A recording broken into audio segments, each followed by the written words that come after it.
This is the Talmud Jmmanuel by Judas Ischkerioth. Page 2, Chapter 1. This reading is done without explanations, so all of the explanations are skipped to save time. Chapter 1, The Genealogy of Emmanuel. Behold, I, Judas Ischkerioth, from Kerioth or Kerioth in Judea, take on or write the writing or scroll book history and the arcanum of Emmanuel, or arcanum equals secret, literally, quote, case, who was called, quote, the one with Ishwish knowledge, or Ishwish knowledge equals, falsely translated, quote, the one with godly knowledge, and, quote, God with us, and who was a son of Joseph, of Jacob, the distant descendant of David, who was a descendant of Abram, whose lineage goes back to Adam, the father of a species of terrestrial human beings, who was bred by the celestial son Semyasa with a terrestrial woman, and Semyasa, the maker of Adam, was thus a cousin of the commander Semyasa, the highest commander of the celestial sons, who were the guardian angels, or guardian messengers, guardian overseers, of the Ishwish, or Ishwish, king of wisdom, the great ruler of the travelers from afar.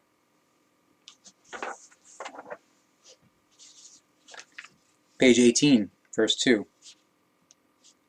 Semyasa, the celestial son, or extraterrestrial, and guardian angel, or guardian messenger, guardian overseer, of the Ishwish, the great ruler of the voyagers who traveled here through the vast expanses of the firmament, or outer space, took a terrestrial woman and begot Adam, the father of the new, unclouded, or light-skinned human species on the earth, or the progenitor of new terrestrial light-skinned peoples.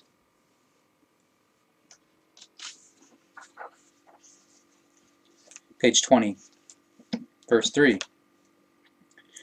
Adam took for himself an earth wife and begot Seth. Seth begot Enos. Enos begot Achibiel. Achibiel begot Aruziak. Aruziak begot Kenan. Kenan begot Mahalaleel. Mahalaleel begot Arachibaramael. Arachibaramael begot Jared. Jared begot Enoch. Enoch begot Methuselah. Methuselah begot Lamech. Lamech begot Tamiel. Tamiel begot Danel. Danel begot Azael. Azael begot Samsaphael. Samsaphael begot Yomiel.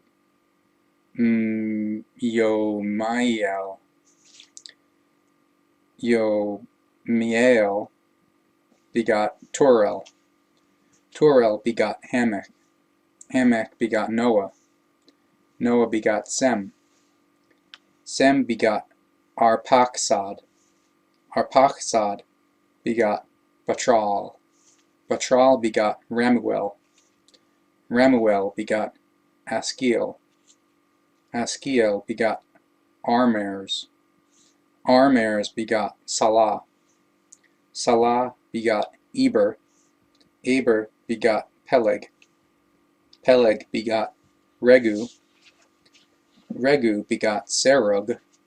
Serug begot Arasael. Arasael begot Nahor. Nahor begot Thara.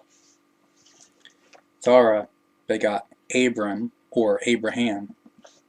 Abram begot Isaac. Isaac begot Jacob, or Jacob. Jacob begot Judah. Judah begot Anani. Anani begot Ertael. Ertael begot Perez. Perez begot Hezron. Hezron begot Ram. Ram begot Aminadab. Aminadab begot Savebe. Savebe begot Nahesan. Nahesan begot Sana. Sana begot Boaz. Boaz begot Obed. Obed begot Jesse. Jesse begot David. David begot Salomo or Solomon. Salomo begot Asa. Asa begot Gadiel. Gadiel begot Josaphat. Josaphat begot Yorah. Yorah begot Armeniel. Armeniel begot Uzziah. Uzziah begot Jotham. Jotham begot Gadriel. Gadriel begot Ahaz. Ahaz begot Ittiskia. Ittiskia begot Manasseh. Manasseh begot Amon. Amon begot Josiah. Josiah begot Joachim. Joachim begot Sealthiel. Sealthiel begot Yekun. Yekun begot Zerubbabel. Zerubbabel begot Abud. Abud begot Eliakim. Eliakim begot Asor. Asor begot Zadok. Zadok begot Achim. Achim begot Eliud. Eliud begot Eleazar. Eleazar begot Mathan. Mathan begot Jacob or Jacob. Jacob begot Joseph.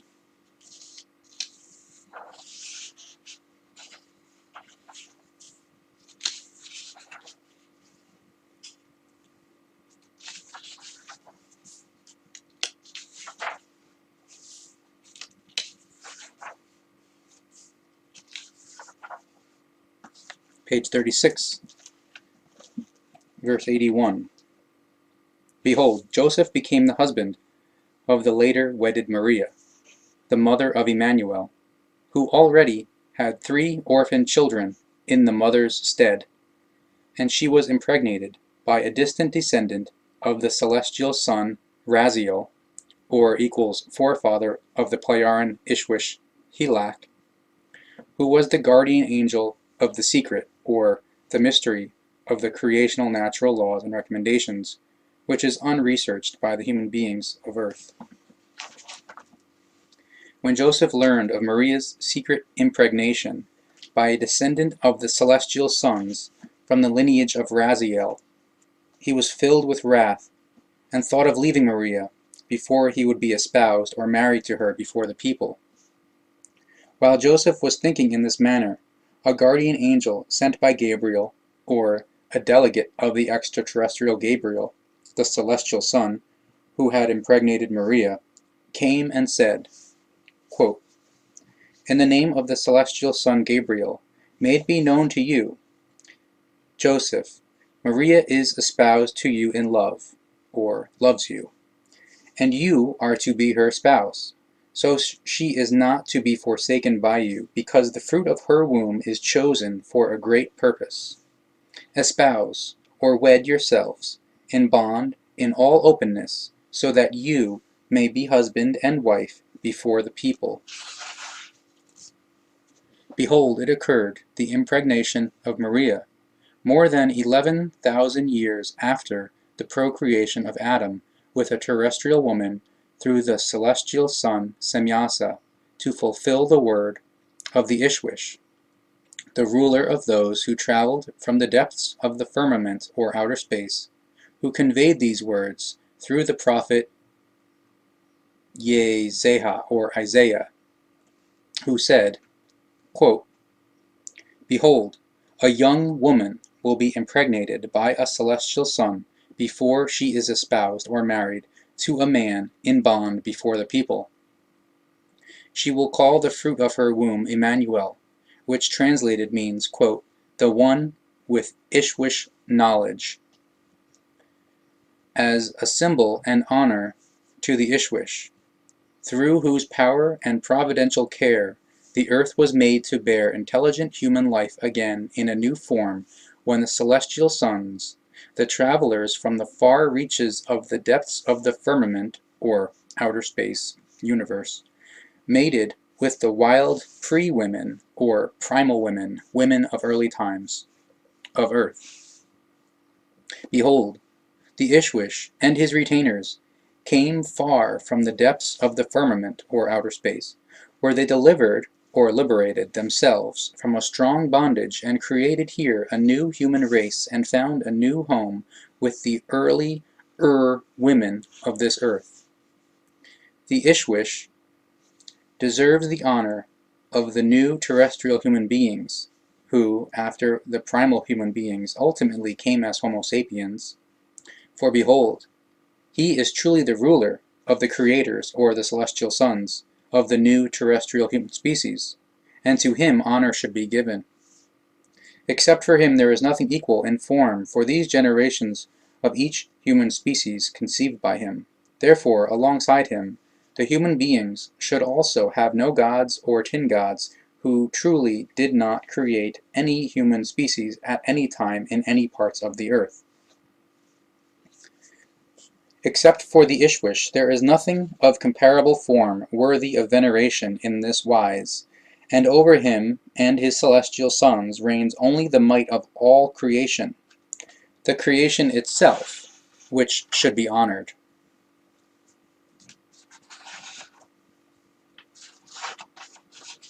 Page 44, verse 92.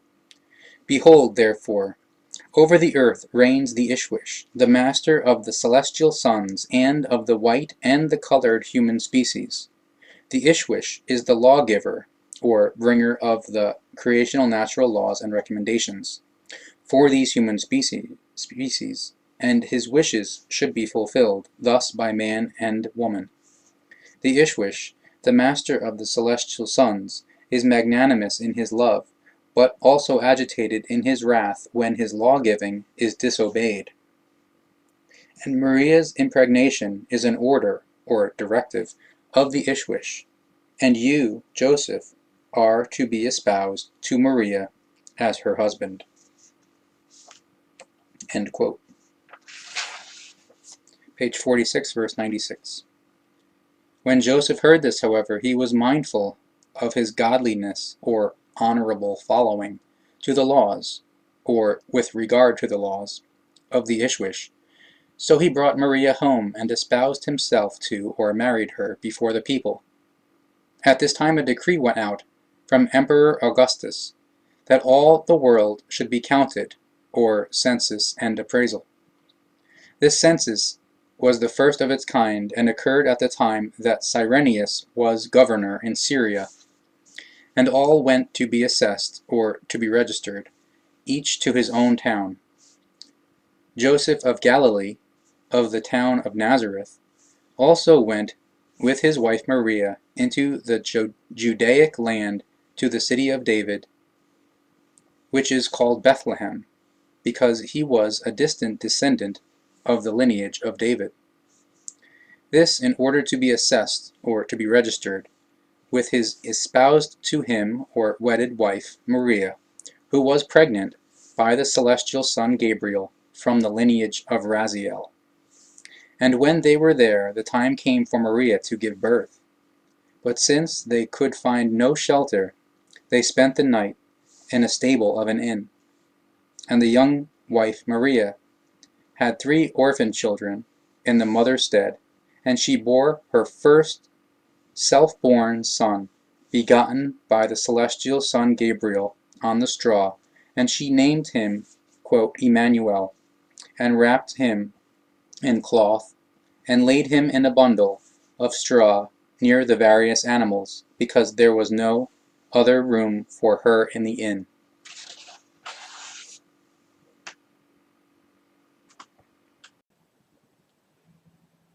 Page 48, Chapter 2, The Wise Men from the Orient, Verse 1.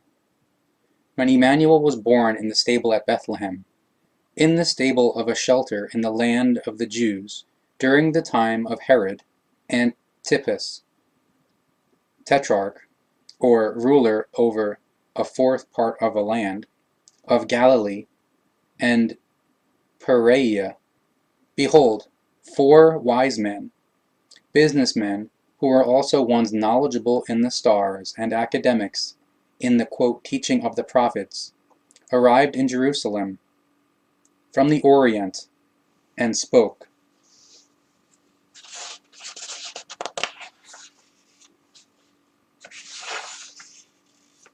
Page 52, verse 2, quote, Where is the newborn King of Wisdom of the Jews? We have seen a bright light in the sky and heard a voice, which said to us, quote, Follow the tail of the light, because the King of Wisdom of the God-believers is born, and he will bring great knowledge. Therefore we have come to see and to honor the newborn King of Wisdom. It has been said since old times, he shall have the knowledge of the Ishwish, and be a son of the celestial son Gabriel. His knowledge will be properly, or boundless, as will be his might and his wisdom, and he shall master the teaching of the knowledge of the Spirit, and he shall bring this to the human beings, so that they may comprehend or learn, and turn to the creation.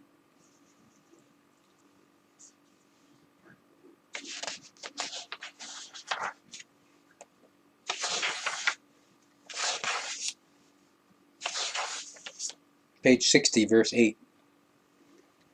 When Herod Antipas heard of this, he was frightened, and with him the entire people, the chief priests, and the scribes, and the Sadducees and Pharisees in Jerusalem, because they feared that the newborn child wielded dreadful power. Herod Antipas called together all the scribes among the people and the chief priests, and inquired of them where Emmanuel should have been born. And they replied, quote, In Bethlehem, in the Jewish land, for thus it was written by the prophet Micah. Quote, And you, Bethlehem, in the land of the God-believers, are by no means the least among the cities in Judea, for you shall go forth, for from you shall go forth the King of Wisdom, who will bring great knowledge to the people of the God-believers, so that they may comprehend or learn and venerate the truth about the creation and its laws and recommendations. End quote. Thereupon, Herod Antipas secretly called the 4 wise men to himself, and diligently asked them when and where the bright light with the long tail, or Pleiaren beamship, had appeared in the sky, and they told it to him. After that, he sent them to Bethlehem, and said, quote, Go and search diligently for the young child, and when you have found him, let me know, so that I may also go and worship him. End quote. And they had listened to Herod Antipas. After they had listened to Herod Antipas, they departed. And behold, the light with the long tail, which they had observed in the Orient, moved ahead of them with a high singing, or whirring, sound, until it stood at Bethlehem directly over the stable of the shelter where the infant was born. When they saw this, they were filled with great joy.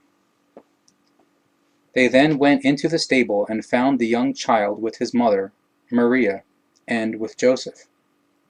And they fell down, attested venerability before him, and offered their treasures, which consisted of gold, frankincense, and myrrh. However, the voice again rang out from the singing or whirring light high above, saying that they should not return to Herod Antipas, because he planned evil for the young child. And they returned to their distant land by another route. After the 4 wise men had left, behold, the celestial son Gabriel appeared to Joseph, saying, quote, "Arise and take the infant, you and his mother Maria, and flee to the land of Egypt, and stay there until I beckon, because Herod Antipas is going about searching for the young child and trying to kill him, because he fears that this born one, or newborn, will afterward or later wield terrible power in his land. While you are in the land of Egypt, I will send my delegate to Herod Antipas, so he will teach him the truth." End quote. And Joseph arose and took the young child and his mother to himself in the night, and escaped under the guidance of the celestial son Gabriel in the descending, singing, or whirring light, which fled with them to the land of Egypt. Here they remained until Herod Antipas, through the celestial son's sent messenger, had a change of mentality, and his inner anxiety settled down. When Herod Antipas saw and knew that he had nothing to fear from the young boy, who was credited only with great wisdom and knowledge, he felt safe in his realm. Thus, he promised the delegate of the celestial son Gabriel that he would no longer pursue Maria, Joseph, and Emmanuel. Now that Herod Antipas and his followers had changed their mentality, behold, the celestial son Gabriel appeared again before Joseph in the land of Egypt, and said, quote, "Arise, and take the young child, you and his mother Maria, and go back towards and back into the land of the God-believers, so that in years he, or Emmanuel, may proclaim the quote teaching of the prophets to them, again in a new form. All those who were after or sought the child's life have changed their mentalities." End quote. And Joseph stood up, took the young child and his mother, and went with them into the singing or whirring light, which had appeared again, and it brought them back to the land of the God-believers. Thus, the celestial son Gabriel brought them back to the land of Galilee. There they dwelled in the city which is called Nazareth, so that what had been spoken by the prophets would be fulfilled, quote, "Emmanuel shall be called the Nazarene."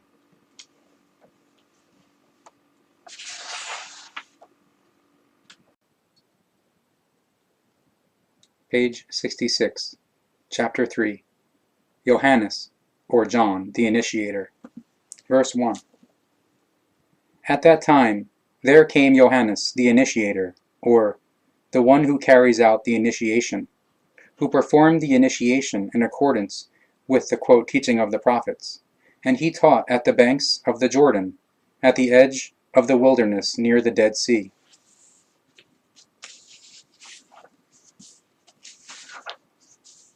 Page 70, verse 2. And Johannes the Initiator, or the one who carries out the initiation, taught and performed the custom of initiation in accordance with the quote teaching of the prophets, and in accordance with the old laws of the Ishwish. And he also taught the quote teaching of the prophets, according to which the way to knowledge was to be prepared, and according to which one who was to be introduced via the initiation rite into the circle of the knowing ones was to be accepted. He taught that the Ishwish's laws must be followed because he is the sole ruler of this human species, and his laws and recommendations are also those of the creation and nature. And he taught that immeasurably higher above the Ishwish stands the creation, the source of the worlds and firmaments, or outer space, universe, and the created creations, or living beings. And so he taught that the genderless creation is the mystery of all mysteries, or the unfathomable. And so, death and life, light and darkness, the remaining, or the creational existence, equals being, and the non-remaining, or the transient, equals being and non-being. And so he taught another time that the Ishwish himself, the ruler of this human species, holds the creation in venerability. And some of the people from Judea and some people of Jerusalem went forth to Johannes the Initiator, acknowledging the wisdom of the old laws of the Ishwish and the prophets, and a small group let themselves be led by him in the custom of the initiation rite at the banks of the Jordan. Johannes the Initiator wore a garment made from camel's hair and a leather belt around his loins. His food consisted of locusts and wild honey. While he was initiating a small number of the people, some Pharisees and Sadducees and scribes came to him, who humiliated him with malicious talk.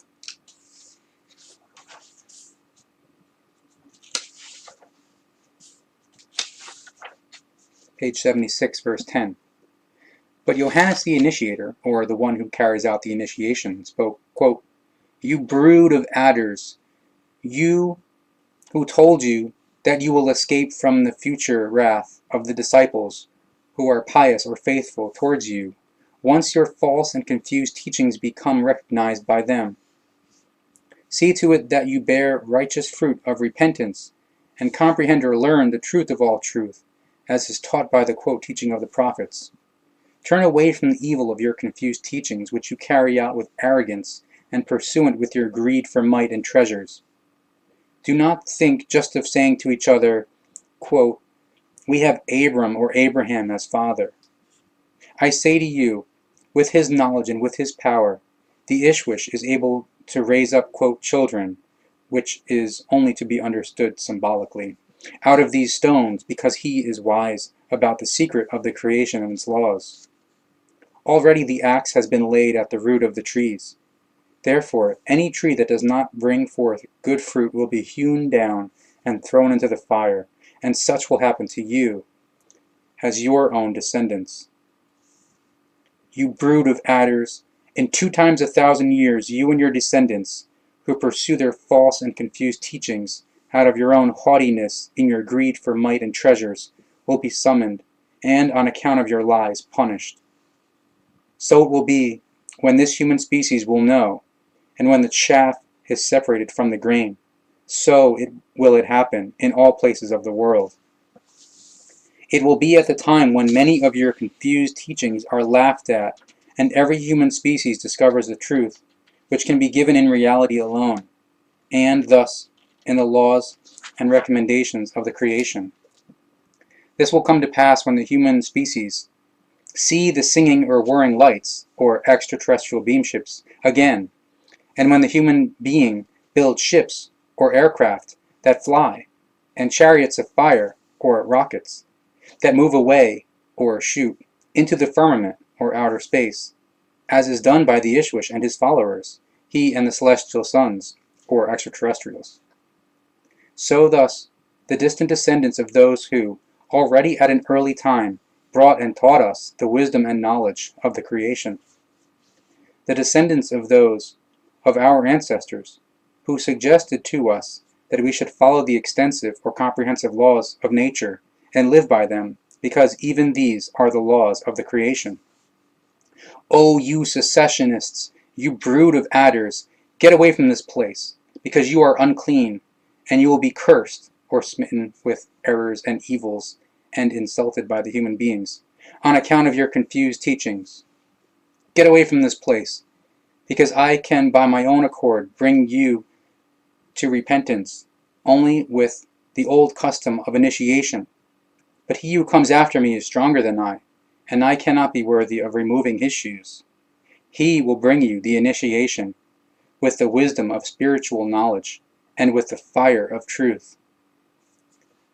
He has his winnowing fork in his hand, and he will sweep his threshing floor and gather the wheat into his granary, but he will burn the chaff with the unquenchable fire of truth. The lie can never withstand the truth, which destroys evil in its fire.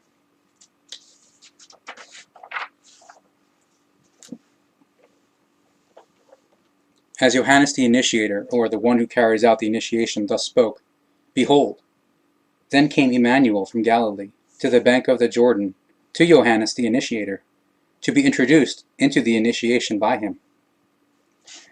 Johannes, however, refused him and spoke, quote, "It is I, who need to receive the initiation from you, because you are more knowing than I, and you come to me?" But Emmanuel answered him and said, quote, "Let it, that it happen so now, because it is fitting for us to fulfill all fairness, since we are both sons of the earth." So Johannes the Initiator, or the one who carries out the initiation, consented and introduced him into the initiation. When Emmanuel had received the initiation, he soon left Johannes the Initiator, or the one who carries out the initiation, and the bank of the Jordan, and behold, a brazenly or metallically shimmering, singing or whirring light, or extraterrestrial beamship of the Pleiaren, fell from the firmament and rushed or flew over the Jordan. Consequently, they all fell on their faces and dug or pressed them into the sand, while a voice from the brazen or metallic light or extraterrestrial beamship of the Pleiaren spoke, quote, "This is my beloved Son, who gives me pleasure. He will be the King of truth and wisdom, by which every terrestrial human species will be knowing, if they will turn to the quote teaching of truth." Behold, after these words, Emmanuel entered into the brazen or metallic light or extraterrestrial beamship of the Pleiaren, which climbed into the firmament, surrounded by fire and smoke, and flew away over the lifeless sea or Dead Sea. So thus the singing or whirring of the brazen metallic light soon faded away. After that, Emmanuel was no longer seen for 40 days and 40 nights.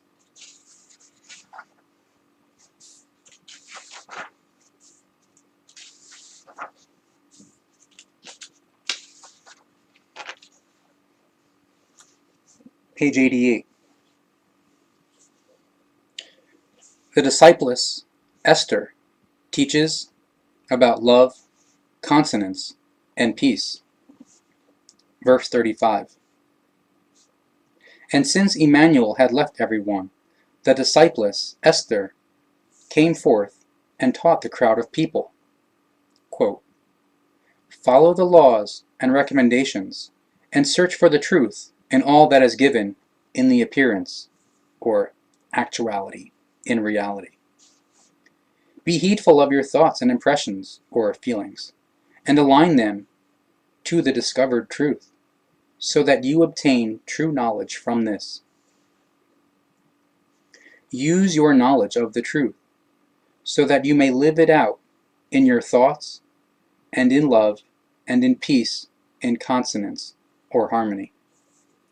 Create from your consonance or harmony heedfulness or control for yourselves and for yourself or one's own personality, so that you regulate everything and build or mold everything in the good. So pay attention to everything around you or in the immediate vicinity. So among all your clan or family and relations, and direct or arrange and build or mold everything towards equalization or peace. Bring honor and dignity to all of your clan or family and relations, and bring your companions or friends and acquaintances, and to all people, and bring to your companions or friends and acquaintances, and to all people or human beings, so that you also build or regulate, mold everything there, and bring everything to consonance or harmony. If you do so, you are discerning and skillful or capable, so that you bring consonance or harmony and peace and fairness among the people. And the discipless Maria Magdalena teaches about affliction, strife, war, and images or idols. Verse 42.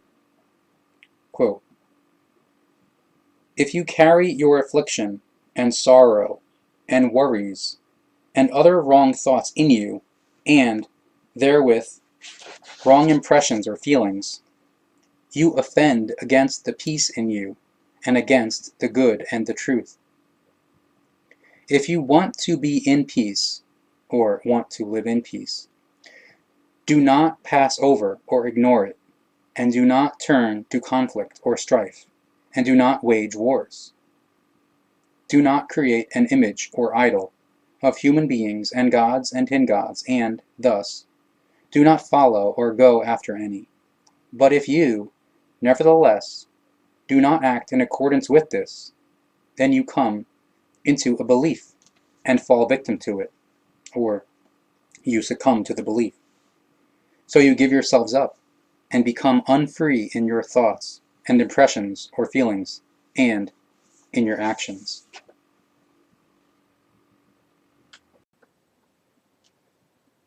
Page 134. Chapter 7. The, quote, spirit of judgment. Quote, punish or judge not falsely, lest you be falsely punished or judge. For with whatever punishment or judgment you punish or judge, you too will be punished or judged.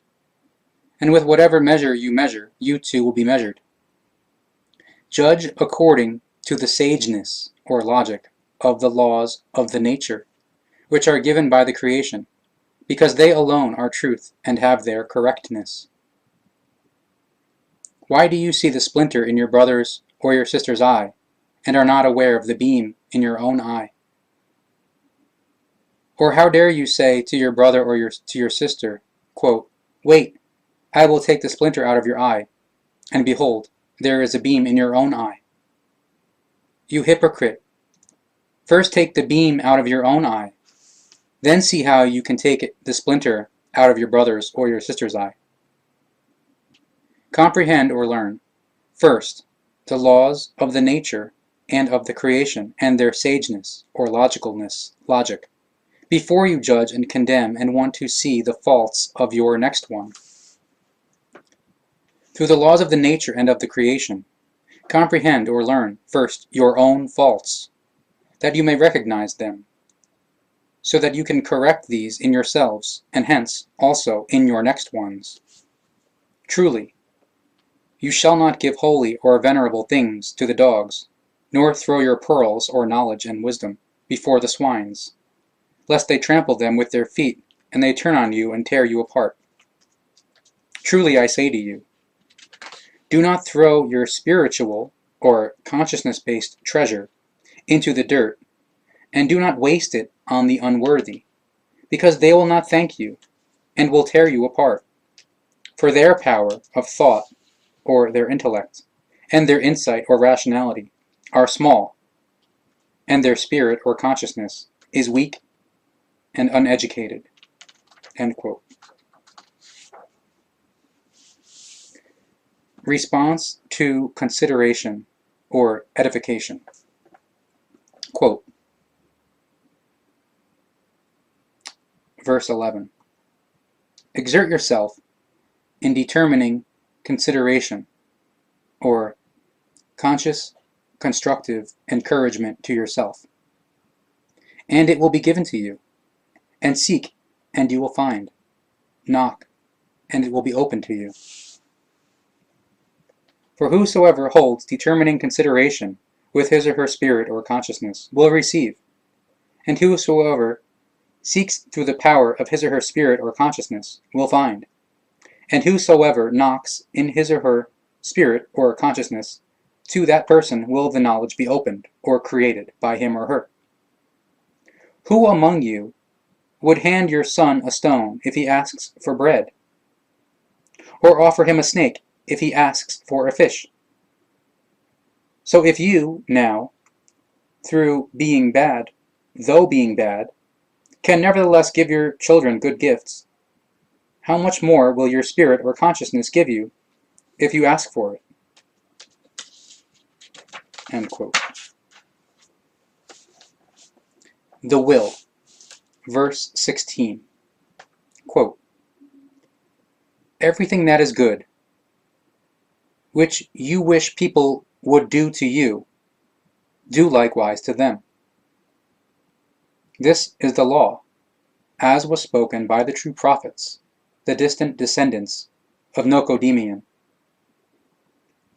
Enter through the narrow portal. The portal is wide, and the path is broad, which leads to damnation, and many are those who travel thereon. And the portal is narrow, and the way is slender, which leads to love, and to life, and to knowledge, and to wisdom.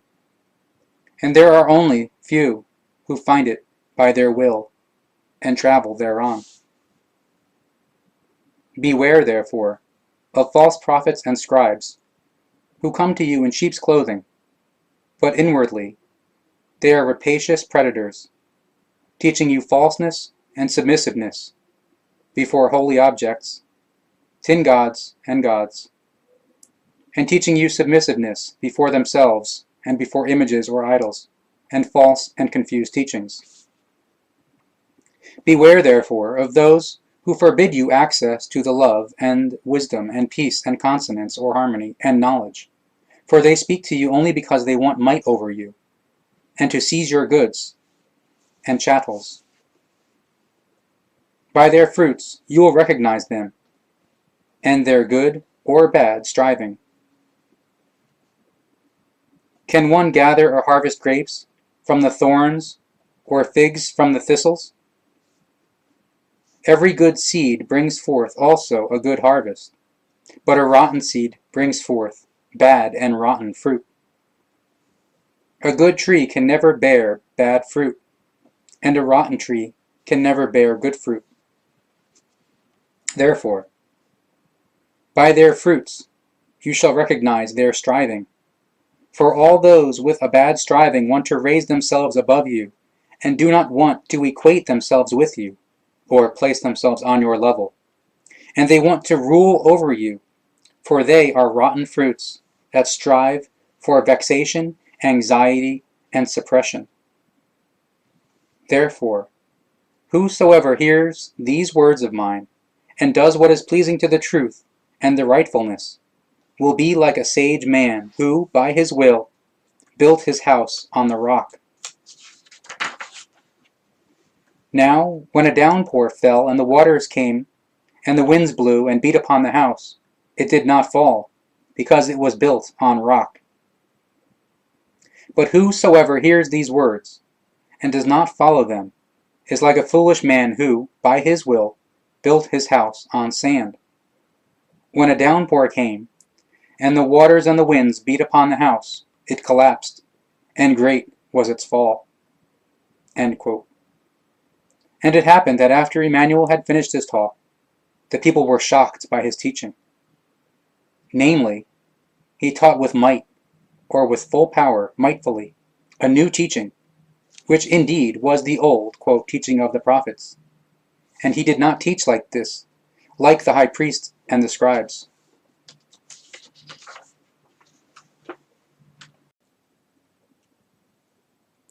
Page 110, Chapter 5, The Instruction on the Mount. When Emmanuel saw the crowd of people following him, he went up a hill and sat down, and his few disciples and disciplesses accompanying him came to him. And he taught them, and said to all, quote, "You are blessed while you are rich in the knowledge of the spiritual, and you recognize the truth. The life is yours.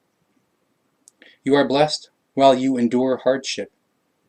Recognize the truth from this, and be comforted. You are blessed while you live spiritually, or in a consciousness-based manner, in consonance or harmony, for love and peace and wisdom are yours. You are blessed while you suffer hunger and thirst for truth and knowledge. You shall be satisfied. You are blessed while you follow the laws and recommendations. You live according to the regulation of the creation, or according to the plan of creation. You are blessed while you are of a pure conscience. You need not fear. You are blessed while you are ones who have knowledge about the laws and recommendations of the creation. You are not enslaved by a false and confused teaching. You are blessed. While you are fair ones, nature is subject to you. You are blessed while, for the sake of the truth and the teaching, a human being defames and persecutes you and speaks all manner of evil against you. Thus, he or she lies about these. So be of good cheer and take comfort. Your life today, and the life of your next self, or your next personality, will reward you. For so have the defamers of the truth persecuted the prophets who taught before you, and so they will also do to you. So they will persecute and defame and seek to assassinate, or insidiously murder you. You are the salt of the earth, and if the salt loses its flavor, with what would something be salted? It is not useful to other things henceforth, unless it be thrown out and stepped on by the people. You are the light of the world, and consider, the city that lies on top of a mountain cannot be hidden. Do not light a candle and place it under a bushel, but on a candlestick. Thus it shines for everyone who goes into the house and into the area. Likewise, your light shall shine before the human beings, so that each one sees your good deeds and recognizes the truth of your knowledge. Do not think that I have come to do away with the law or the prophets. I have come not to undo, but to fulfill and to reveal the knowledge.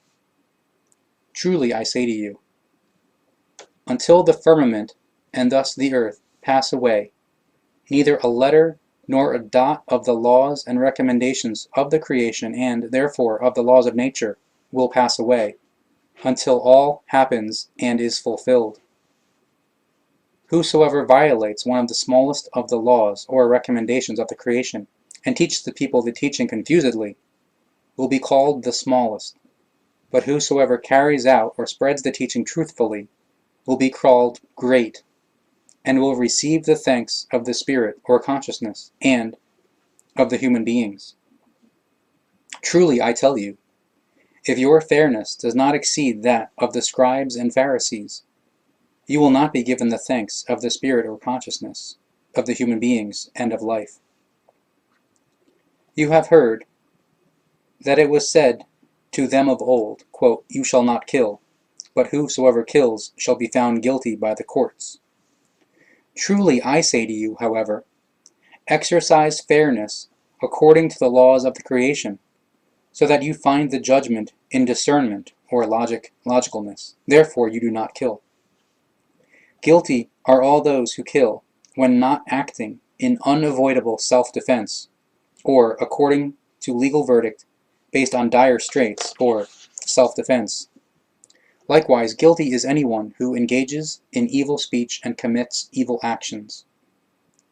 Only fairness according to the laws of the creation and nature produces a judgment in discernment or logic. Do not accommodate your adversaries if you are in the right, and the judge will presumably or probably decide in your favor. Truly I say to you, you will attain fairness only if you find it yourself and can make your fellow human beings understand it. You have heard that it was said, quote, "You shall not commit adultery." Truly I say to you, however, whosoever has sexual intercourse with someone other than his or her spouse shall be delivered to the court, for it is base or inhumane and contemptible, and is a breach against the laws of the creation. If, however, your right eye or left eye causes annoyance, tear it out and throw it away, because it is better for you that just one of your members be destroyed than your whole body. Or, this is only meant symbolically. Also valid is this: if you see something that causes you annoyance, then turn away from it, because it is better to look away, or not to deal with it, than to fret about it. If a thought causes you annoyance, break or destroy it, and ban it from your head or consciousness. For it is better to destroy a thought that incites annoyance than to bring the whole world, or thought and feeling world, into an uproar. False prophets, who do not lead back to Nocodemion as new selves or personalities, have brought you false teachings, and have led you into evil confusion. It has been said to you by false prophets, who do not have a true prophet's teaching, quote, "Whosoever rejects his or her spouse and divorces him or her shall issue a certificate of divorce. Truly, I say to you, however, whosoever rejects, or treats with contempt, casts out, casts away, his or her spouse, and thus separates from him or her, commits unrightfulness, except if a breach of bond, or adultery, or violence, or Gewalt is given. If one, or a human being, commits adultery, he or she is guilty. Whosoever marries a person who is guilty in a divorce commits unrightfulness."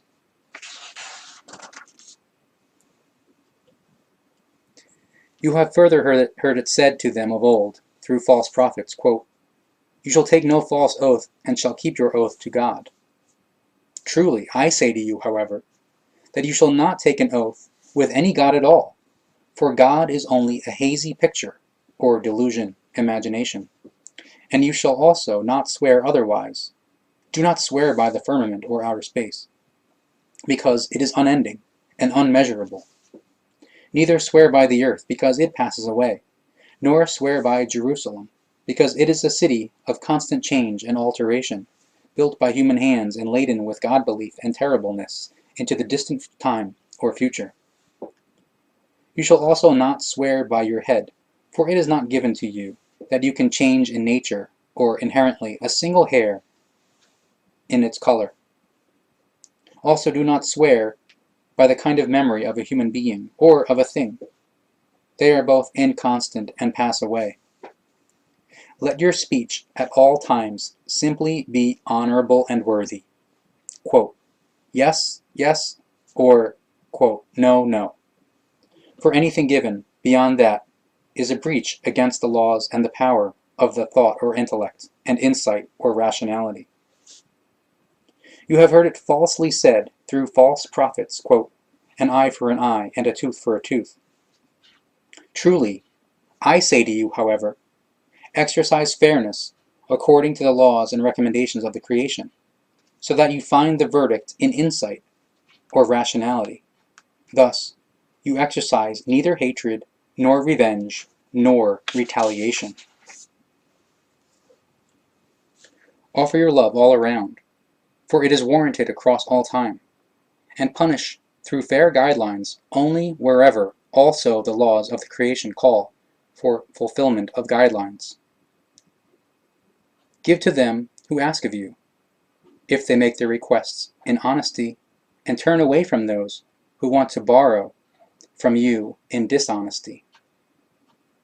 You have also heard it said by false prophets, quote, "You shall love your next one and hate your enemy." Truly, I say to you, however, practice love and understanding according to the laws and recommendations of the creation, so that you act rightly and find the good impulsation or feeling in truth. Hatred is contrary to the laws and recommendations of the creation, so you are encouraged to give feasible or appropriate love also to your enemy. Offer your love all around or everywhere, for it is warranted all around, but give no attention to whatever the law of the creation also demands not to be given attention. So, unrightfulness and lovelessness, as well as unpeace and unfreedom, and disconsonance or disharmony. You shall be wise and comprehend or learn the knowledge, because you, as human beings, shall be so nearly or relatively fulfilled or fully developed in the spirit or consciousness, like the creation which made or created you through its laws. Over the course of new lives, as new selves, or new personalities, you shall let your spirit given to you, or your consciousness, comprehend or learn and become nearly or relatively fulfilled or fully developed, so that you become one with the laws and recommendations of the creation.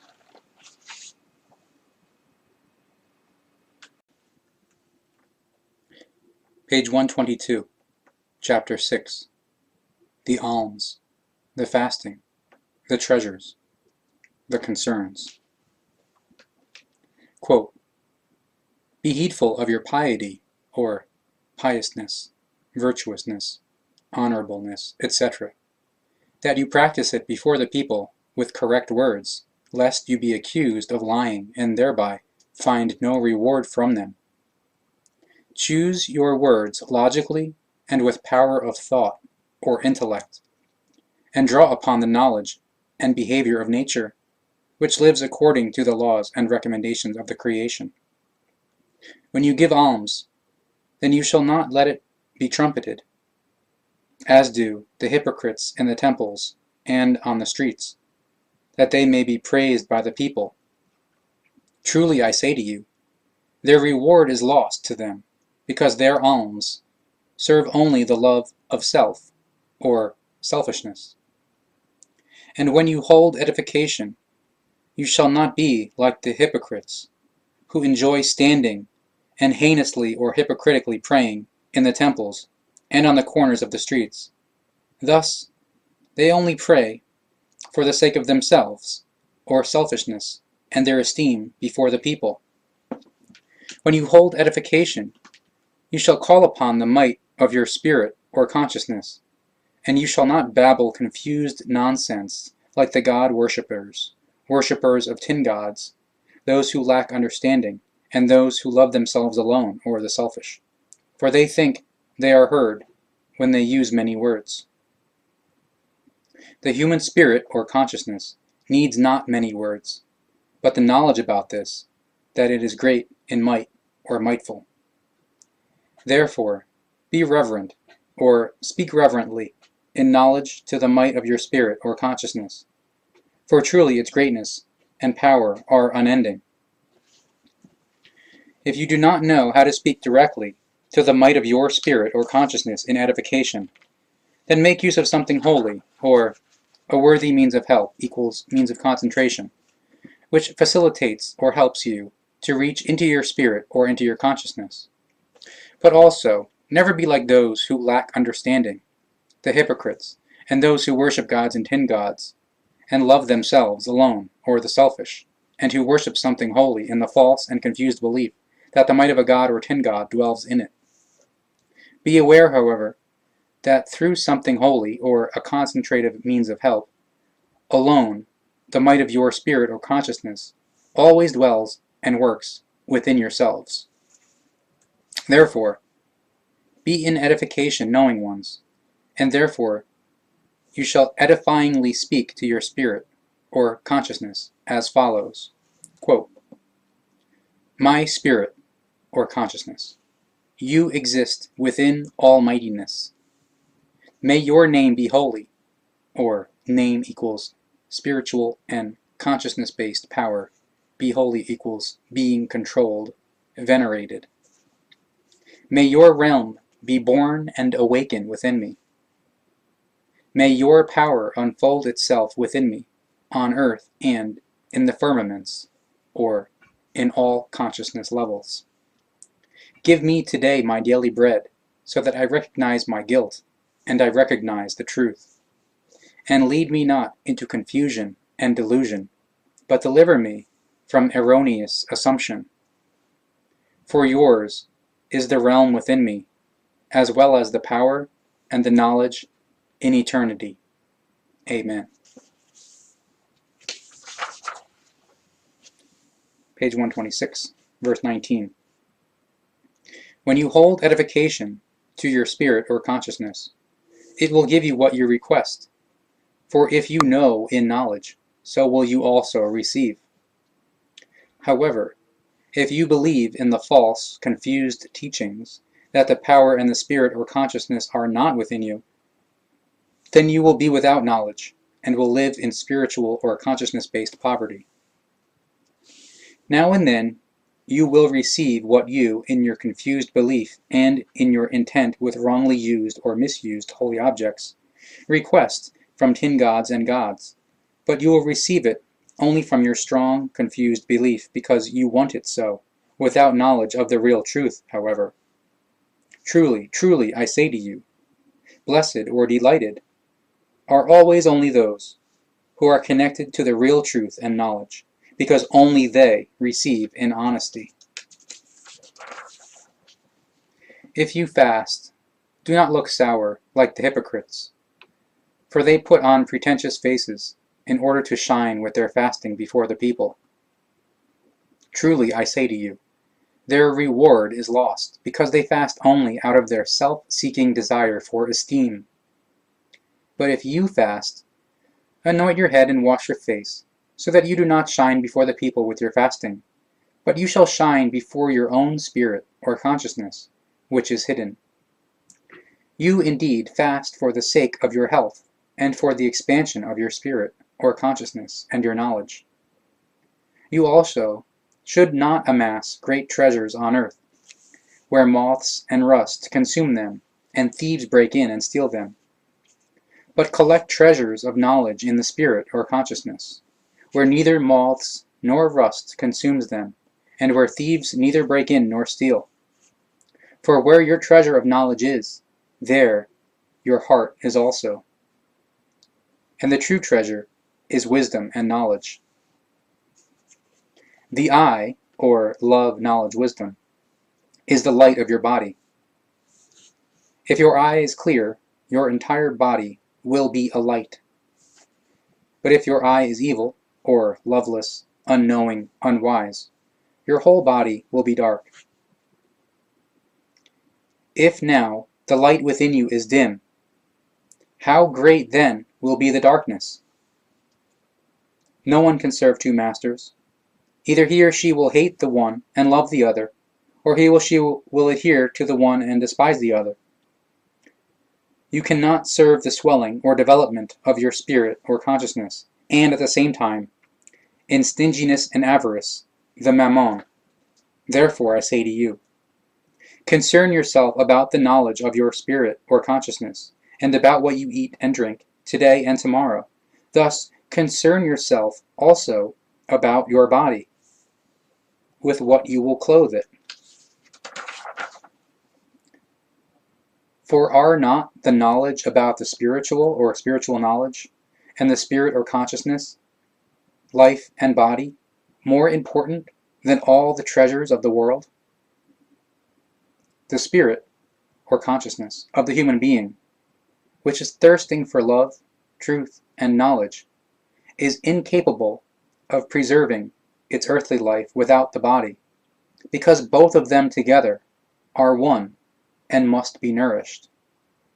Thus, the human being should be concerned about increasing knowledge in his or her spirit or consciousness, about the laws and recommendations of life, and thus about food and drink, and about clothing for his or her body.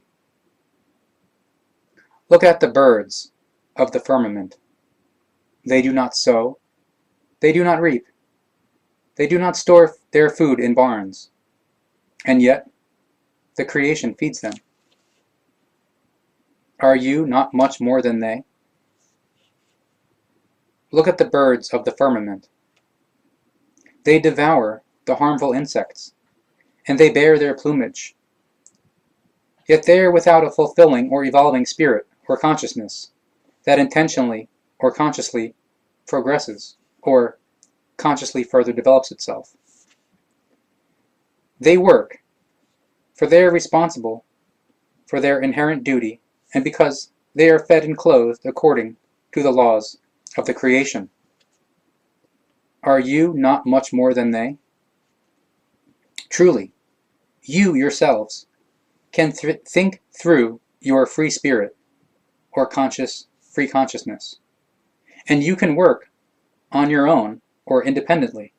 Thus, you can also prepare food and drink on your own or independently, and clothe your bodies on your own. Behold, the lilies in the marsh as they grow. They neither toil nor spin. Yet truly I say to you, the lilies also fulfill their task, when they give pleasure to the eye with their beauty.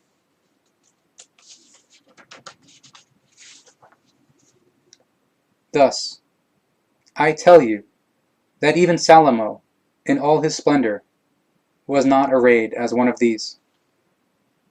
The creation nourishes the grass, or hemp, flax, grain, corn, etc., in the field, and lets it grow. And you in turn are nourished and clothed by it, which today is standing, but tomorrow is harvested by you. And you make food and cloth from it, and tomorrow cast it as straw into the stove. Should not you then do much more for yourselves?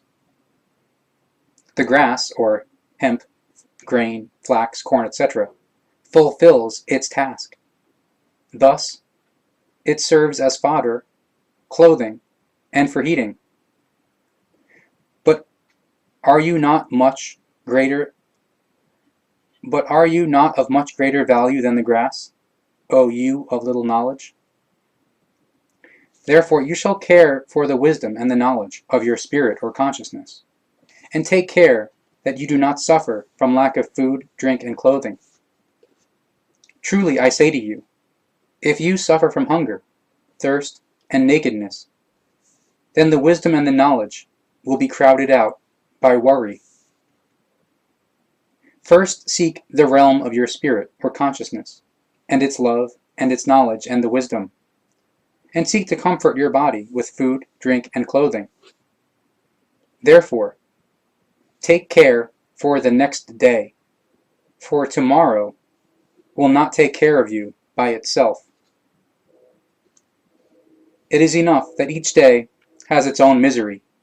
Therefore, you must not also be at the mercy of the need for your physical well-being.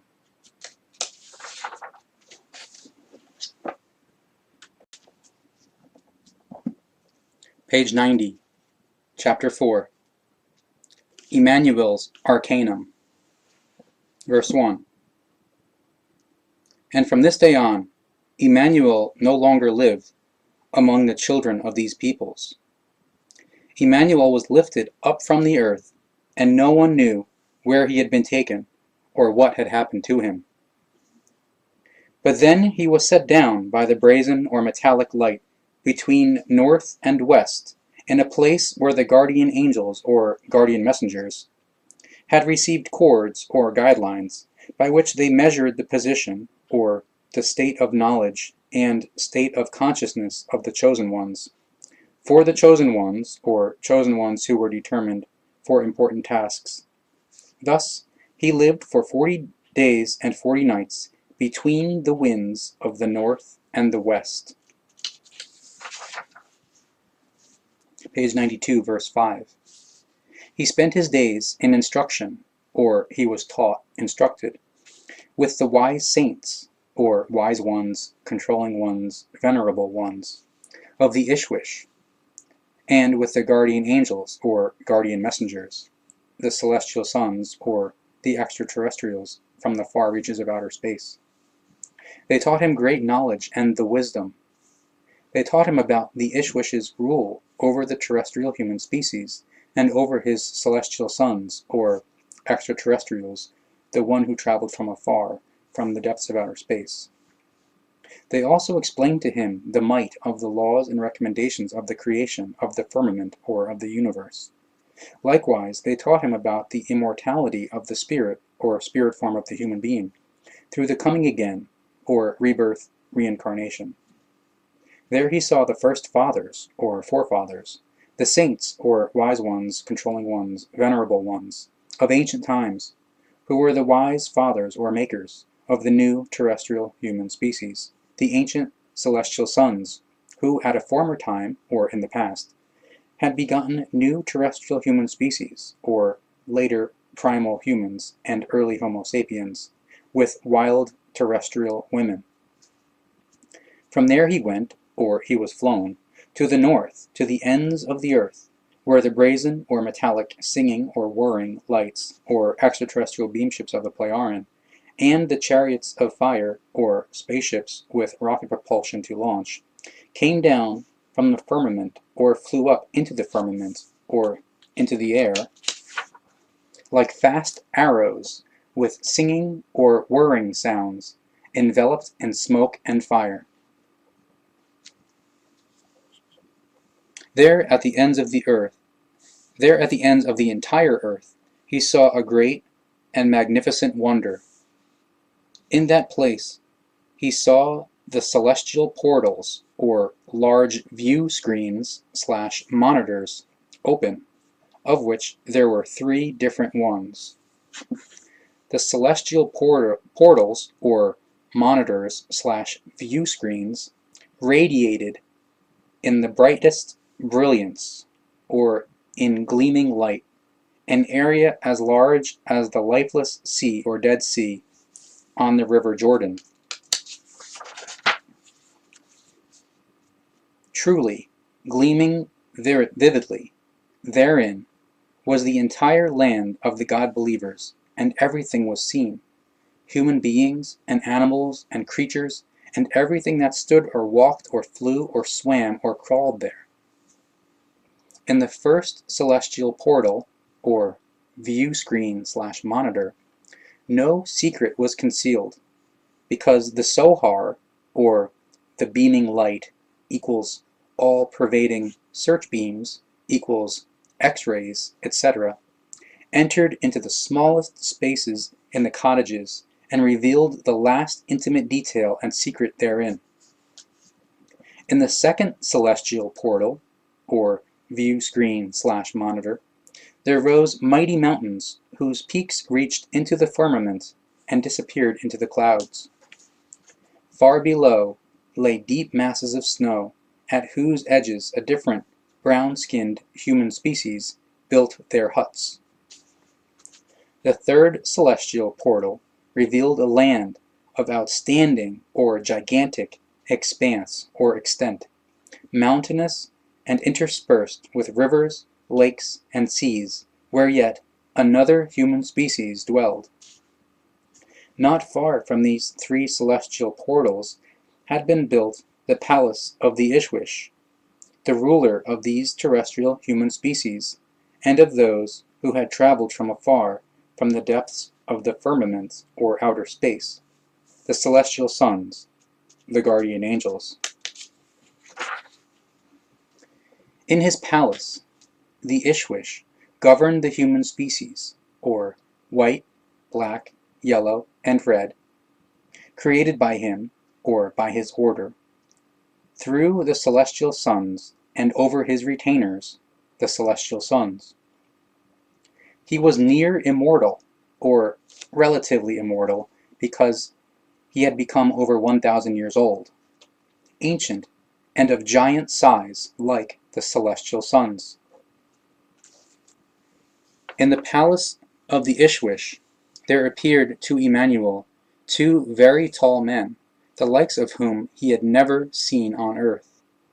Their faces shone like the sun, or beamed in love, and their eyes looked like burning torches, or their eyeballs were red, not white, like with the human beings of earth.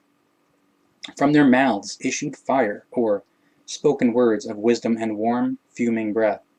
These, quote, fire human beings were 3.5 to 4 meters tall.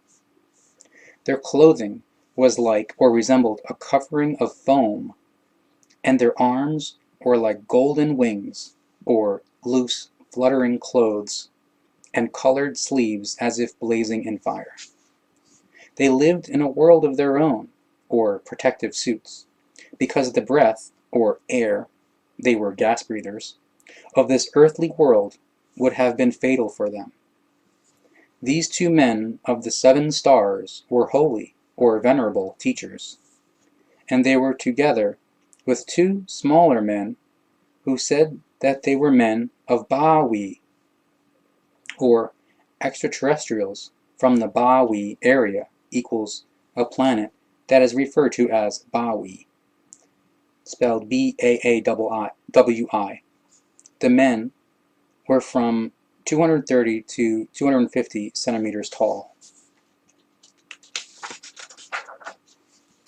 They said, quote, human beings have come from the firmament, or outer space, to Earth, and other human beings have been lifted from Earth into the firmament, or outer space. The human beings coming from the firmament, or outer space, remained on earth for a long time, and they begot the talented or intelligent human species. Behold, the earth human beings, who proceeded from out of the earth, they were still fallen to wildness and unlovely, or unattractive, unsightly. But behold, the human beings on the earth, who were begotten by the celestial sons, were unique and were different from the old human children of the earth. The ones begotten by the celestial sons were not like the old human children of the earth, but resembled the children of the guardian angels, or guardian messengers, messengers of the firmament or outer space, and so they were of a different kind. Their bodies were white as snow, and red as the rose blossom, their hair at the top of the head, and the beard white as wool, and their eyes beautiful. The human species will now retain their inherited beauty, so they will propagate it further, or further pass it on. But in the course of centuries and millennia, they will mix with other human species of the earth and of the firmament or outer space, so as to generate a new human species and special races, as the celestial sons did with the human beings of earth.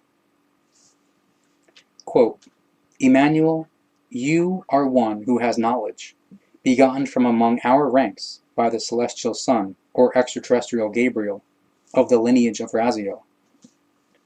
With your knowledge, you will make the impossible possible, so you will accomplish things that each species of the human beings will attest as miracles, or as inexplicable. You know the power of the spirit or consciousness, but keep away from or beware of defiling or abusing it. Your own wise knowledge, and the knowledge obtained through us, should redound to the well-being of the human species. Through the road leading thereto will be very burdening or burdensome for them and for you. You will be misunderstood and denounced in the distant time to come or future, because the human species are still unknowing and fallen to beliefs of gods and tin gods. They believe that the Ishwish is the creation itself, therefore they call him God, and yet he is not that, for he is in truth only the Lord of the celestial sons and the human species. The human beings of earth attribute to him as God the power and the might of the creation, and he is glorified and prayed to and worshipped in falseness. But the Ishwish is likewise a human being, like all the celestial sons and the human beings of all species or races in the vastness of the firmament or universe, except that he is far greater in the might of the thoughts than they are. The creation, however, stands immeasurably raised or high above the Ishwish, ruler over the celestial sons and all human species in the vastness of the firmament or universe, because it alone is the unmeasurable secret, or the inscrutable. But you, Emmanuel, you will be insulted in the near and distant time that is coming, as the sole standing or only begotten Son of a God, which they have confusedly set above themselves since time immemorial, and will continue to do so. So they will elect or choose you in falseness as the Son of a God, and as the God himself, and they will worship you due to an evil cult or religion, sect, and you will be equated with the secret of the creation. Do not heed these confused teachings, however, because the time will pass by 2 times 1,000 years, and more, before the truth becomes known among the human children of the terrestrial human species. So your self or person will be understood as a prophet and human being who is not connected with a God, which only corresponds to a hazy picture or delusion, deceptive imagination. There will, however, be much human blood that will be shed because of you, including your own, and that of many clans or generations. But pay no attention to that. Fulfill your calling or mission as the King of Wisdom, as the son of Gabriel, the celestial son, and as the foster son of the human being of earth, Joseph, and your mother Maria, whose forefathers lead back to Semyasa, the procreational father of Adam.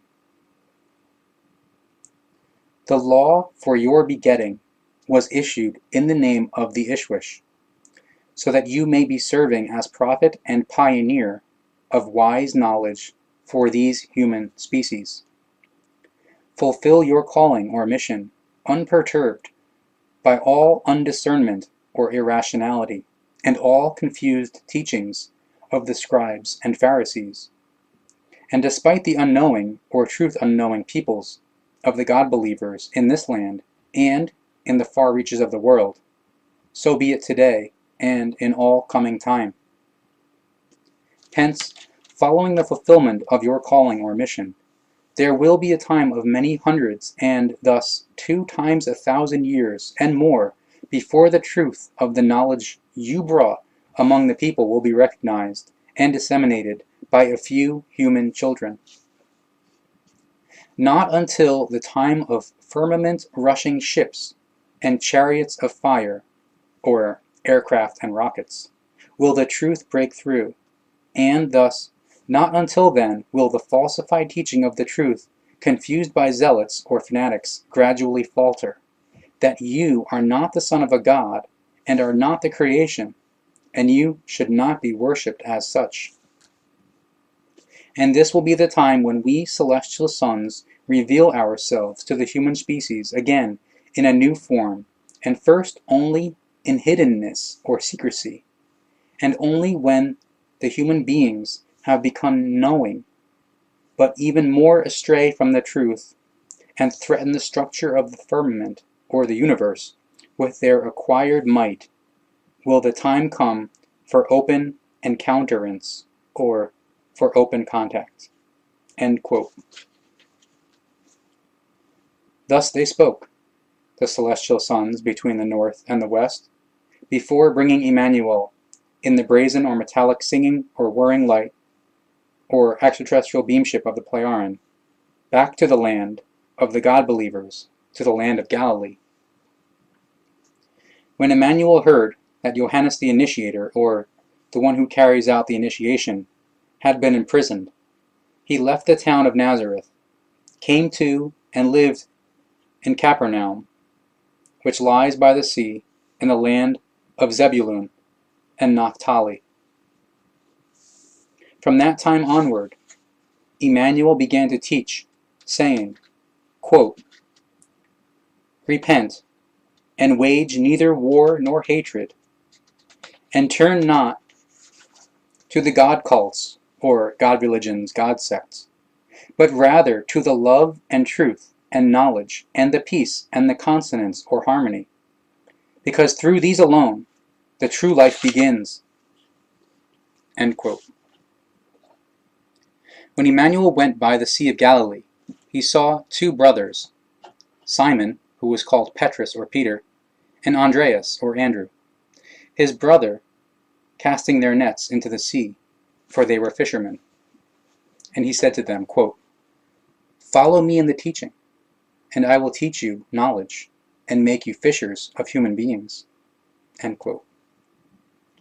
Thereupon they left their nets and followed him, in order to accompany him, and to comprehend or to learn from him, when their work and their families, to whom they committed themselves for their welfare, permitted it to them.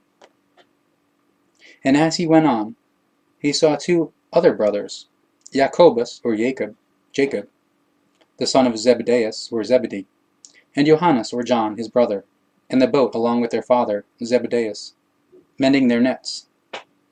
And he called them and said that they should follow him in the teaching, and also, at times, or sometimes, go with him if they could do so. Forthwith they, too, left the boat, and, for a short time, their father, and followed Emmanuel in the same manner of the comprehension or learning of the teaching as Simon Petrus and Andreas, for they too were connected with their work and with their families. Emmanuel went about the entire land of Galilee, teaching in the temples and teaching the wisdom of spiritual knowledge and healing many diseases and shortcomings among the people, by talking with them in a deep sense, or suggestively, or by deeply speaking into their spirit, or subconscious, hypnotizing. And he gave them all kinds of herbal potions and herbal ointments, and taught them in herbalism, and instructed them in the quote teaching of the prophets. And news of him spread through the entire land, and they brought to him 3 sick ones, who were befallen with various diseases and torments, a child befallen by hives, or nettle rash, urticaria, and he gave him a herbal potion and herbal ointment. And there was a woman distressed by grief, and he made her hopeful by his deep or suggestive words, and a gouty person, who was suffering in pains, and he gave him a herbal potion and herbal ointments, and so he offered his help to all. And some of the people followed him, from Galilee, and from the 10 cities, or Decapolis, from Jerusalem, from the land of Judea, and from beyond the Jordan.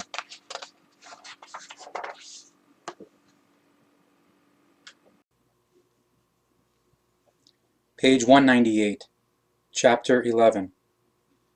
Johannes's question. And it happened that after Emmanuel had finished giving such recommendations to all his 12 disciples and 17 disciplesses, he went from there to teach at other places and in cities.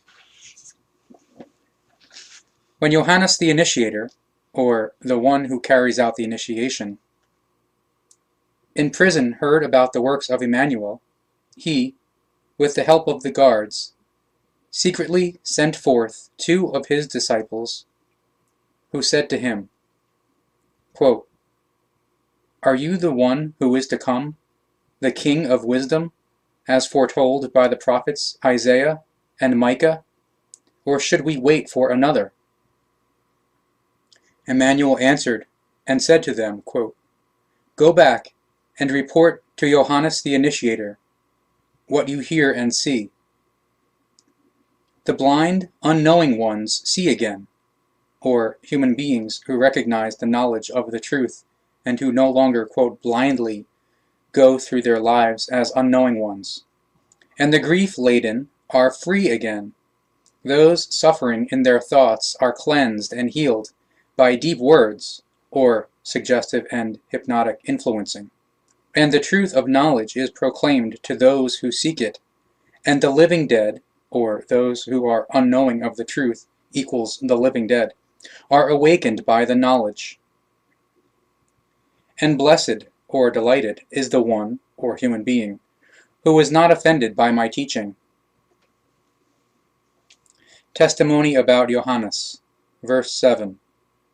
As they were leaving, Emmanuel began to speak to the people of Johannes the Initiator, or the one who carries out the initiation. Quote, "What did you go out into the wilderness to see? Did you expect to see a reed, which waves to and fro in the wind, and through which the wind blows? Or nothing sticks, not a sound or a word, because everything goes in one ear and out the other? Or what did you go to see? Did you expect to see a man clothed in soft raiment?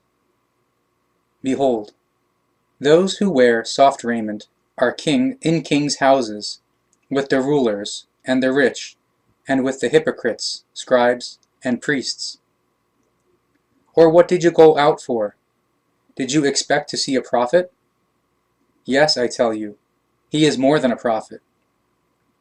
This is he of whom it is written, quote, 'Behold, I will send my delegate before you, who shall prepare your way before you.' Truly I say to you, among all those born of women, no one has arisen, or been born, who is greater than Johannes. But from the days of Johannes until here, or now, today, the earth suffers from violence, or Gewalt, and those who commit violence, or Gewalt, tear the love and the knowledge of the truth away. For all prophets and the law have foretold up to the time of Johannes. And if you wish to accept it, he is the former Elijah or Elisha, who was to come as Johannes the Initiator, or the one who carries out the initiation, in his next life as a new self, or equals new personality, equals the spirit form of Elisha is reborn in the body as the new personality of Johannes. Elijah was the prophet Elias, or Elijah, disciple. Eliah was born on February 5th, 891 before Emmanuel, and died on June 4th, 780 before Emmanuel. Those who have ears, let them hear. With whom shall I compare this generation, or people of God believers? It is like the children who sit at the market, and one of them calls to their playmates, quote, "We struck up a tune for you, and you would not dance. We wailed before you, and you would not mourn." Johannes the Initiator, who is the previously departed Elisha, or Elisha, has come, not eating and not drinking of the same things as everyone, for he lives on locusts and wild honey. So many a one of the people say, quote, "He is possessed." But I have come, eating and drinking. And so the one and the other say, quote, "Behold, what a glutton and wine-bibber this man is, and a companion of the tax collectors and the unfair ones." Yet the wisdom is justified through the acknowledged deeds. In praise of the Spirit and the knowledge, verse 27. But at this time Emmanuel began to speak, quote, "Praise, or venerability, be to the creation of the firmaments, or the universe, and the earth, for giving the knowledge and the power of the Spirit, or consciousness, to all human beings, and hiding it not from the unwise and the undiscerning, who spread the confused teaching. Therefore it will be revealed to them, and also to sincere seekers at another time. It is, therefore, good of the creation, and of the Ishwish, and his celestial sons as well, through whom misuse of might among the human species is warded off, or prohibited, by laws and recommendations. And all things have now been given over to the human beings, and no one knows the secret of the creation, not even one human being, and therefore neither the Ishwish nor his retainers. And all things have now been given over to me by the Ishwish, whose guardian angels taught me the laws and the knowledge of the nature and all law which proceeds from the creation, or creational natural laws. So come to me, all you who are seeking and thirsting for the knowledge and the truth. I will refresh you with the quote, teaching of the truth, which is the quote, teaching of the prophets. Take upon yourselves the yoke of the comprehending, or learning, of the new teaching, for it offers enlightenment, or cognition. So within it you may find peace for your existence. Because the yoke of the development of the spirit, or consciousness-based development, is gentle, and its burden is light.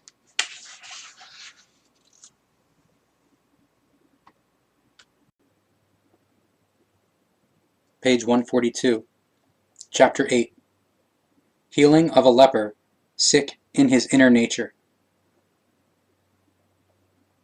When he descended from the mountain, there followed him a small crowd of people. And behold, a leper, or leprous one, who had become sick in his inner nature, or psyche, came and knelt before him and said, quote, "Master, if you will, you can make me clean from the evil inner nature of my thoughts." And Emmanuel stretched out his hand, touched him, and spoke long and deeply or suggestively to him. Then he said, quote, I will do it and help you. Be cleansed from the evil of your inner nature, just as you want it, and have the certainty that you will be healed." End quote. And immediately the sick man was cleansed from his evil inner nature of his thoughts. Page 144, verse 4. And Emmanuel spoke to him, quote, "See to it that you tell no one. Instead, go and show to the priest that you are released from your evil inner nature of your thoughts and are clean again. You were healed through the power of your spirit or consciousness, and through the wisdom of knowledge, and through your power of thought or intellect, and your insight or rationality." End quote. The centurion at Capernaum, verse 6. When Emmanuel went to Capernaum, a centurion walked up to him with a request, saying, quote, "Master, my servant lies at home incapacitated with gout, and has great torment in his thoughts to accept his suffering. Master, I have heard your new teaching, and I know the truth of your wisdom, which states that the human spirit or consciousness can perform miracles through the knowledge of the truth." End quote. And Emmanuel spoke to him, quote, "I will come and make him well, if he wants this, and does what I tell him." The centurion replied, "Master, I am not worthy of it, that you should enter under my roof, for you stand much higher than me in the knowledge. So only say the word, and my servant will be well. I am only a regular or simple human being, subject to authority, and under me are soldiers. And if I say to one, 'Go,' he goes, and to another, 'Come here,' and he comes, and to my servant, 'Do this,' he does it." But Emmanuel said, "See, I am also a regular human being like you. And if I am more knowing than you, I still do not stand above you or above others." But the centurion persisted or insisted on his trust, and on that which he said. When Emmanuel heard this, he marveled, and spoke to those who followed him, quote, "Truly I say to you, such trust I still have not found in the land of the God-believers, for trust in the truth is not sought after by them. But I say to you, many people will come from the east and the west, from the south and the north, and they will understand my teaching and will recognize in the knowledge the wisdom. But the God-believers will not understand it, and thus they will talk behind or defame me. At the same time, it will be so that they and their children will be expelled by other God-believers. So they will go out with their belief into the darkness, or remain unknowing, where there will be wailing and the chattering of teeth. The confused teachings of the God-believers will give rise to bloodshed and hatred and war in their land, and unto the ends of the world, or all around the world, across 2 times 1,000 and more years, while God-zeal, or God-fanaticism, will bring death and destruction over the land and over all the world, through the obsession or greed for might, and vice, or selfishness, and vanity, or imperiousness. Truly, I say, for all God-believers, turn away from your false and confused teachings, or irrational teachings, on tin gods and gods. Thus, this is also said to the authorities, or rulers, official bodies, and the scribes, and the studying scholars, or scientists, who are believers in a God, because they all will bring destruction to the masses of the human species, unto the ends of the world, or all around the world. The people of the God-believers in this land, in their deep confusion, and in their self-love or selfishness, and self-conceit or megalomania, believe themselves to be a chosen human species. But so too will all God-believers give themselves over to a hazy picture, or succumb to a delusion, imagination, into the distant time to come or future. However, it is by no means as they assume or believe, because all are more disloyal and unknowing than the unknowing themselves, who lack the secret of creation's laws. End quote. And Emmanuel spoke to the centurion, "Go in with me to your servant, so it will then happen to him as you have accepted." And they went into the centurion's servant, and Emmanuel gave him a herbal potion, which calmed him. But then he talked deeply or suggestively with him for a long time, and so he understood to accept his suffering. Thus, his torment was alleviated that same hour.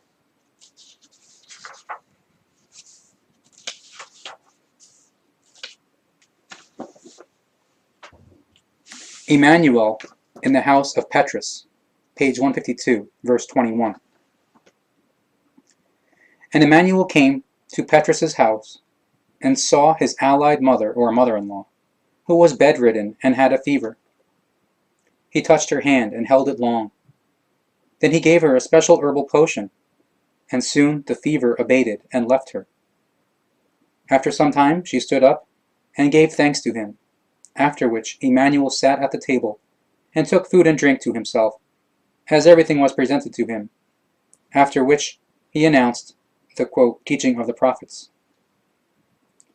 In the evening, however, they brought to him 2 possessed ones, drunken or intoxicated by toxic fruits, and befallen by restlessness, and he calmed the evil spirits, or delusional thoughts, through his word intervening, or hypnosis, in the spirit or consciousness. He also gave them a herbal potion. Then they spewed, or they threw up, vomited, and calmed down.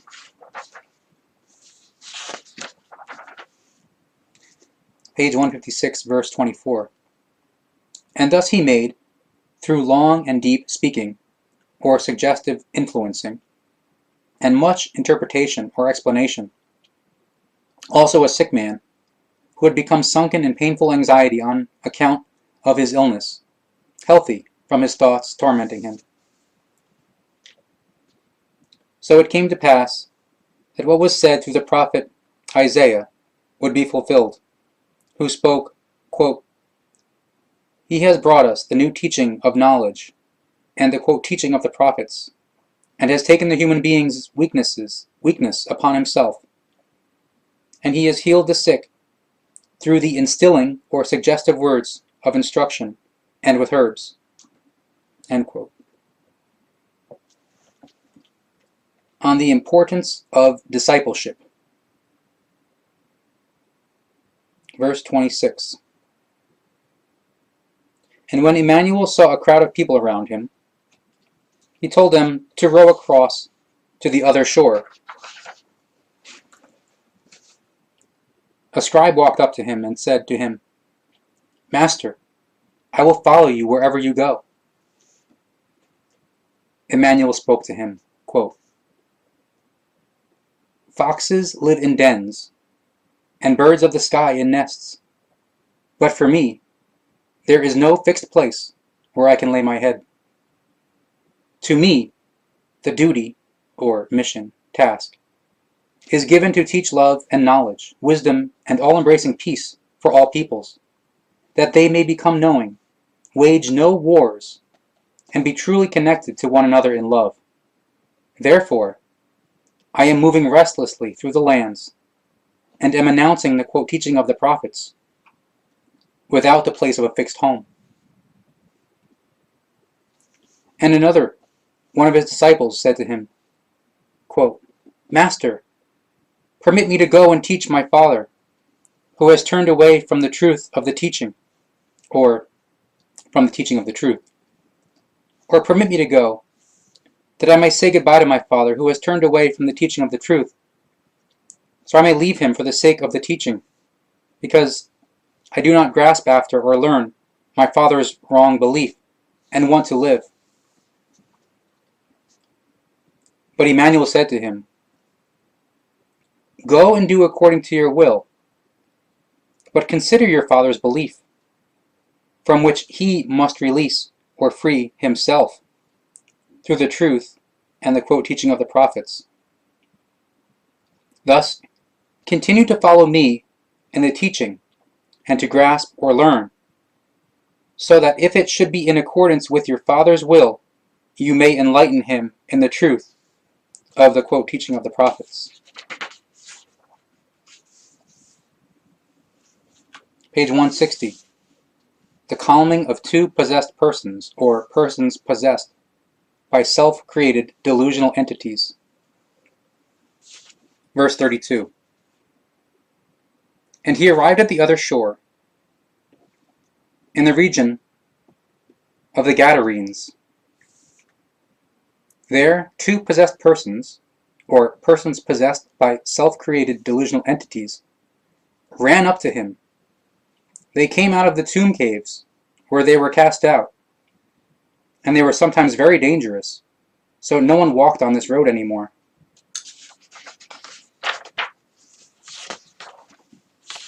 Page 164, verse 33. And behold, they cried out and shouted, "We have heard of you. What do you want of us, you son of Gabriel, the celestial son? Have you come to torment us before it is even time that the evil spirits move our spirit or consciousness into confusion again?" But Emmanuel spoke deeply, or suggestively to them. So he spoke also with his deep words, or hypnotically, to the spirits or consciousness of the possessed persons, or persons possessed by self-created delusions. And they soon became of another sense and came to rest. And so the two possessed persons, or persons befallen by self-created delusions, asked him, "Master, if you intend to drive the evil entities out of us, then let them go into the herd of swine grazing just over there."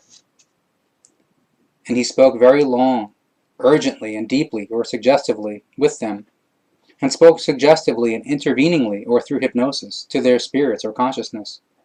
And then he said, "So go there, then, and cry out very loudly to the swine."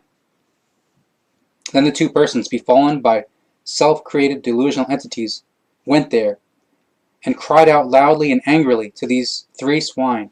And behold, the small herd got frightened very much, and rushed down to the waters, and drowned therein. But the possessed persons, or persons possessed by self-created delusions, changed their behavior, and they became calm and peaceful, and were henceforth no longer a danger to those passing along this road, on this road. And the female swineherd fled, and went into the town and told everything, including what had happened to the possessed, or persons possessed by self-created delusions. And behold, a crowd of people came out of the town and approached Emmanuel, and when they saw him, they asked him to leave their area, for they thought he was in league with evil spirits, and with the superior of evil, or the devil.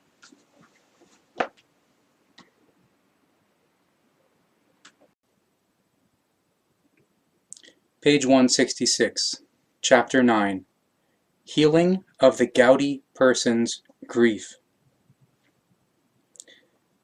Then he stepped into the boat, returned to the other side again, and came into a town. And behold, they brought to him a gouty person, lying on a bed, and in deep grief on account of his disease. So he did not walk, or could not walk, in his pain. When Emmanuel saw his trust, he spoke to the paralytic, quote, "Be comforted, because your trust in the power of your spirit, or consciousness, and your confidence in my teaching, which is truly the teaching of the nature and of the creation, will help you if you follow my words in good will."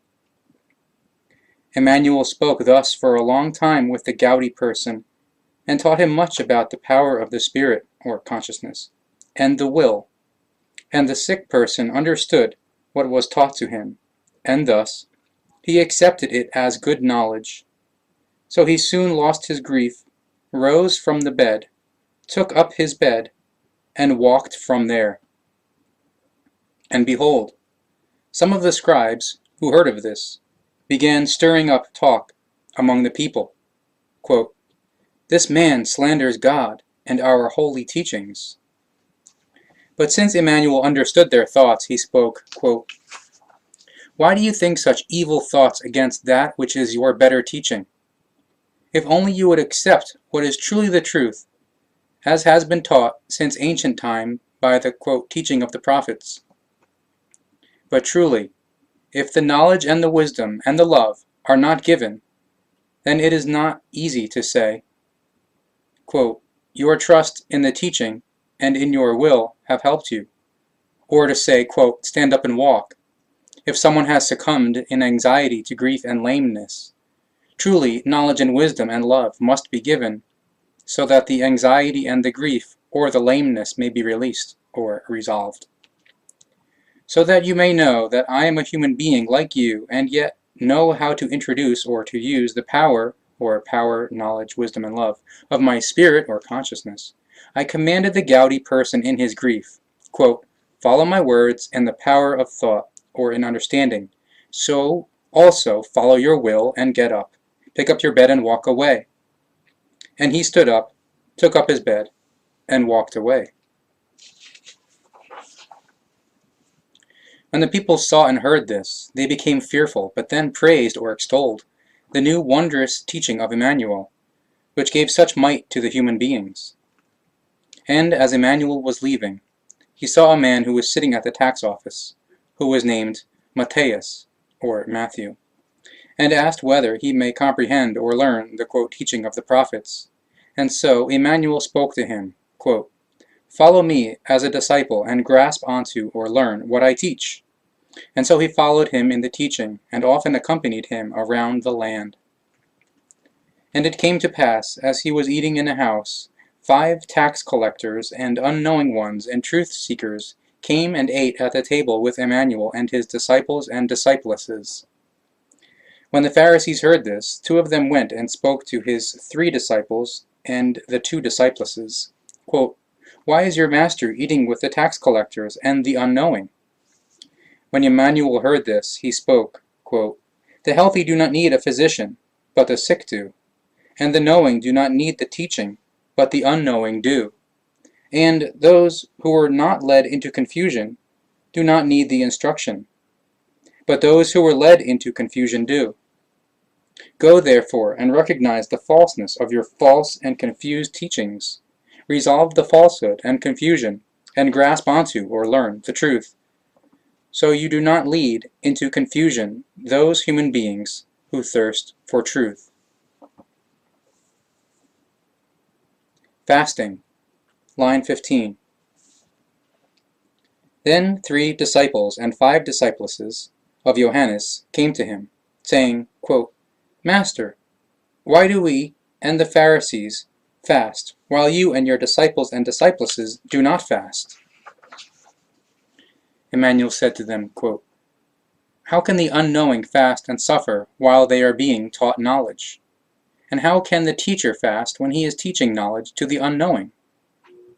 Know that the unknowing only grasp or learn with hindrance or difficulty, and the teacher has to teach with difficulty if they starve in hunger and their thoughts are only in suffering. Truly I say to you, your teachings are false if you fast according to the laws of a cult or religion sect. Fasting does not serve a false teaching or a belief, but rather the health of the body and the growth of the spirit or consciousness. But if it is burdened by hunger, then it does not grasp, or it does not learn.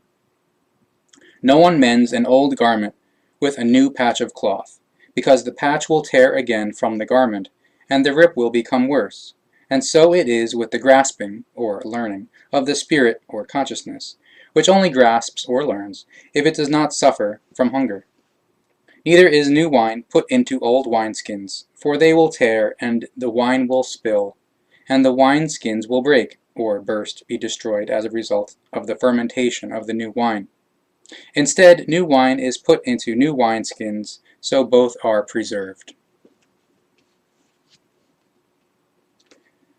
The daughter of Jairus, or Jairus, the woman with hemophilia. Verse 22. While Emmanuel was talking with them, one of the community leaders came and prostrated himself before him, saying, quote, "My daughter has just died, but if you come and lay your hand on her, then she will live." And Emmanuel stood up, and his disciples and disciplesses followed him. And it happened that a young man-woman, or hybrid equals part man, part woman, but one of sustainable or strong/pronounced virility or procreative power, who had the flow of blood, or equals hemophilia or bleeding disorder, for 12 years, stepped up behind him and touched the fringe of his garment. She spoke to herself, quote, "If only I could touch his garment, I would soon be cured." Then Emmanuel turned around and saw her, and he said, quote, "Be comforted. Your trust, or certainty that it would help, has helped you." And the man-woman was well from that hour on. And when he came into the community leader's house, and saw the pipers and the turmoil, or lamenting for the dead, of the people, who were mourning and lamented that the community leader's maiden lay there motionless, and they assumed she was dead, then he touched her and looked at her, and then he spoke, quote, "Depart, because the maiden is not dead, but is sleeping in insignificance, or faint." And they laughed at him. But after the people were driven out, he entered and held out a salt, or smelling salt, and stimulated her breath, and the maiden awoke. And he took her by the hand and spoke, quote, "I order you to get up and walk." And the maiden stood up and walked, and soon the news of this spread through the entire land, in which case, however, it was wrongly reported that Emmanuel had awakened the maiden from the dead. A blind man and a mute. Verse 31. And as Emmanuel left and continued on from there followed him a blind man, who, after an evil happening, or mishappening, could not see any more, because he evermore, or constantly, crampfully closed his eyes.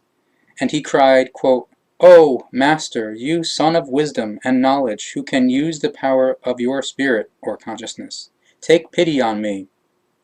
And as he arrived at his house, the blind man stepped up to him, and Emmanuel spoke, quote, "Do you have confidence that I can do this?" And he answered, "Yes, Master."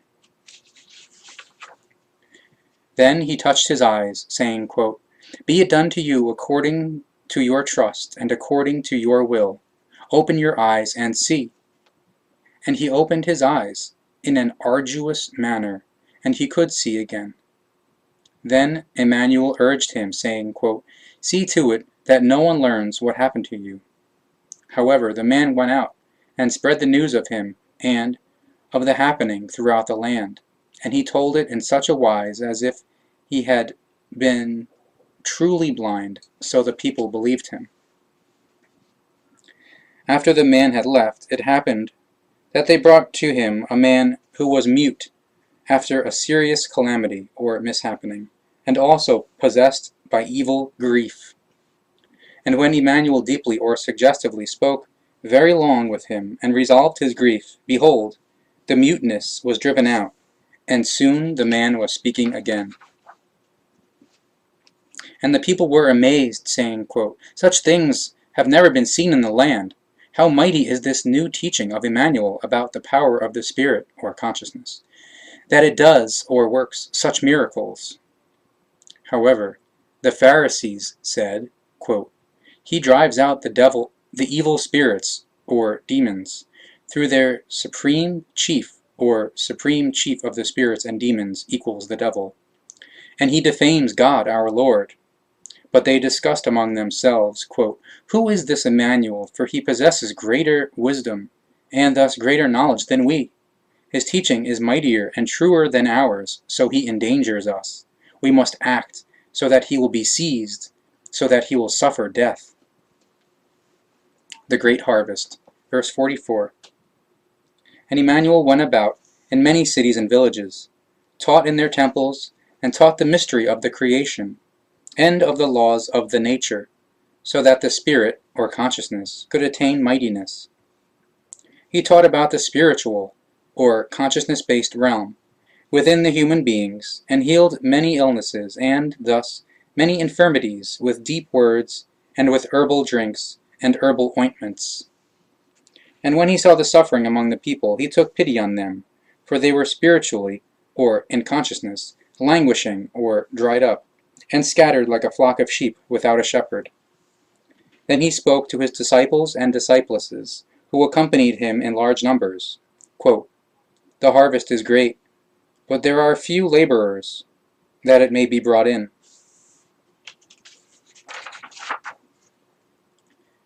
Seek and hold edification in your spirit or consciousness, that more laborers will be found for the harvesting. And so it came to pass that laborers for the harvest were found, who crowded around Emmanuel to become disciples and disciplesses.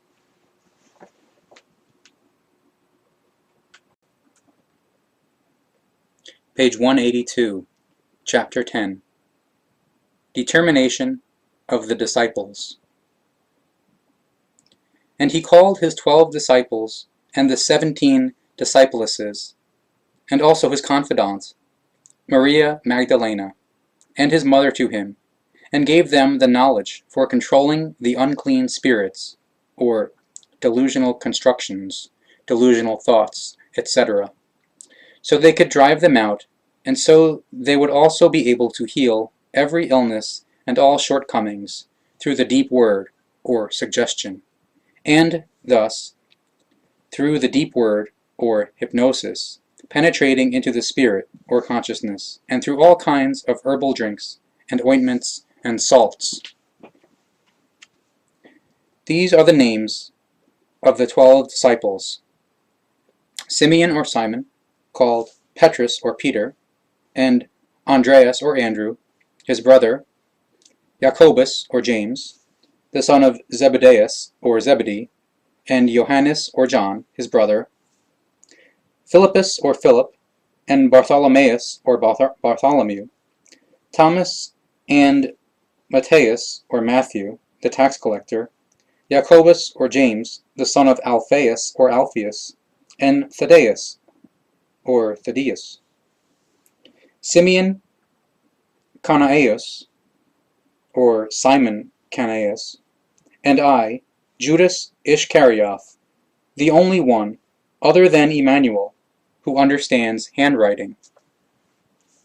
The names of the 17 disciplesses, apart from Maria or Mary, the mother of Emmanuel, and Maria Magdalena or Mary Magdalene, his confidant associated to him, or confidant associated in friendship, are these: Judith, Sarah, Lee or Leah, Tabea or Tabitha, Suzanne or Susan, Ruth, Rebecca, Rika or Rika, Rahel or Rachel, Esther,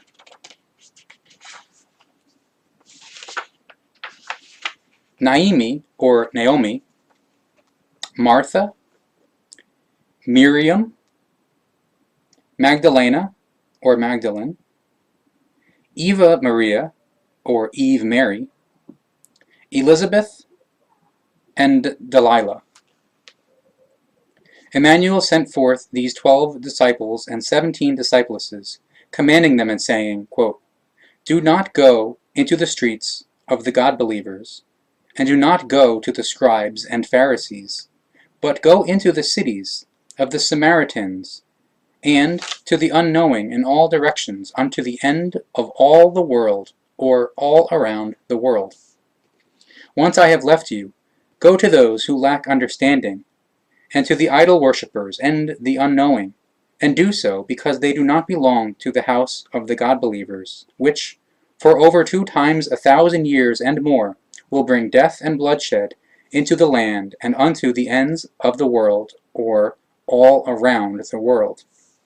Go out and teach and say, quote, "The laws of the nature are the laws of the creation, and the power of the spirit of the human being, or consciousness within human beings, embodies the life on the firm or earth.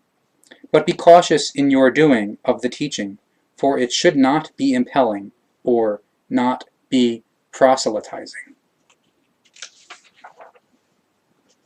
Heal the sick, raise the living dead, or the unknowing with regard to the teaching of the truth. Free sufferers from their affliction and from their anxiety. Drive out evil spirits, or delusional constructions, delusional thoughts, etc., by the deep word or suggestion, and by the deep word or hypnosis, reaching into the spirit or consciousness, and thus heal in this wise. You received without having to pay. Give, therefore, without compensation. No repayment or reward should stand in line for you or be taken by you, for love and peace and consonance, or harmony. Take only bed and board given in love and renunciation, or selflessness. And so you shall also have food and drink, and a place where you can lay your head to rest, so that you can also eke out your existence. Consider well every demanded or commanded fulfillment of duty, and effort or work, for wages or remuneration, is worthy of its compensation or reward. But the teaching is not a demanded or commanded effort or fulfillment of duty which demands a repayment or reward.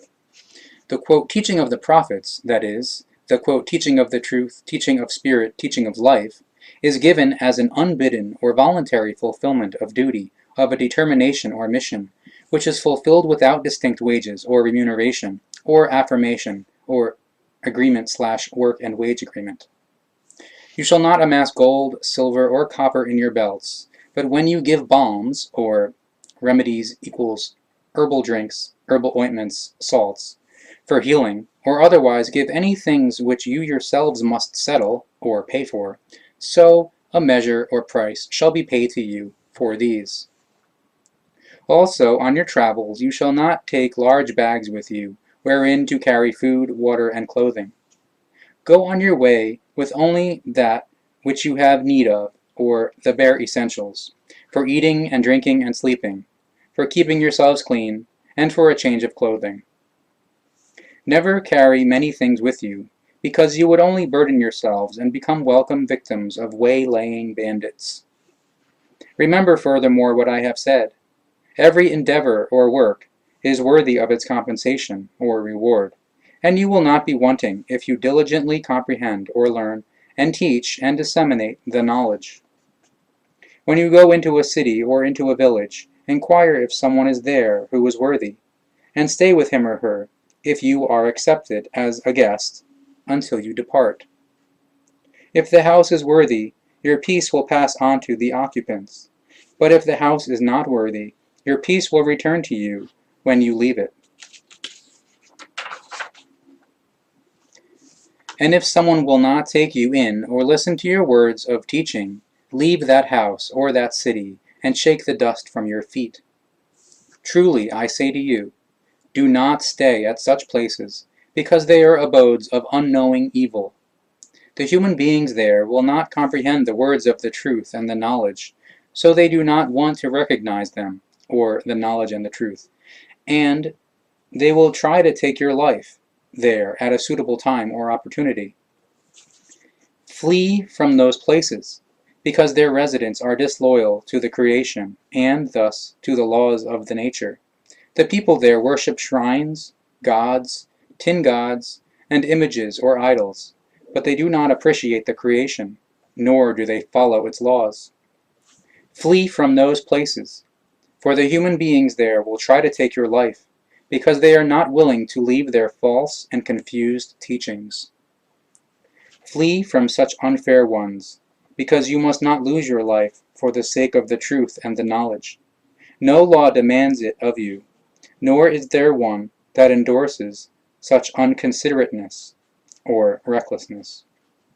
Truly I say to you, many, nevertheless, will die, and they will shed their blood into the sand, because later my teaching will be turned into confused teachings, as I have never taught them, and which originate in the heads or minds of the scribes and the priests and zealots or fanatics of new cults or religions, sects.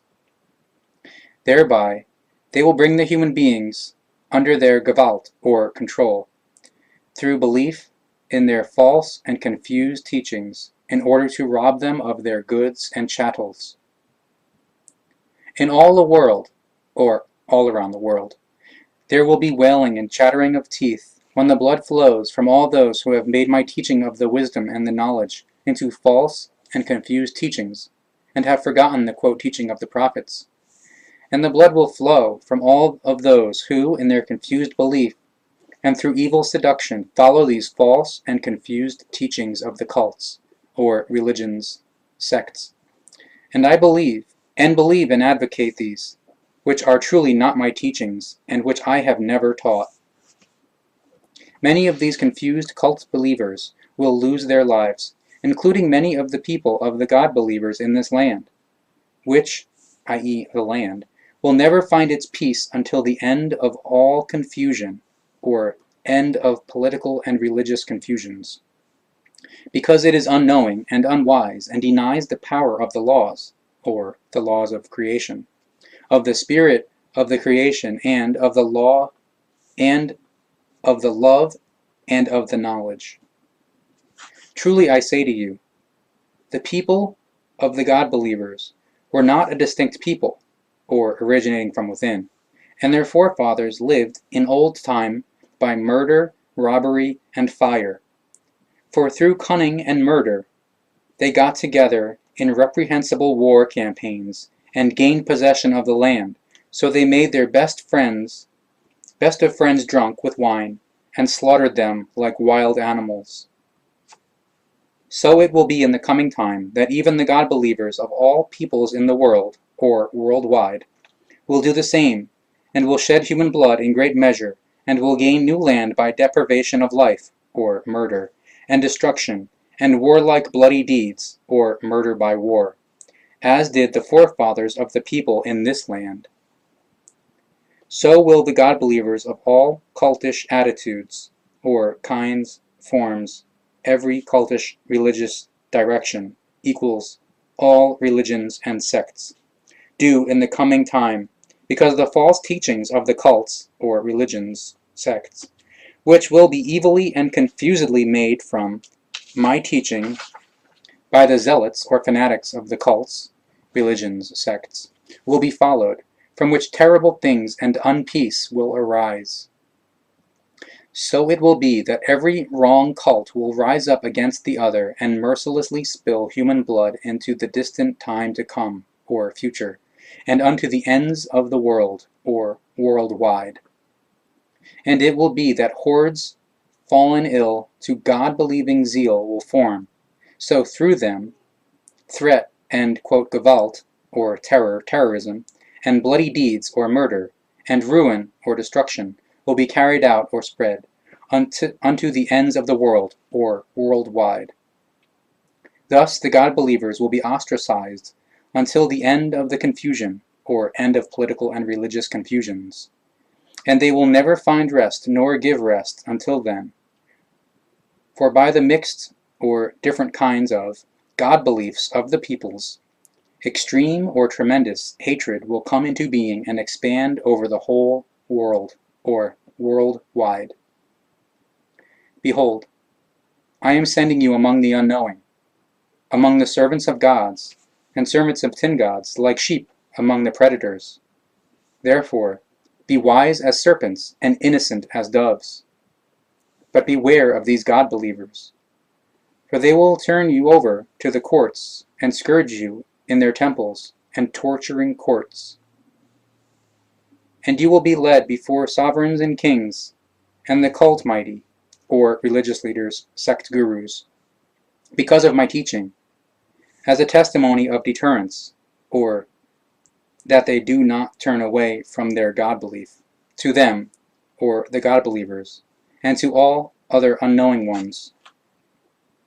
If you cannot flee, and they turn you over to the courts, do not be concerned, because the power of your spirit, or consciousness, will not leave you, and your knowledge will tell you what you should say. For it will not be you who speak, but the power of your spirit, or consciousness, with its knowledge. And you will come to be hated for the sake of the quote teaching of the prophets, and, thus, for the sake of my teaching. But those who persevere to the end will ultimately be great, or those who preserve knowledge, truth, and love will be great and satisfied. When they persecute you in one city, however, then flee and go into another.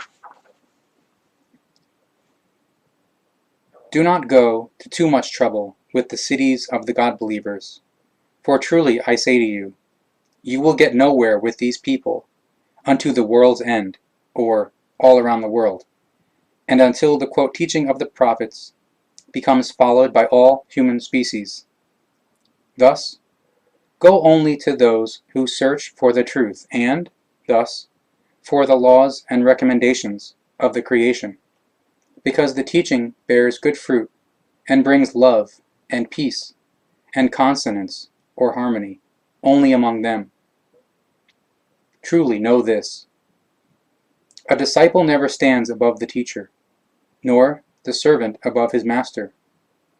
But so does no human being stand above another, and thus, also, no teacher above a disciple or discipless, as well as no master above his servant, and no husband above his wife, and no wife above her husband.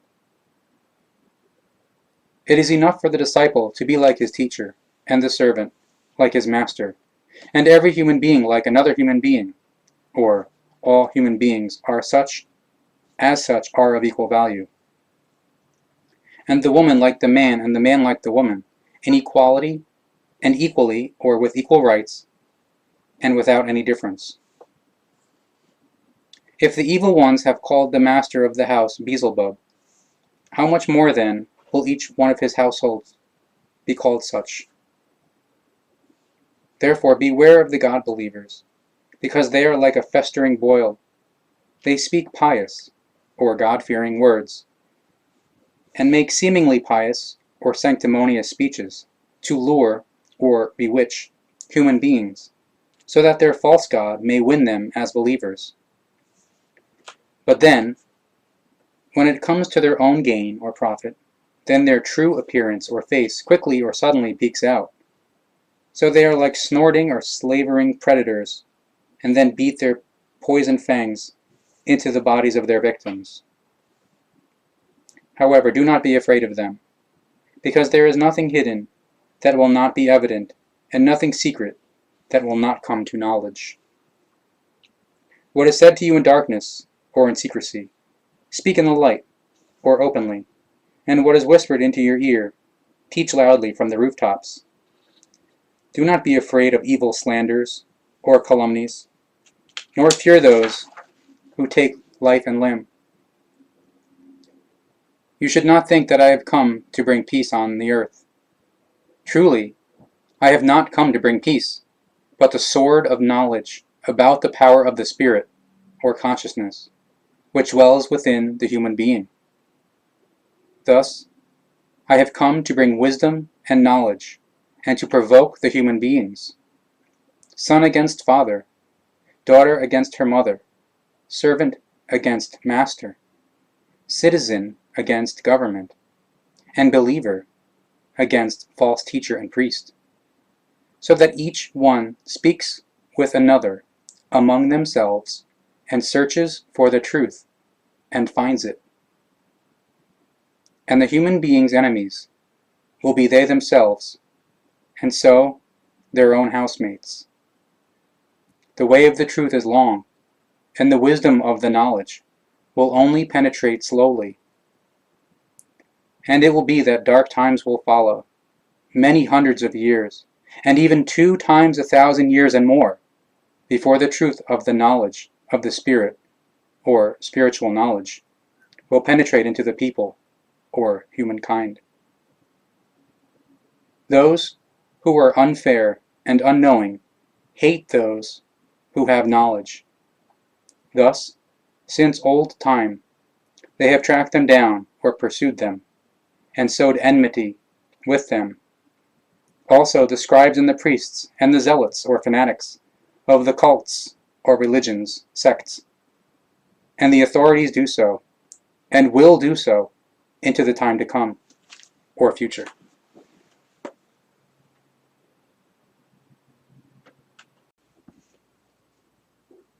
Page 230, Chapter 13, Emmanuel and the Sabbath.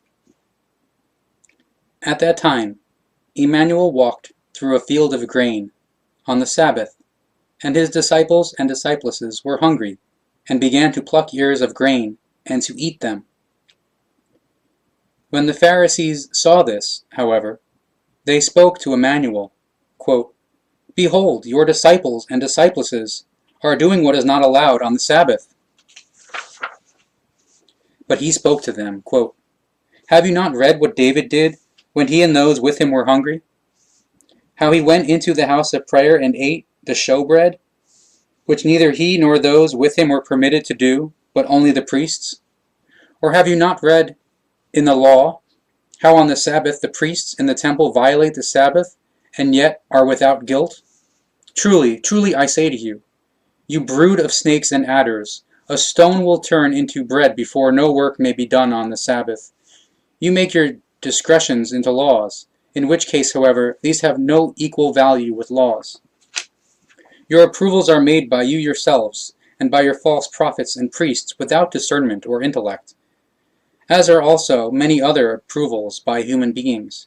For even much of these discretions are against the laws and recommendations of the creation, because they are contradictions to them, or because they contradict them.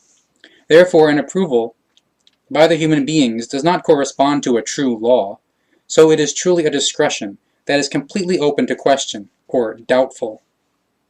False prophets and distorters of the Scriptures are the guilty ones responsible for these false discretions, which you lay out as laws. So because of these laws, because you follow them, you contradict the laws and recommendations of the creation and of nature.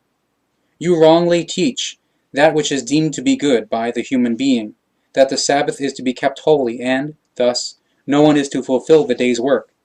But a discretion does not correspond to the truth, and it escapes or contradicts the fresh or healthy power of good of thought or the intellect, because that which is deemed to be good corresponds to a false and confused teaching from the spirit or consciousness of the human being or human consciousness. Truly I say to you, no Sabbath is to be honored as that which is deemed to be good or as a law, and no law of the creation dictates that no work is to be done on the Sabbath. Thus, the Sabbath is a day like any other day on which the day's work is to be done, but every day is to be appreciated as a day of celebration, so that each conscientiousness or duty is done worthily. Everything is written thus in the old writings of the laws and recommendations of the true prophets. So it is also written in the writings of the true prophets, that the false prophets and distorters of the Scriptures and Pharisees falsify the writings of the true, quote, teaching of the prophets, and will also do this in the coming time. And he walked on from there and came into their temple, where he continued to teach the people. And behold, there was a man who had a badly swelled or swollen hand, and they asked him, quote, "Is it also right that one becomes healed on the Sabbath, in order that they would have a further cause against him?" But he spoke to them, quote, "You hypocrites, you are without eyes and ears, and without discernment or intellect. If you could be given all these, then you could see, hear, and understand. But you are blind or unattentive, and without discernment or intellect, because you lack the knowledge that you may see the nature and may hear and understand it. Therefore you lack the cognition into the laws and recommendations of the creation, so you do not see, hear, or understand that the creation does not keep the Sabbath holy, or does not control, honor, or appreciate the Sabbath. Every Sabbath day, the creation rotates the stars in the firmament and regulates the sun and winds and rains, and nourishes all creatures on earth. It keeps the rivers flowing in their beds, and everything goes its normal course, so day to day, and on each Sabbath, as on any other Sabbath, just as the creation made it. But are not human beings much more than all creatures and plants? Thus they are masters over them all, when they follow the true laws of the creation.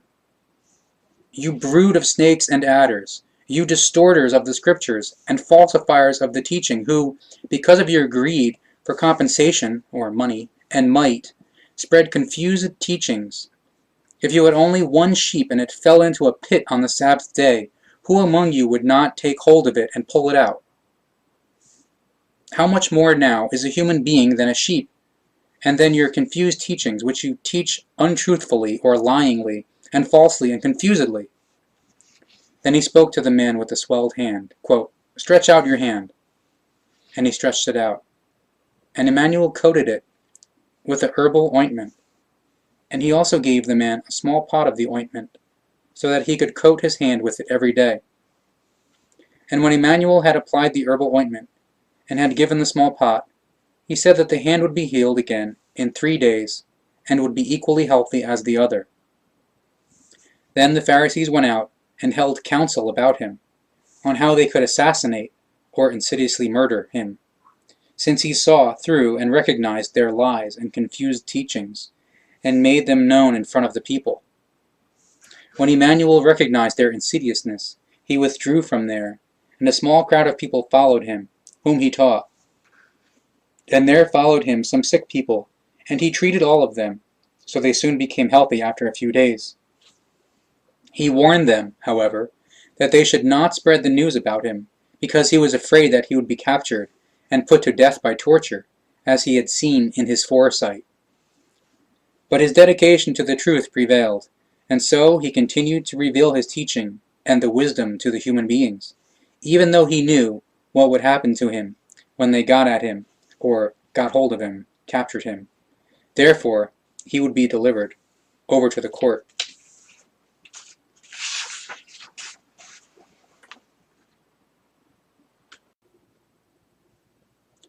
Page 206, Chapter 12, regarding marriage and cohabitation.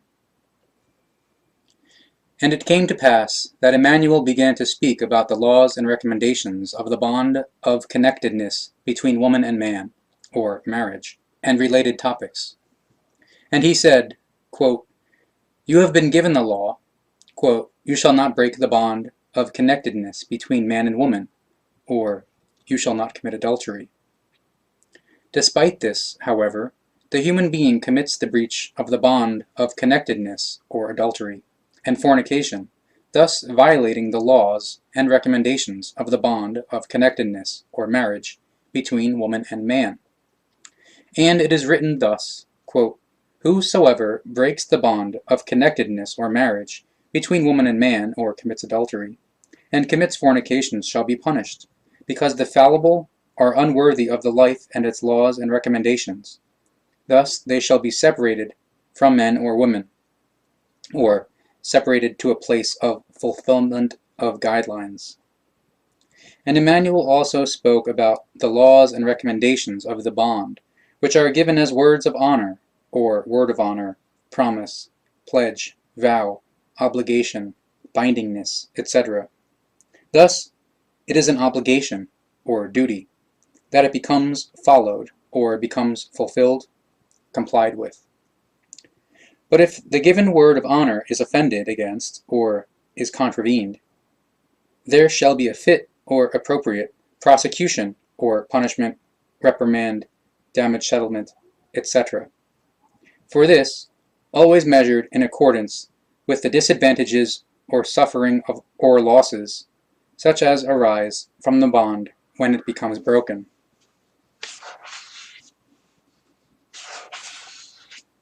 If unbetrothed or unmarried, men and women lie down or sleep with one another in lovelessness and disgrace, or whoredom/prostitution, they shall be handed over to the court, for the fallible are unworthy of life and its laws.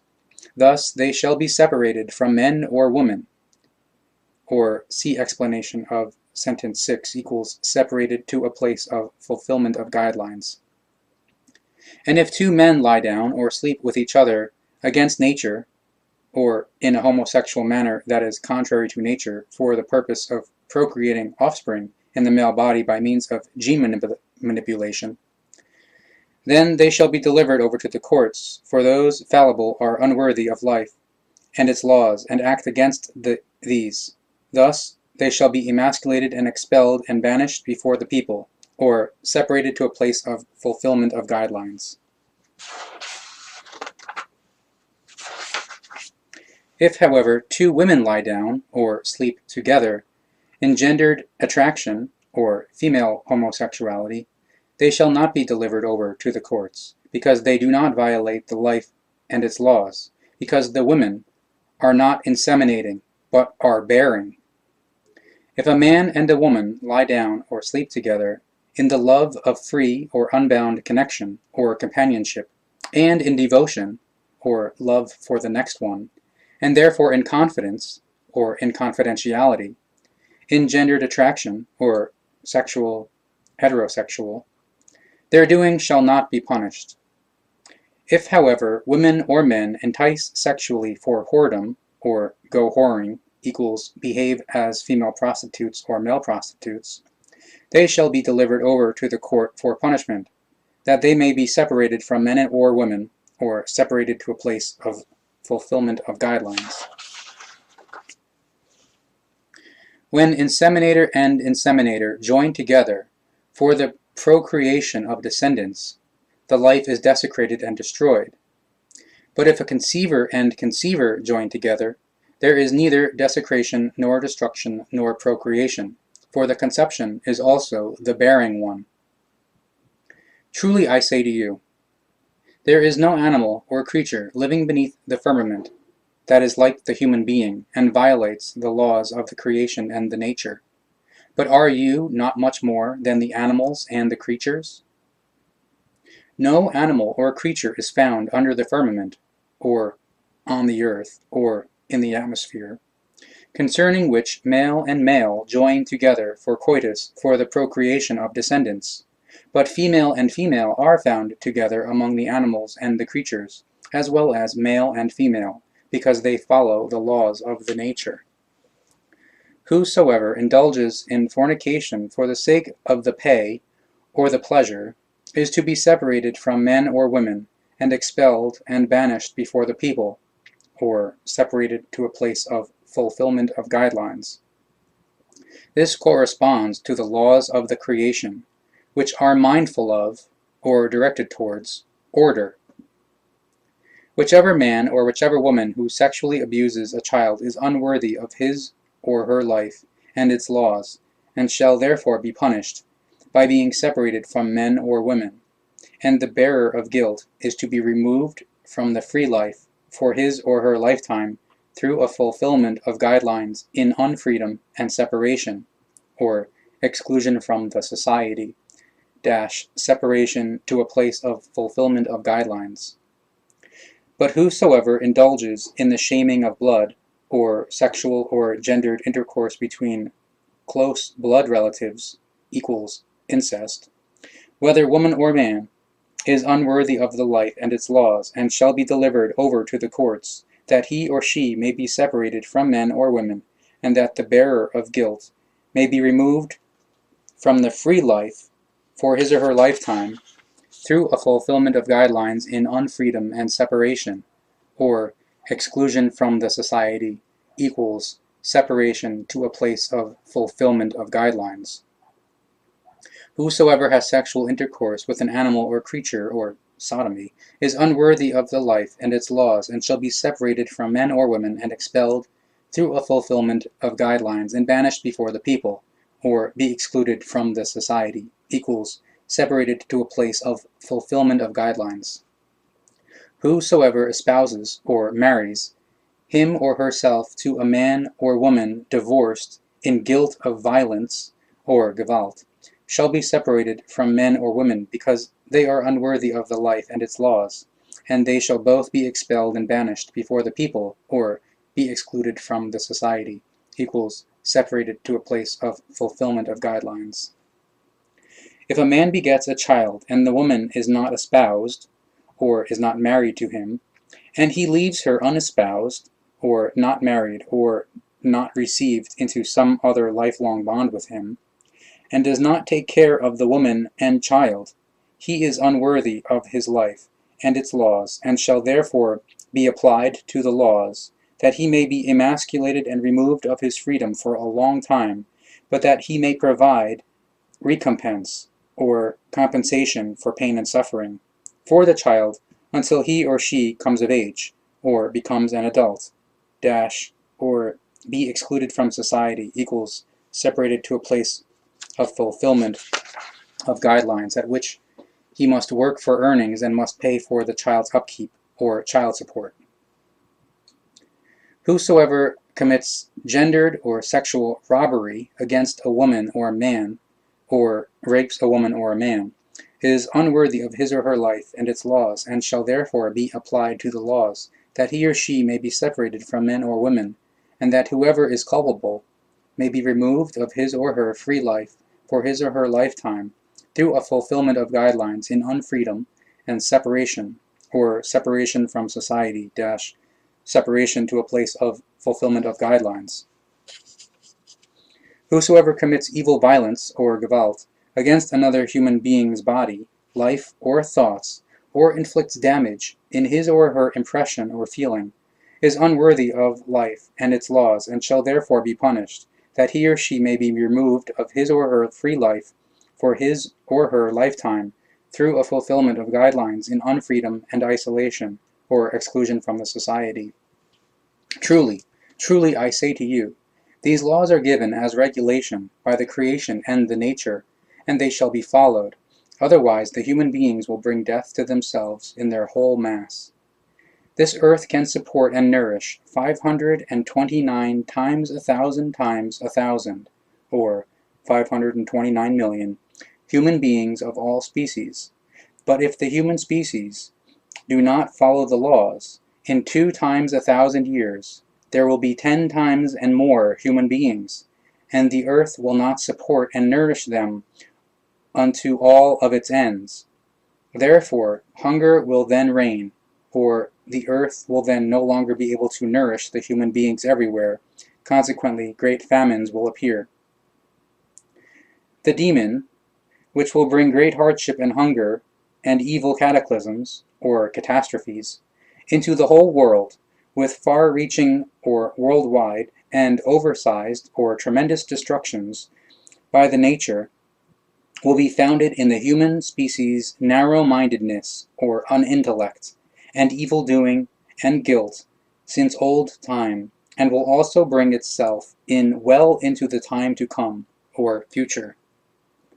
And so great unhuman wars will break out into the coming time, over and over again, unto the ends of the world, or worldwide, and raging, or rampant, illnesses and infirmities will bring innumerable deaths, and in the coming time, unto the ends of the world, or worldwide, the unpeace will rule the human species, who will kill themselves in large accumulations, or masses, and those who will survive without suffering or disadvantage will not know what to do about it, or will not be able to do anything about it, or even many of them will fall into the unconcernedness or disinterest and apathy.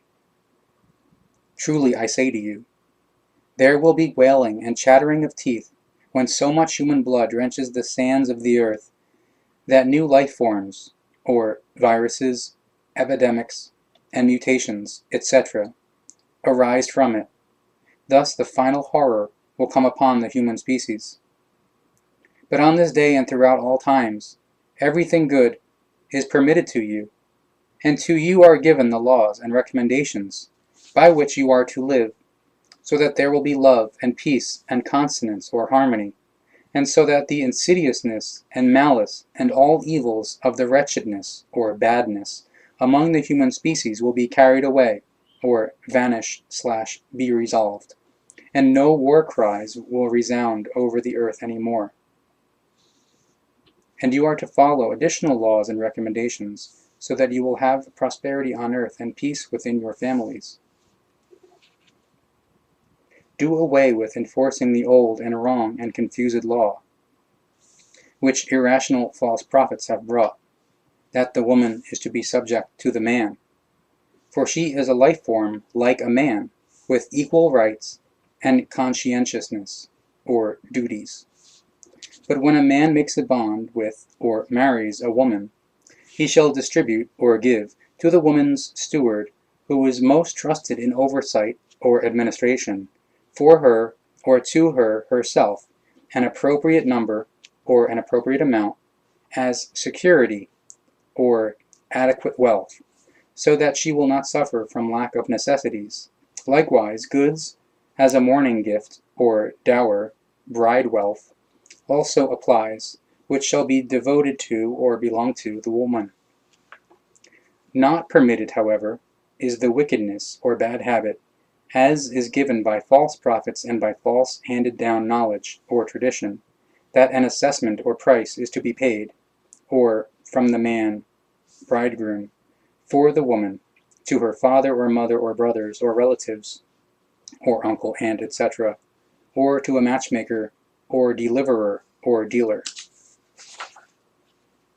Likewise not permitted is the wickedness or bad habit, as will be given by false prophets and by false handed-down knowledge or tradition, that a mourning gift or dowry is given from the father or the mother, or from the brother, or from relatives for the woman, or daughter, sister, or one entrusted to the care of another, and is an obligation or duty. So this is entitled to the man or bridegroom, who makes the bond with or marries the woman. This is permitted to the father and mother and relatives only, as a gift, so the gift is given unbidden, or free willingly, and thus no call, or no demand, no longing, by the woman, the daughter, or the man, or bridegroom, is given. The man is the sustainer and provider, or breadwinner, for woman and child, so the woman regulates the house, or maintains the housekeeping and keeps order, and protects and raises the descendants. Therefore the woman, like the man, carries out an endeavor, or work, be it by contributing to all necessary allowances, or subsistence equals nourishment, food, clothing, and maintaining of all needs. The number or amount for the security of the woman, and the mourning gift, or dower, shall therefore be calculated for each year of life of the woman. Therefore, sufficient pieces of silver, or money, and property, or dower, and furnishings, shall be given. So she will be measured according to her own knowledge and mastery, or abilities, capabilities, and according to her own strength, or she can have free rein with her own money in terms of her needs, and if her health is not lacking. The number, or the amount, shall not be considered that of a trade or purchase, but as security for the woman, so she will not suffer from want. The bond of matrimony, or marriage bond, or other lifelong bond, between man and woman shall be permitted only if both are clear in discernment or intellect, and capable of conducting a bond or marriage according to the given laws. Also, a matrimony or a marriage bond or other lifelong bond between man and woman shall only be permitted if they are uncorrupted, or normal, healthy, in the spirit or consciousness, and they are not laden, or burdened, with acquired diseases and sufferings, or hereditary diseases, inherited sufferings. Also, a matrimony between woman and man is only permitted if no cruelty or violence (Gewalt) and coercion reigns between them. And a matrimony, or a marriage bond, or other lifelong bond, between man and woman is only permitted if they are trained, or are enabled, such that their descendants will be supplied with the instruction, or education, without chastisement, or without violence (Gewalt) and coercion, and will not suffer affliction in any wise. If it be that no descendant is given, or if no descendant is desired, with the matrimony, or the marriage bond, or other lifelong bond, this is permitted, and is not of evil. But within a matrimony, or a marriage, or other lifelong bond, only a considerate or reasonable number is to be given concerning the descendants, so that the world will not become laden, or burdened, by a superior number, or overpopulation, and become destroyed. A matrimony in the bond, or marriage bond, or other lifelong bond, between woman and man shall be concluded only if the number, or the amount, for the woman becomes paid for her security. If, according to prearranged agreement, no number, or no amount, is paid, then the law applies that the man will provide the wife with all the necessities for her satisfaction for her time of the bond, or marriage. Neither infertility of the woman, nor other judgment or action, nor illness, nor detachment, or mutilation of limbs, nor coarsening of the body or face, or disfigurement, deformity of the body or face, is valid as a cause for the dissolution or divorce of the bond or marriage. The only valid grounds for the dissolution of the bond or divorce, therefore, are the breach of the bond, or adultery, as well as the destruction or endangerment of the spirit, or material consciousness, and the mentality, or psyche, the body, or the life of a relative of blood, or members of one's own family, blood relative. If a human being, a man or woman, is guilty for a divorce, then he or she shall be separated from men or women, for bearers of guilt are unworthy of life and its laws. Therefore every human being who makes him or herself guilty in a bond or marriage shall be expelled and banished before the people, or excluded from the society, separated to a place of fulfillment of guidelines. And a man or a woman is also guilty for a divorce if his or her righteousness for guiding the family is not given, and quarrels and discipline, or coercion, and cruelty, or violence, (Gewalt), reign all around. If all is done and followed in this wise, only then will the love and the rightfulness, and thus peace and order and consonance or harmony truly come to all human species, and so the life will be preserved.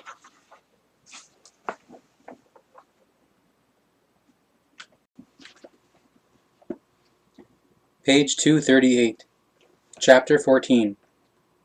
My, Judas Ischkerioth's, wrongdoings.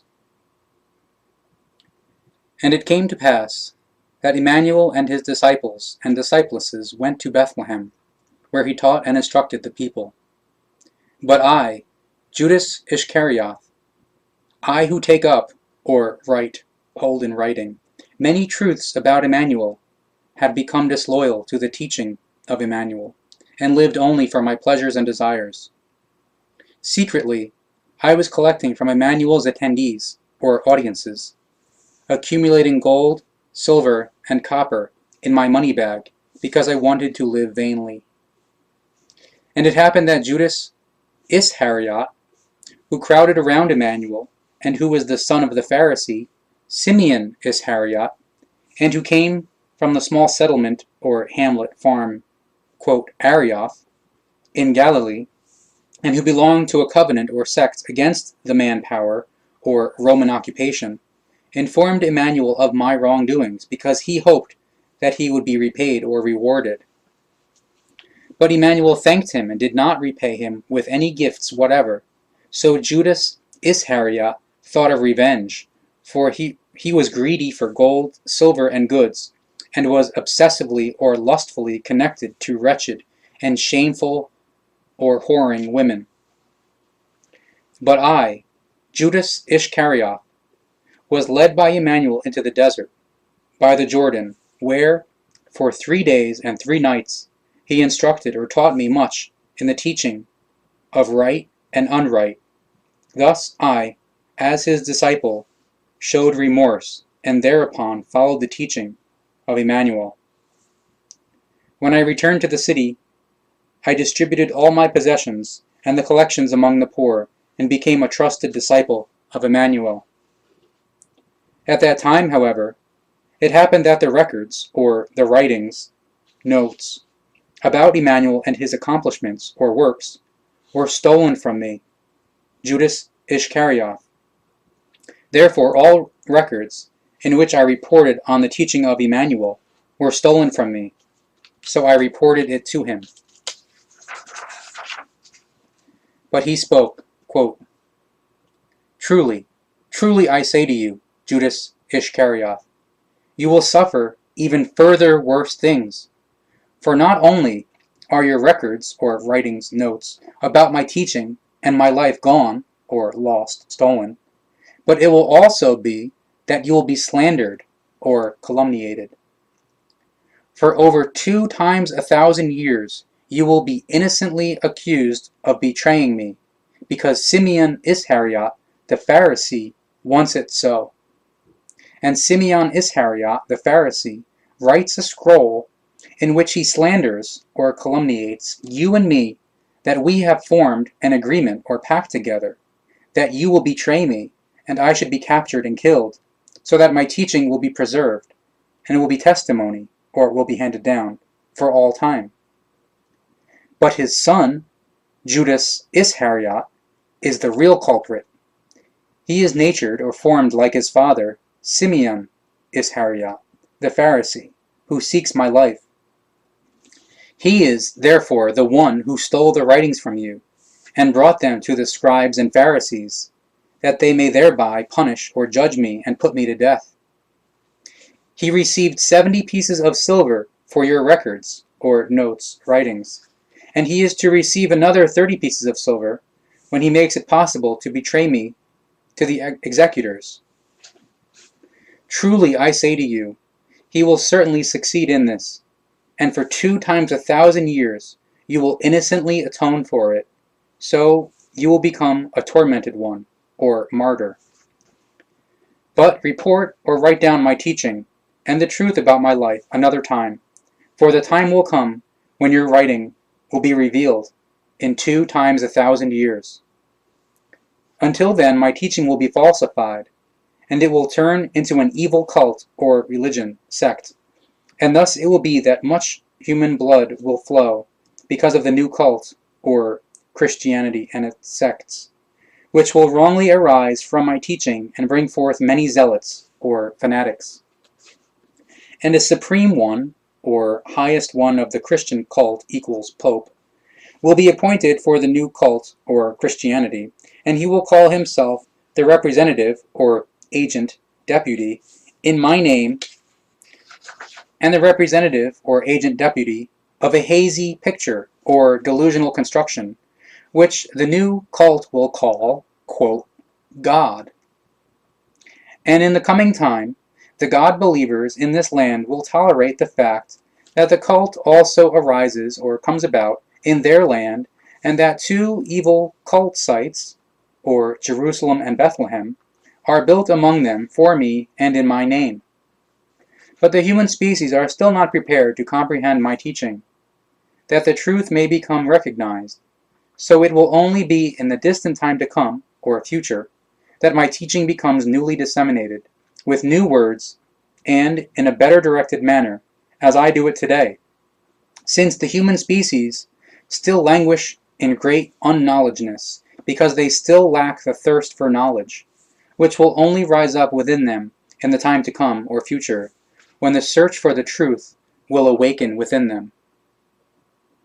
Not until 2 times 1,000 years will an unassuming man come as prophet of the new time, and he will teach my teaching as truth, when he will at that time be my new self, or personality, and will know the, quote, teaching of the truth, teaching of spirit, teaching of life, which is the, quote, teaching of the prophets, which he will then strew or disseminate with great courage unto the ends of the world, or worldwide. He will be cursed by the false cults, or Christianity, religions, sects, evilly arising from my teaching, through zealots or fanatics and their allies, and by pedants or know-it-alls, of the confused teachings about me, and will be accused of being a manipulator or cheater, and an obscurer or liar, as it also happens to me in this time. But you, Judas Ischkerioth, you will until then be innocently slandered or calumniated as my betrayer, and thus be condemned, as a result of the falseness of the chief priests and the lack of understanding of the human beings. But pay no attention to this lie, for the teaching of the truth demands sacrifices that must be made. The human beings are still small and unknowing in their spirits or consciousness and knowledge. Therefore, many of them must first take upon themselves much guilt and error, before they thereby grasp or learn and accumulate knowledge and wisdom, so as to recognize the truth. For all of this to take place, however, so that the knowledge of the truth will bring forth a rich harvest among the human beings, report or write down my teaching.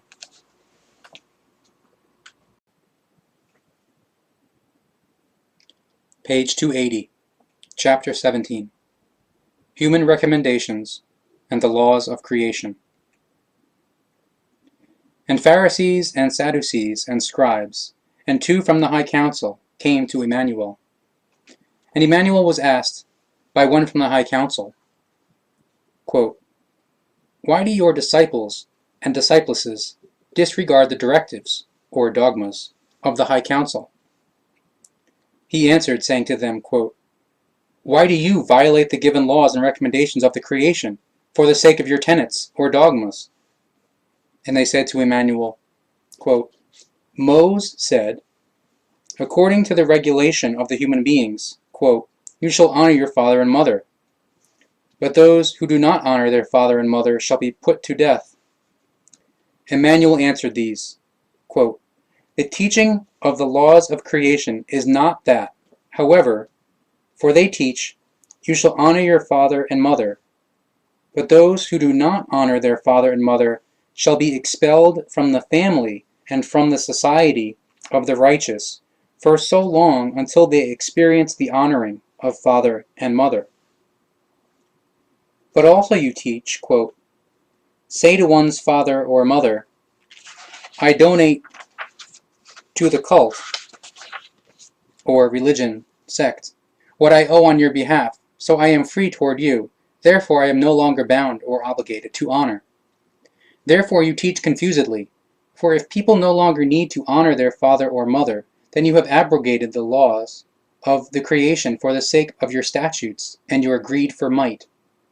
You hypocrites, the truth was taught to you, and the 12 recommendations were given to you, but you ignore and curse these in all values, and curse them and falsify them, and reduce them in their number, or instead of 12 recommendations, brackets equals dodecalogue, only 10 of these are taught, brackets equals decalogue, and that in false presentations as well.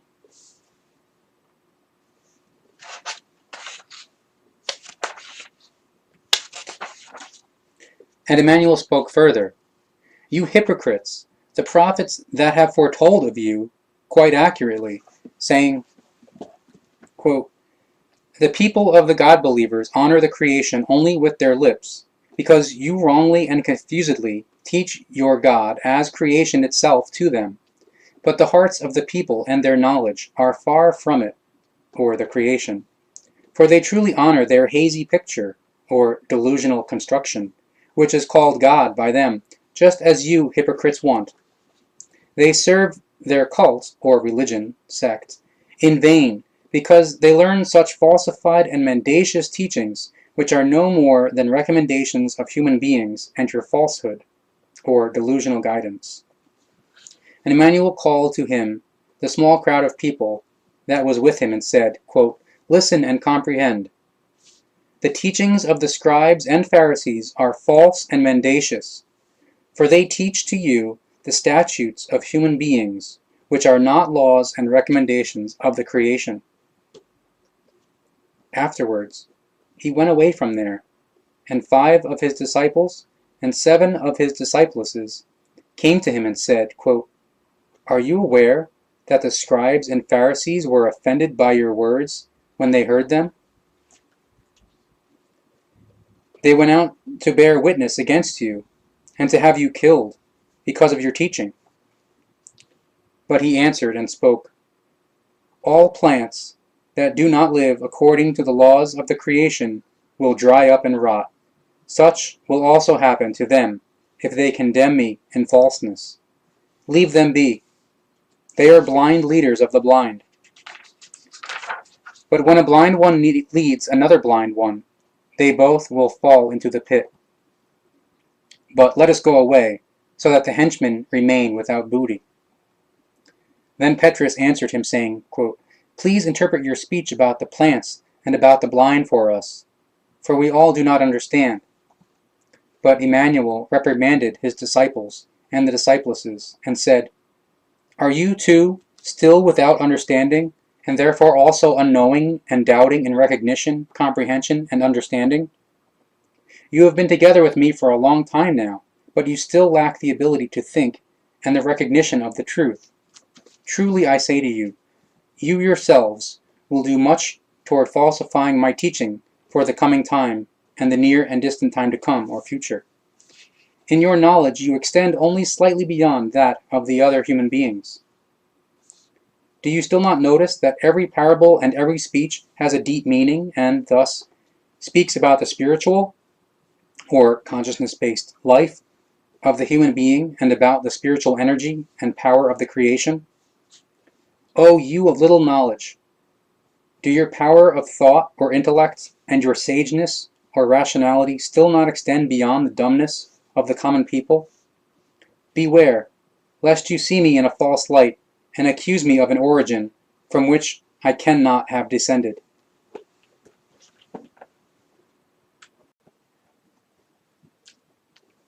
Page 266, Chapter 16. Herodes, or Herod, and Johannes. At the time, however, when Emmanuel was staying in Nazareth, news about him reached Herodes. And when Emmanuel's speech was brought to Herodes's ears, he spoke to his people, quote, "Surely this is Johannes, who carries out the custom of the initiation, who has arisen from the dead, and who therefore possesses such mighty powers." For Herodes had seized Johannes, bound him, and put him into prison because of Herodias, the wife of his brother Philippus, or Philip, and had him beheaded. However, it came to pass previously that Johannes the Initiator, or the one who carries out the initiation, reprimanded Herodes, saying, quote, "It is not good that you have taken Herodias, because you have committed a breach of trust," or breach equals break equals adultery, "with her, with your brother's wife, and therefore you must be punished according to the law." For this he wanted to kill Johannes, but was afraid of the people, because they considered this man to be a prophet. However, as Herodes was celebrating his birthday, the daughter of Herodias danced before them, and Herodes was greatly pleased. He therefore promised her, with an unlawful oath, that it should be given to her of him whatever she demanded of him. And as she had been induced accordingly by her mother, she said, quote, "Give me the head of Johannes on a silver platter." But the daughter of Herodias wept while saying this, not just because she was surging with love for Johannes, but also because she was devoted to his teaching. And the king was pleased that Herodias had persuaded her daughter to demand the head of Johannes the Initiator, or the one who carries out the initiation, because in this wise he was not guilty in the eyes of the people, because he had indeed taken the oath, so he thought. But Herodias' daughter did not know that Herodes was one with, or had agreed with, her mother already before the dance, that she was to demand the head of Johannes. And thus Herodes sent someone and had Johannes beheaded in prison. and his head was carried in on a silver platter and given to the girl. She kissed the brow of the decapitated head, wept bitterly, and said, quote, "I did not know that love tastes so bitter." Then she brought the head of Johannes to her mother. His disciples and disciplesses then came, took Johannes's body, and buried it. Then they went to Emmanuel and told him what had happened. And when Emmanuel heard this, he was overcome with fear, and he retreated on a boat to a deserted area. However, when the people heard that, a crowd of people followed him on foot from the towns. And Emmanuel saw the large crowd from the water, and he felt sorry for them. So he went ashore and taught them in the quote, teaching of the prophets, and also healed 2 people suffering from evil thoughts. Feeding of the 50, verse 20. In the evening, his 7 disciples and 4 disciplesses, who were accompanied him, came to him and said, quote, "This area is deserted, and the night is falling over the land. Let one of us go away for the small crowd of people, so that he may buy food and drink in the villages." But Emmanuel said, "It is not necessary that you go away. Give them food and drink." They replied, "Here are nothing but 15 loaves of bread and 30 fish." And he said, "Bring them here, for it will be enough for everyone." And he told the people to sit down, and took the 15 loaves of bread and the 30 fish, spoke venerable words, broke the loaves of bread and the fish into pieces, and gave them to his disciples and disciplesses, and these gave them to the people. And they all ate and were full. And they took up what was left of chunks, 2 half baskets full. And there were about 50 human beings who had eaten, and everyone had enough. On the sea, verse 27. And soon afterward, Emmanuel asked 5 of his disciples to enter the boat and proceed across the sea to the city in advance of him, while he would dismiss the people. And after he had sent the people away, he climbed up a small elevation or hill, alone, in order to rest and regain his strength that had departed from him. And so he was there alone in the evening. And the disciples' boat was at that time not far from the land, on the sea, and being imperiled by the waves. For the wind was against them, or had risen up, and was blowing strongly, and the storm that approached threatened them. But since Emmanuel saw this from the small elevation or hill, he came to meet them in a small, flat boat on the slowly increasing waves in the sea, so that he might caution them and lead them back to shore. And when his 5 disciples saw him on the small boat coming along on the water, they were very terrified and said, quote, "He is a ghost, and he is hovering on the water," and they screamed in fear. But soon Emmanuel came closer, and when they saw the flat boat on which he rode, and he called out to them and spoke to them by saying, quote, "Be comforted, it is I. Do not be afraid. Turn around and go ashore." "Master, is that you?" Petrus asked nonetheless. Emmanuel said, "Truly it is I." But Petrus answered him and said, quote, "Master, if it is you, then let me come to you on the water." But Emmanuel said, "You are safe there in the boat. Stay there and do not be afraid. Understand and know that the boat in the water is carrying you, and it will carry you if you remain therein. Do not doubt your knowledge and trust, so that the boat in the water will be a firm foundation to you."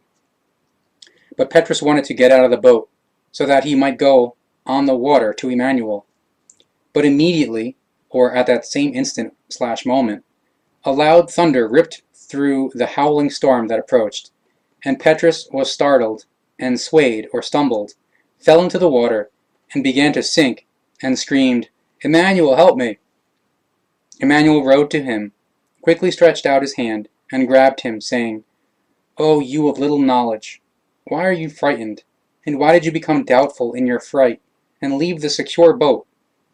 The power of your knowledge gives you the trust that you should follow, but you suffer harm, as you have just experienced, because you do not trust. You trusted in my words before the thunder came, but then you were frightened and doubted, and so the power of the knowledge left you, and your trust disappeared. Never doubt the power of your trust, which arises from your spirit, or consciousness, and which is a part of insight, or rationality, itself, and therefore knows no limits of the might. Behold, there was a little bird that circled at great heights, and sang and rejoiced about life, when a gust of wind came, and made it sway, and so it suddenly doubted the power of its skill, or flying skill, plummeted down, and was killed. Therefore, never doubt the power of your trust, and never doubt your knowledge, when the sageness, or intellect, proves to you the law of the creation in truth and correctness. And Petrus stepped back into the boat, and Emmanuel commanded that they should all go to shore, without anxiety or fright. So they set aside their anxiety and their fright, and rowed to shore, whereupon the storm also rose, but they still escaped from it.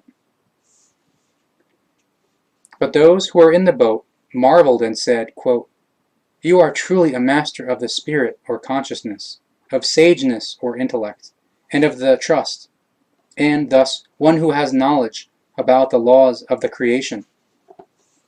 No one like you has ever yet been born among us, nor has any prophet known to us has had such might of the trust and the sageness." But Emmanuel answered, "I tell you, there are great masters of the spiritual or consciousness-based power, and of the knowledge and the wisdom than I.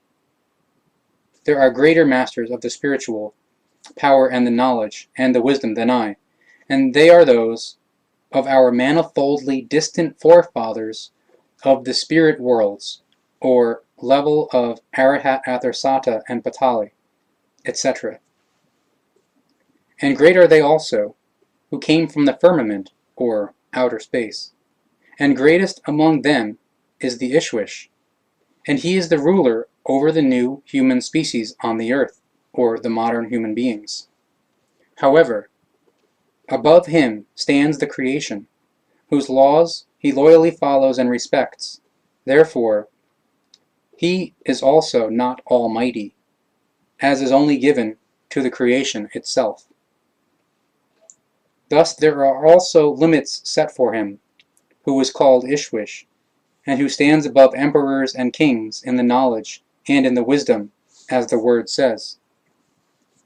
But human beings believe without knowledge, and immaturely, thus they believe an Ishwish to be the creation, and serve a confused teaching, as was falsified by the distorters of their writings. Thus, since human beings believe in an Ishwish, they therefore do not know about the truth of the creation. For an Ishwish is a human being, as also we are. But the difference is that in his spirit or consciousness, and knowledge, and in the wisdom, in the sageness or intellect, and in the love, he is 1,000 times greater than you, and greater than all human beings of the earth. But he is not the creation, which is unending, and which also has no visible form, for it is only power, or spirit energy. Thus, the Ishwish is also a created being, or Wesen, of the creation, which, according to the non-understanding sense of the human being, or according to human opinion, has no beginning and no end. And after the storm, they went across the sea and came ashore at Gennesaret. And when the people in that place saw him, they sent messengers around the land, and brought to him 11 who were sick. So he healed those for whom it was given to him to do so, while he had no might over the sicknesses of others. Then 3 who were sick asked him if they may just touch the hem of his garment, so they would be healed, as they had heard from others.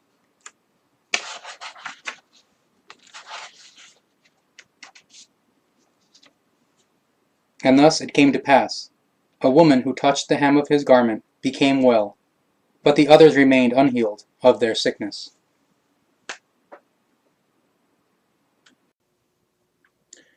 Page 244, Chapter 15. The Meaning of the Parables. That same day, Emmanuel went out and walked to the sea, where he sat down. And a small crowd of people gathered around him, so that he stepped into a boat and sat down, and the crowd of people stood on the shore and listened. And he talked to them in various parables, saying, quote, Behold, a sower went out to sow. While he sowed, some seeds fell on the pathway. Then the birds came and ate them. And some fell on the rocks, where there was not much soil. And as the sun rose high, they withered, and because they had no roots, they dried out. Some fell among the thorns, and the thorns grew up, or high, and smothered them. Some fell on the ground, and bore good fruit, some 100-fold, some 60-fold, some 30-fold. Those who have ears, let them hear and understand. And 2 of the 6 disciples, and 11 disciplesses, who also listened to him, stepped up to him and said, quote, Why do you speak to them in parables, when no one understands your teaching? He answered, saying, quote, It has been given to you to understand the secrets of the Spirit, or the spiritual, but it has not been given to them.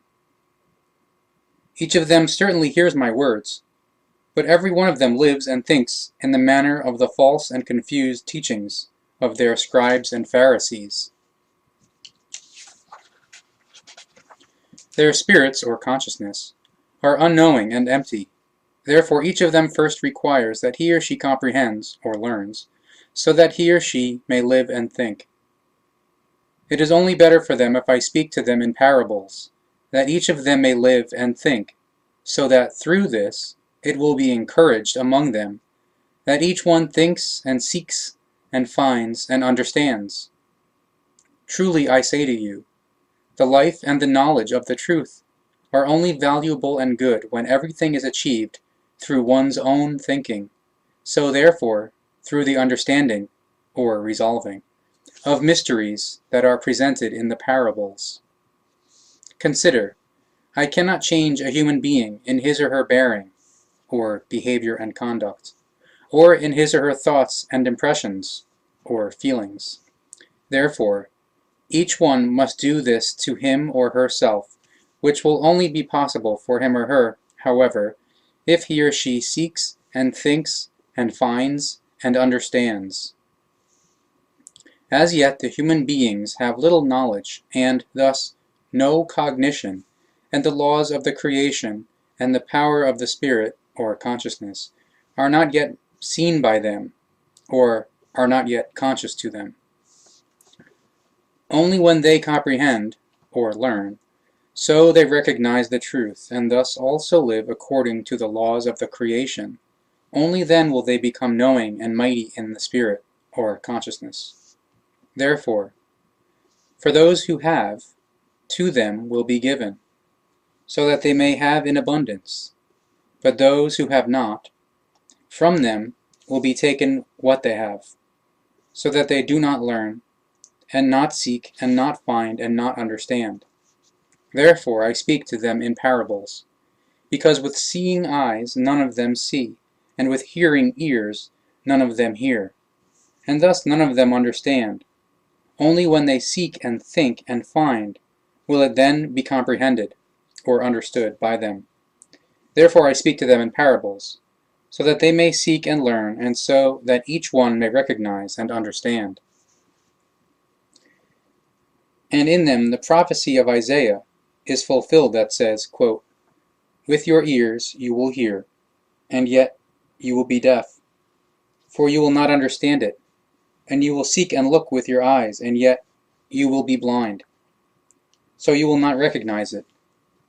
And as living ones, you will be dead and unknowing, and will not understand.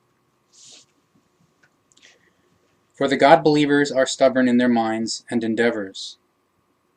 Each ear of these human beings hears poorly, and each eye sleeps, so that none see anything with their eyes, or hear with their ears, or understand with the power of thought or intellect, or understand the truth or the given laws and recommendations of the creation.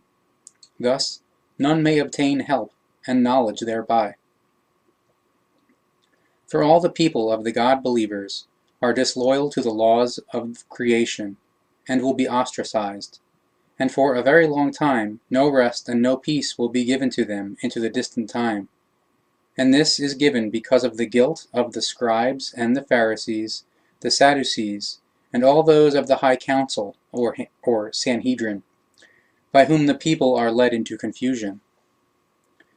The people of the God-believers themselves are not of evil, but rather those who, as authorities, lead them into delusion, and those in the chairs of the chief priest, and of the scribes, and of the Pharisees and Sadducees, and of the high council or Sanhedrin, who strew false teachings of God-belief among the people, so that these will be made dependent by the God-belief.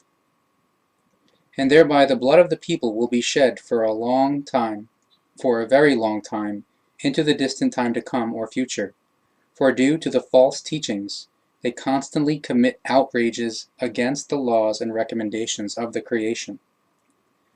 But the people themselves do not bear the guilt for this is solely assigned to the Pharisees and Sadducees, as well as to the scribes and the chief priests, by whom the people are wrongly taught and are driven to the wrong things. So they misguidedly do not know the real truth of the teaching of the prophets. Through all the false and confused teachings of the higher ones and mightful ones of their God cult, the people are made into God believers, and they believe that they stand above all human species as a chosen people, and also as a separate righteousness. But by no means do their delusions, or assumptions, correspond to the truth. What an evil error, and what an evil presumption! For truly, just as the God-believers have escaped from the laws since old time, so it will be into the distant time to come, or future. Disloyal to all laws and recommendations of the creation, the God-believers have wrongly listened to the horde of their scribes and Pharisees and Sadducees, and to their high council and the chief priest, and have already ingloriously heaped murder and arson upon themselves in the past, by which they will be characterized into the distant time and unto the ends of the world, or worldwide. Only a few fathers in the horde of these disloyal ones have an honorable past, and an admitted or traceable family tree that leads back to the old prophets, and to the creators, or begetters, the celestial sons, of the new human species. These, however, are not part of the brood of snakes and adders who devote themselves to the confused God-belief, as also their descendants do at present, or in the present time, and also will do henceforth into the distant time to come, or future. They follow the confused beliefs and the confused teachings they adopted from Moses, who, in turn, had robbed them from Egypt. The few true fathers are knowers of the truth and of the true knowledge, and each of them recognizes only the laws and recommendations of the creation. They became rare in this land, however, and so can be counted on just one human being's hand. They are only a few, and no one's eyes recognize them, and no one's ears hear them. But your eyes are open, for you see with them, and your ears are open, for you hear with them. Truly I say to you, many fair ones and wise ones have wanted to see what you see, and yet did not see it. And what you hear, this they also did not hear. So listen to and understand now the secret of the parable about the sower. If someone hears the word of the truth about the Spirit, or spiritual knowledge, and the laws and recommendations, and does not understand it, then the evil one comes and snatches away what is sown in this one's power of thought, or intellect. That is for whom it is sown on the pathway. But for whom it is sown on the rocks, that is the one who hears the word and promptly accepts it with joy. But this one has no roots within. So that which is heard does not take hold and grow, for this one is fickle. So if it happens that tribulation and persecution arise against this one for the sake of the truth, this one becomes vexed because of it.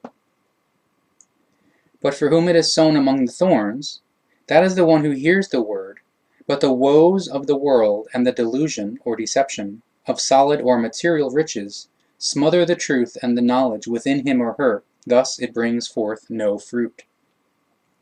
But for whom it is sown on the good ground, this is the one who accepts the word and seeks and finds and understands the truth, so as to live according to the laws and recommendations of the truth, so that the fruit may grow and ripen within him or her, and bring him or her this rich harvest. One harvest bears 100-fold, another 60-fold, and another 30-fold. These are the meanings of the parables and their secrets, which should be deciphered by the human beings, that they may think, and that each one may comprehend or learn, and find cognitions, and may understand and follow everything. Nevertheless, the way to the wisdom and finding the truth is long, as is the following of the laws and recommendations of the creation, even though these are obvious. The weeds among the good fruit. Verse 46. But he put before them another parable and said, quote, the spiritual, or consciousness-based, realm is like a man who planted good seeds in his field. But while he slept, his enemy came and sowed weeds among the good seeds and went away. As the plantings grew and bore fruit, the weeds also appeared. Then the servants came to the sower and said, quote, Master, did you not sow good seed in your field? Where have the weeds come from? He spoke to them, quote, an enemy has done this. Then his servants said, quote, do you want us to go out and tear out the weeds? But he replied, quote, no, lest you tear out the good fruit at the same time when you tear out the weeds. Leave both together, that they may grow until the harvest. At the time of harvest I will tell the reapers, first gather the weeds and bind them in bundles, that they may be burned, and the ashes strewn over the field, so that the soil will be nourished. But gather the good fruit, and bring it into my barn.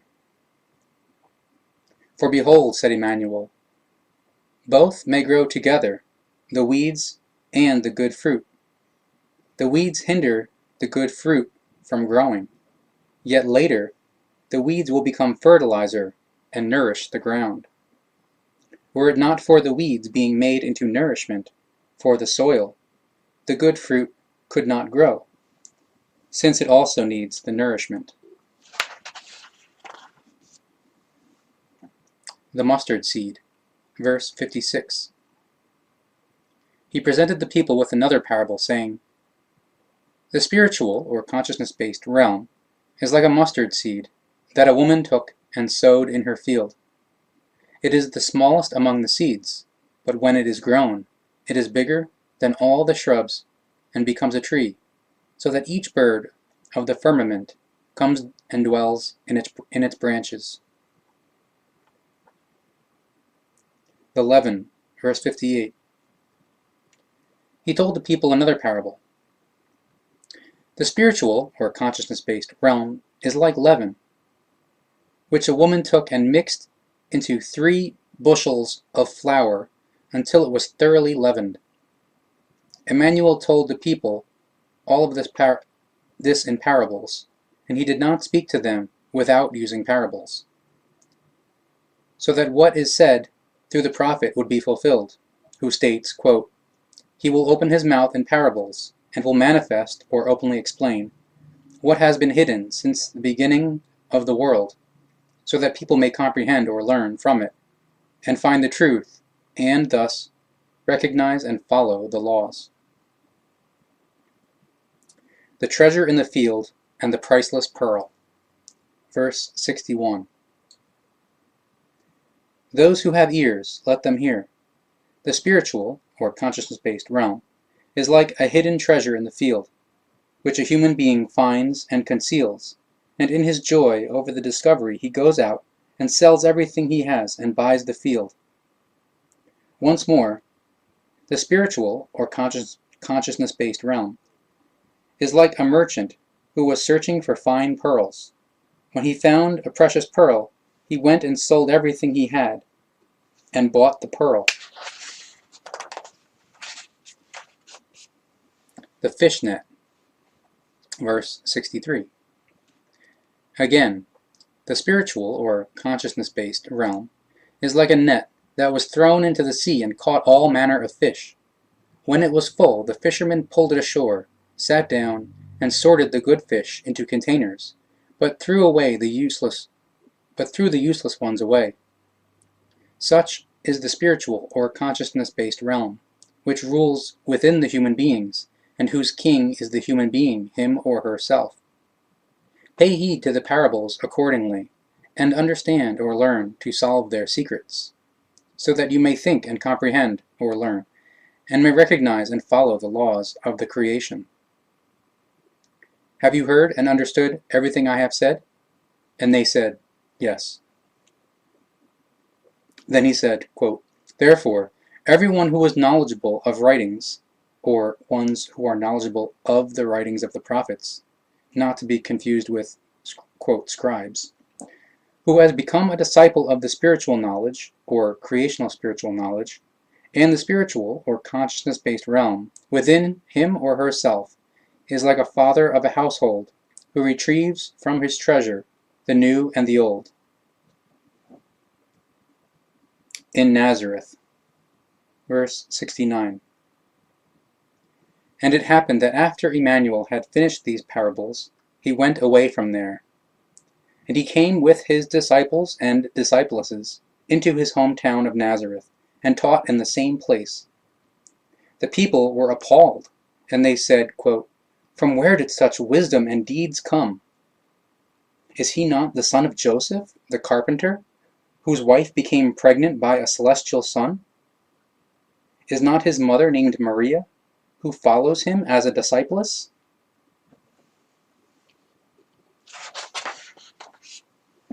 Are not his 3 related brothers, or those in the brothers' stead, Judas and Joseph and Simeon, and his brothers of the same blood, Jacobus and Thomas? Or only Jacobus and Thomas were born of Maria, the other 3 were orphaned children adopted in the mother's stead. And his 2 related sisters, or those in the sisters' stead, are they not all with us? So Maria Suzanne and Esther, and his sister of the same blood, Miriam? Or only Miriam was born of Maria, the other 2 were orphaned children adopted in the mother's stead. From where does he get all this wisdom and the might for his deeds?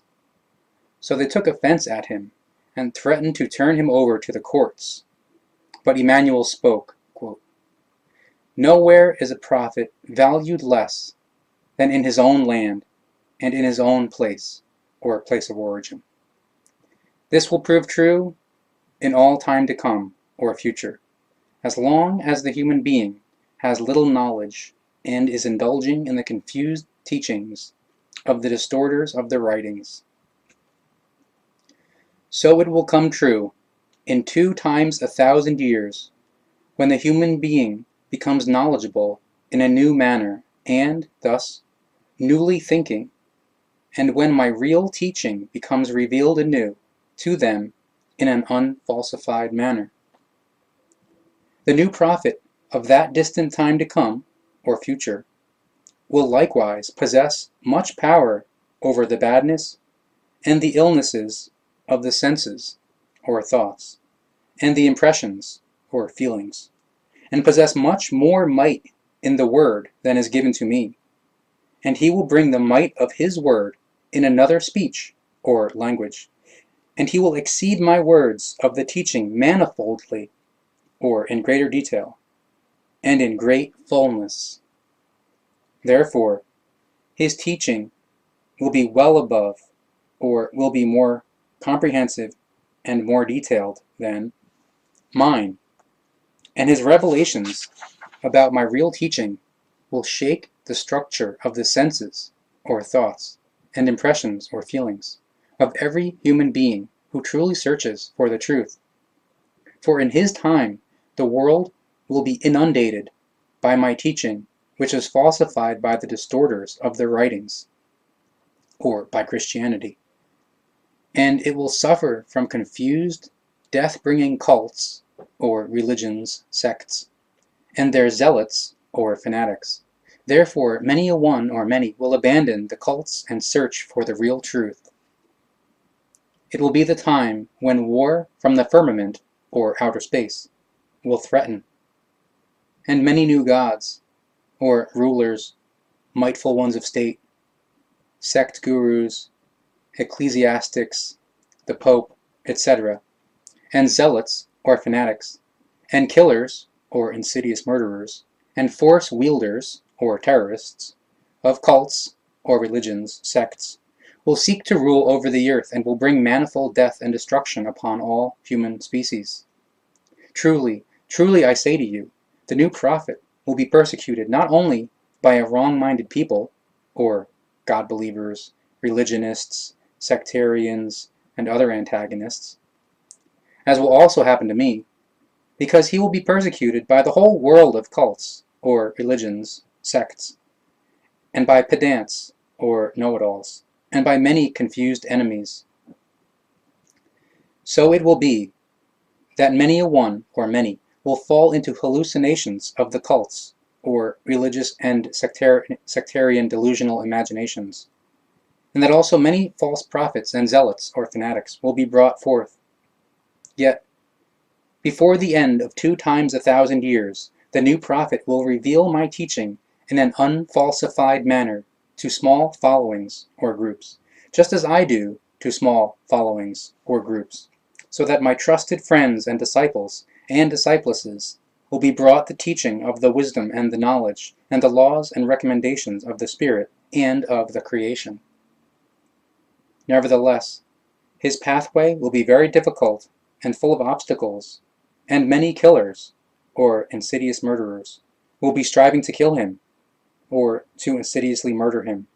So many will oppose him when he begins and carries on his determination, or mission task, in a peace-loving country in the north, or Switzerland.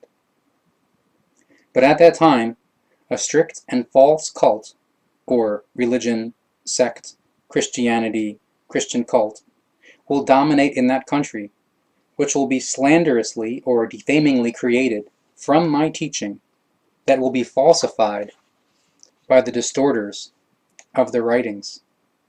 Thus I prophesy, and thus it shall be.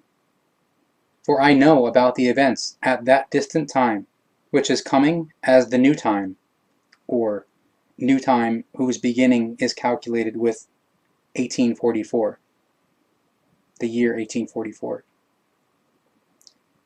And he did not show many great signs of his power, or consciousness power, there, but he did proclaim with mightful words, and thus he proclaimed his love, and his great knowledge, and his wisdom, for the sake of the human beings' disdain for the truth, who were fallen into the God-belief also at that time.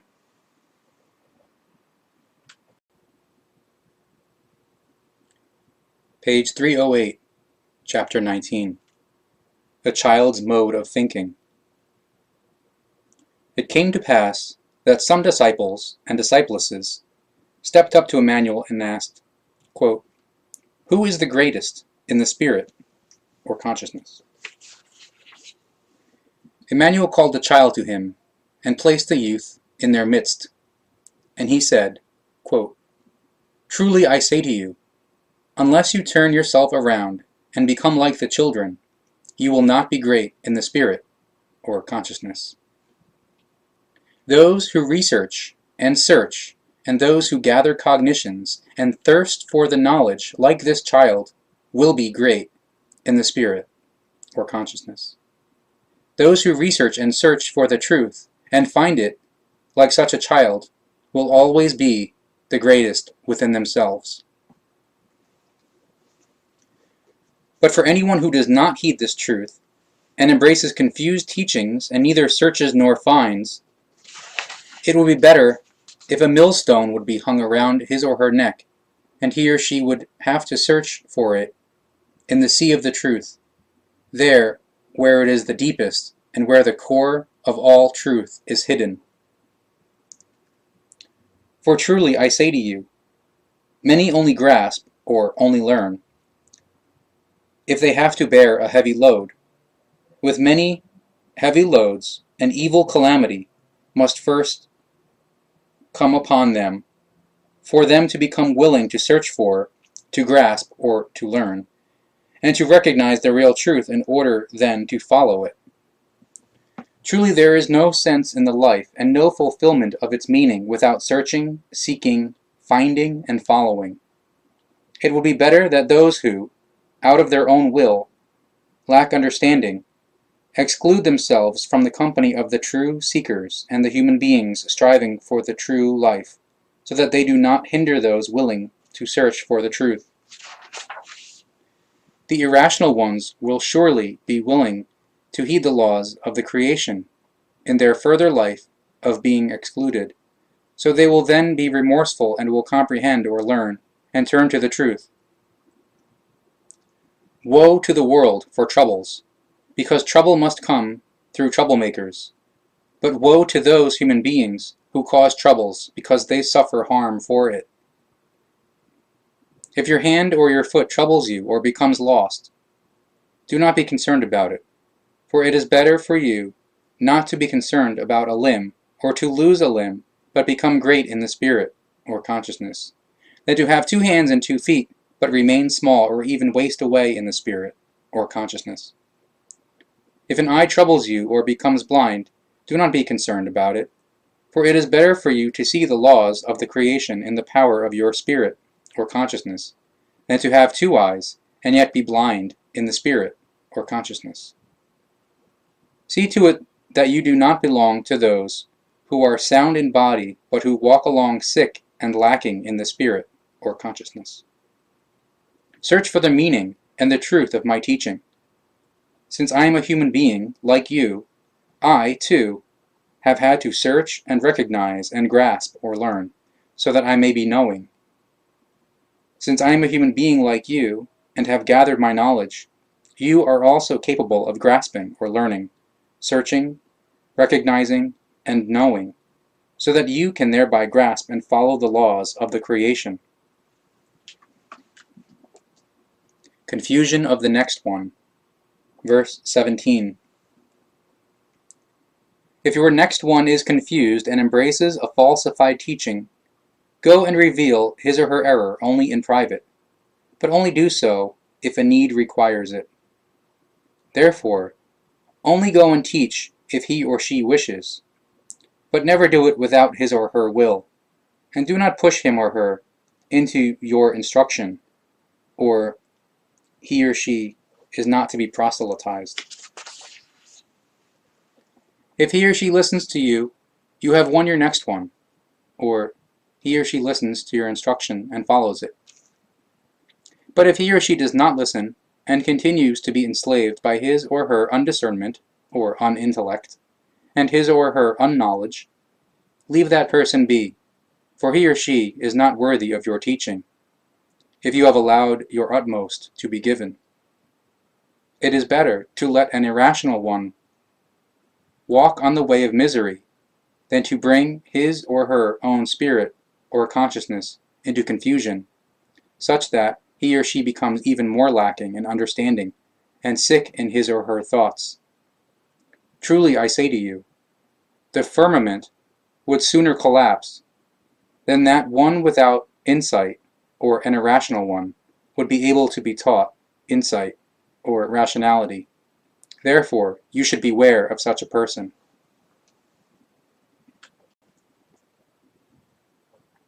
Page 326, Chapter 21. Two blind persons. And when they set out on their way to Jericho, many people followed him. And behold, two blind persons sat by the wayside. And when they heard Emmanuel going by, they cried out, saying, quote, O Lord, you Son of a celestial Son, have mercy on us. But the people threatened them to be quiet. But they screamed even louder, saying, quote, O Lord, you Son of God, have mercy on us. And Emmanuel stood still, and called out to them, saying, quote, I know that I am not a son of your false god, but tell me, what do you want me to do for you? They said to him, quote, Lord, open our eyes, so we can glimpse the splendor of the world. And he had pity on them, and said, quote, Whose power do you suppose is it that is supposed to make you see? They however replied, quote, The power of our God, which is in his might, so touch our eyes, and then we will see. And Emmanuel was astonished and said, quote, Truly, you are in the belief of your God, and until now such belief is found among this people everywhere. Therefore it should happen to you as you believe. Then may your God help you, and may you see. And he touched their eyes, but they did not see, because their belief was not truthful enough, and was at all times wrong. So Emmanuel and his like-minded companions went further along their way, and he taught everyone in open words, saying, quote, Truly, truly, I say to you, if you do not know according to true knowledge, or do not have complete certainty, just as the two who are in a weak belief do not, then what you want will not succeed for you. But if you know in true knowledge, or if you have certainty, and you understand, and you are given to the wisdom, then everything will be for you in such a wise as you want it.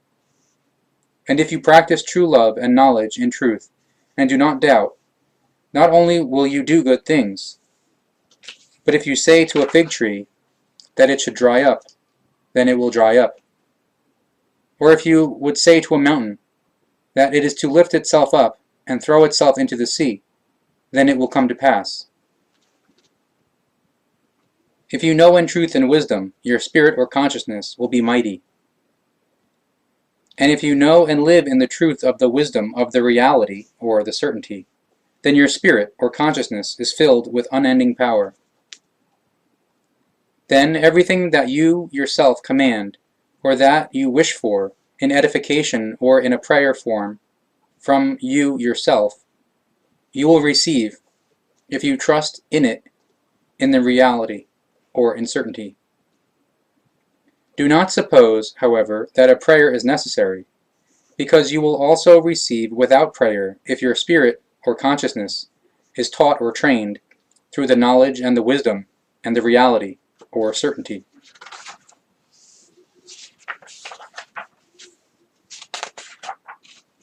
Do not confuse yourself, and do not heed the falsified teaching that the human being follows a will that is given by a God, because this belief is based in confusion.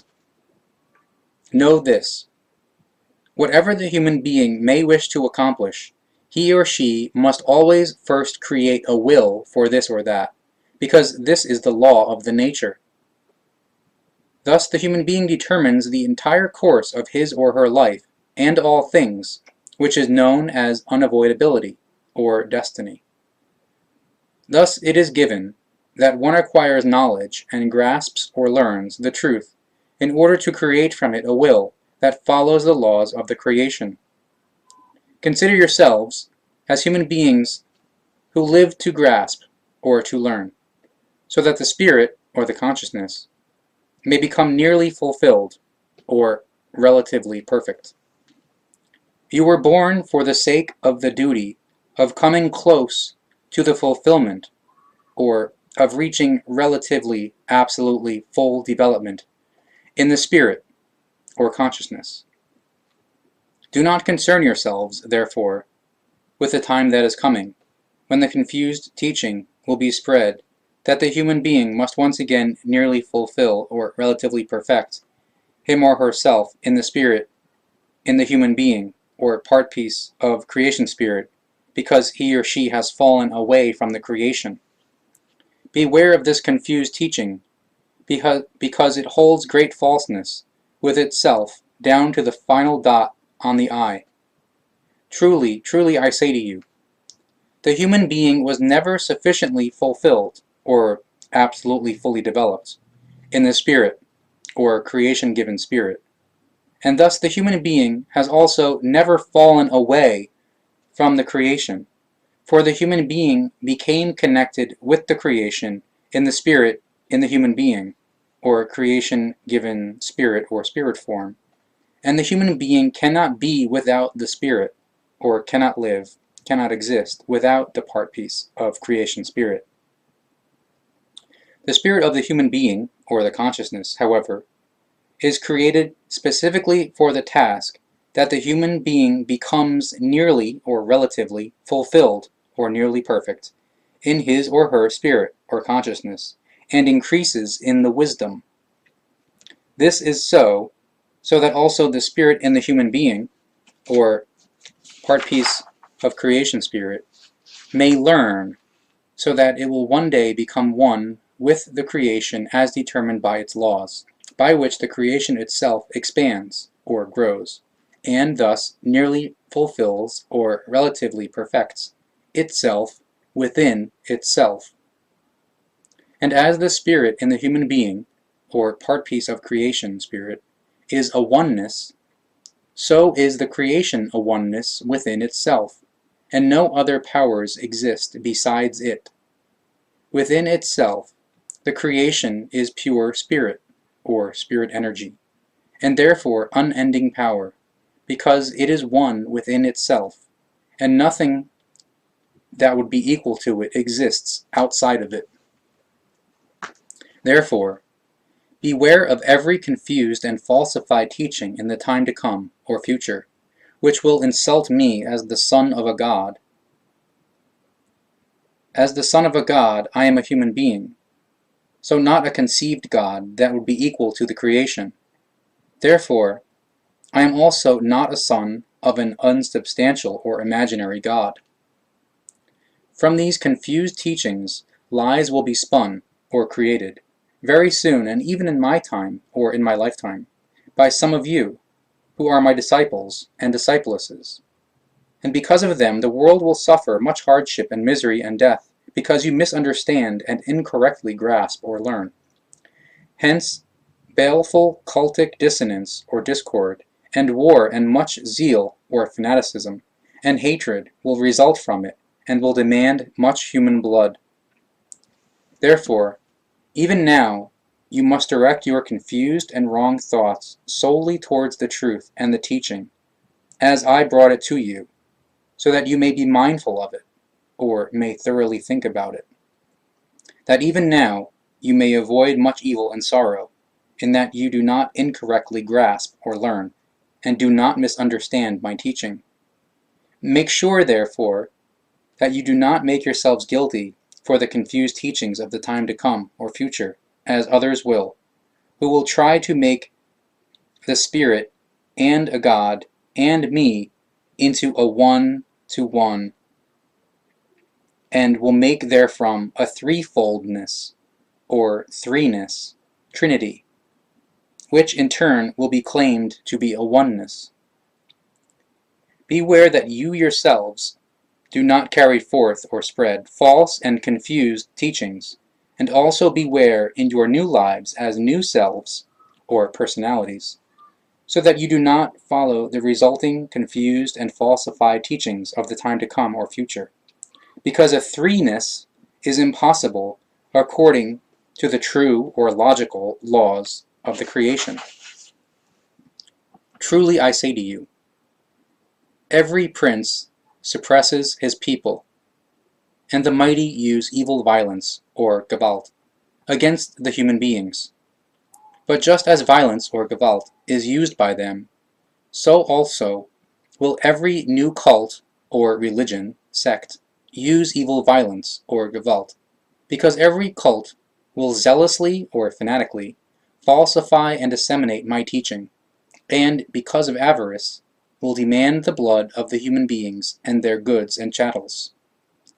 So beware of them, and do not, on account of force and violence, or Gewalt, bear the yoke of the confused teachings, due to which much terribleness and spilling of blood will come over the world. Have or keep yourselves free from this, and know only about the truth out of the truthfulness, or actuality, reality. It should be so with you. For you should be great, so that you grasp or learn the truth and carry forth the true, quote, teaching of the prophets. Just as I have come to teach the truth and the knowledge among the people, so also should you continue to teach the truth and the knowledge, in order that the truth will, nevertheless, one day get through, and every human being will become knowing and peaceful, so that true love and consonance or harmony will arise among them.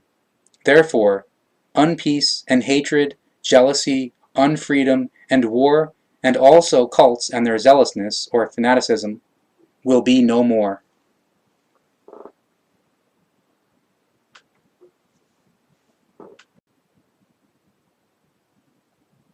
Page 316, Chapter 20. Bond or marriage. Separation of bond or divorce. Bondlessness or celibacy. It happened that after Emmanuel had concluded these talks, he departed from Galilee and entered the land of Judea, beyond the Jordan. A small crowd of people followed him, and there, with herbal ointments, he healed a sick woman who had suppuration of the wound, and with a herbal ointment and a herbal potion, he thus healed a child who, due to the sting of a bee, suffered from a swelling on the arm and a fever. Then the Pharisees approached him and tempted him by asking, quote, "Is it right for a man to divorce his wife on any grounds?" He answered, saying, quote, "Truly I say to you, stars would sooner fall from the firmament than for a divorce to be permissible, unless the breach of the bond, or adultery, or Gewalt, is given. Truly, a human being will leave father and mother for the sake of the bond, or marriage, and will cling to his or her spouse, or marriage partner, so as to become one flesh and one blood. So they are now no longer two, but one flesh and one blood, which is uniquely theirs. From one flesh and one blood there goes forth offspring, who again are of the same flesh and blood as their father and mother. What has been joined together in this manner the human being shall not separate, unless there is Gewalt, or breach of the bond given spousalship. Otherwise it is against the laws of the nature. They then said, quote, "Why did Moses command that a letter of separation be issued when the bond breaks from any cause?" But he said to them, quote, "Moses gave you permission to divorce because of the hardness of your hearts, and his dominance over you. But such was not given from the beginning of the human species, for Moses had broken a law in this instance when he permitted you to divorce.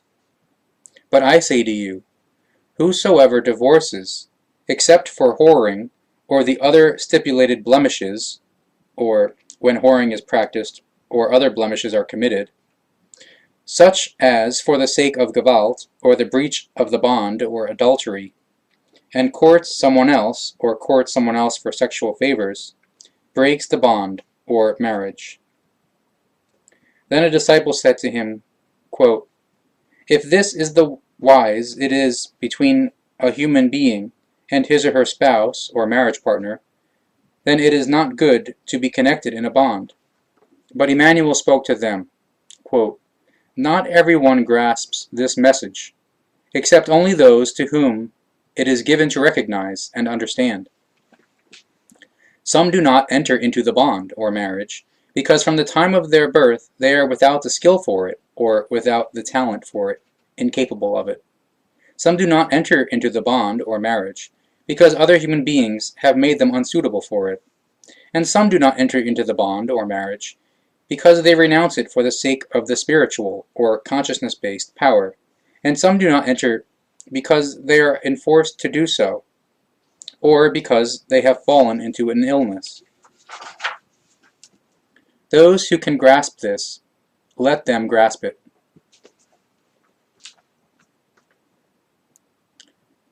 Segnung, or blessing, of the children. Then children were brought to him, so that he would lay his hands on them and bless or dedicate them. But 2 of the disciples rebuked the mothers to take the children away. However, Emmanuel spoke, quote, "Let the children be, and do not hinder them for coming to me, because they are my most attentive listeners, and theirs is the realm of the wisdom." And he laid his hands upon them and said, quote, "Take in, or learn, the knowledge and the wisdom, and become those who are spiritually, or in consciousness, close to understanding, or those who begin to understand, and true followers of the laws and recommendations of the creation.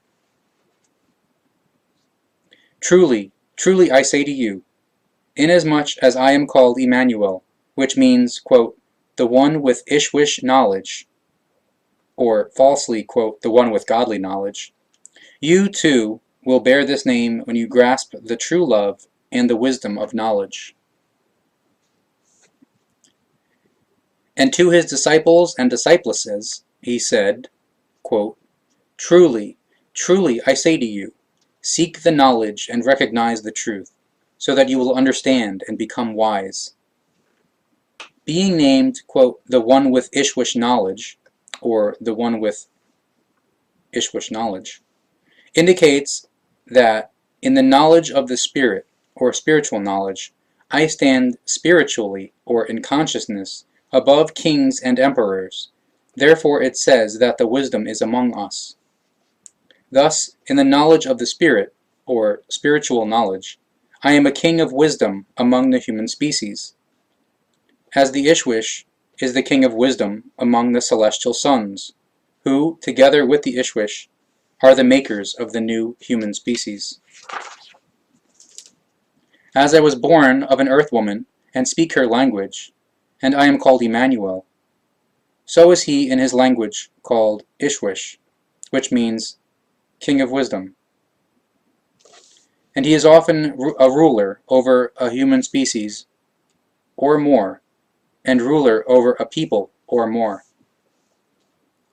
Seek and understand the meaning of my speech, lest you may be so bold as to call me the, quote, Son of God, or assign me to sonship of creation, or power of creation, or insult me as the master over good or evil. Truly, I too am a human being, of comprehensibility, or plainness, as you, and thus I do not stand above you as such, for I only stand above you in the knowledge of the Spirit, or spiritual knowledge, and in the wisdom concerning, or with regard to, the teaching of the laws and recommendations of the creation. Behold, the little children, they are not like you. They trust in the truth and the wisdom of my speech, and therefore the wisdom shall be theirs. So why do you resist or struggle against them?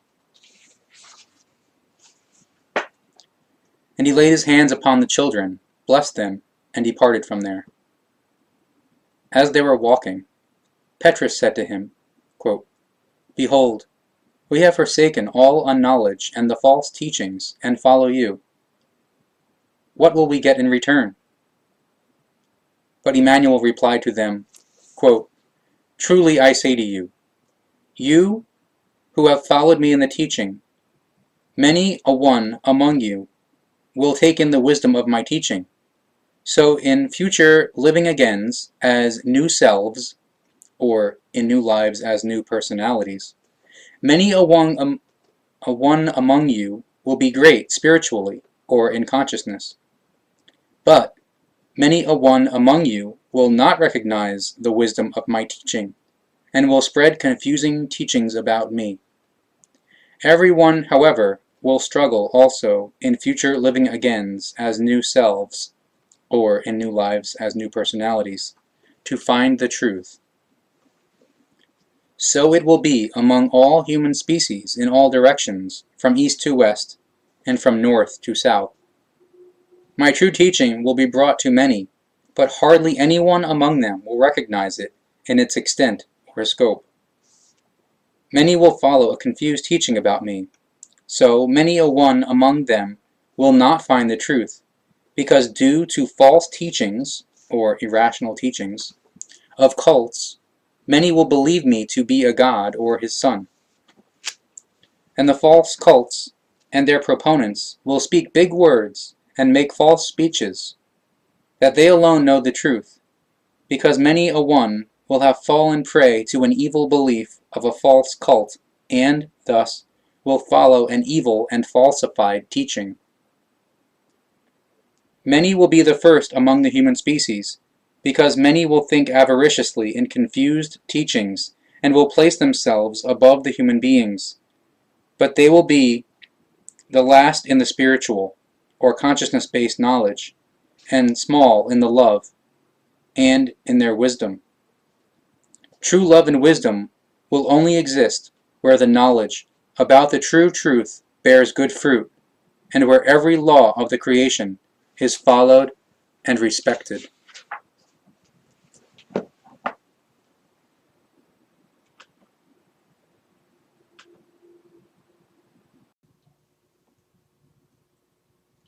Page 290, Chapter 18.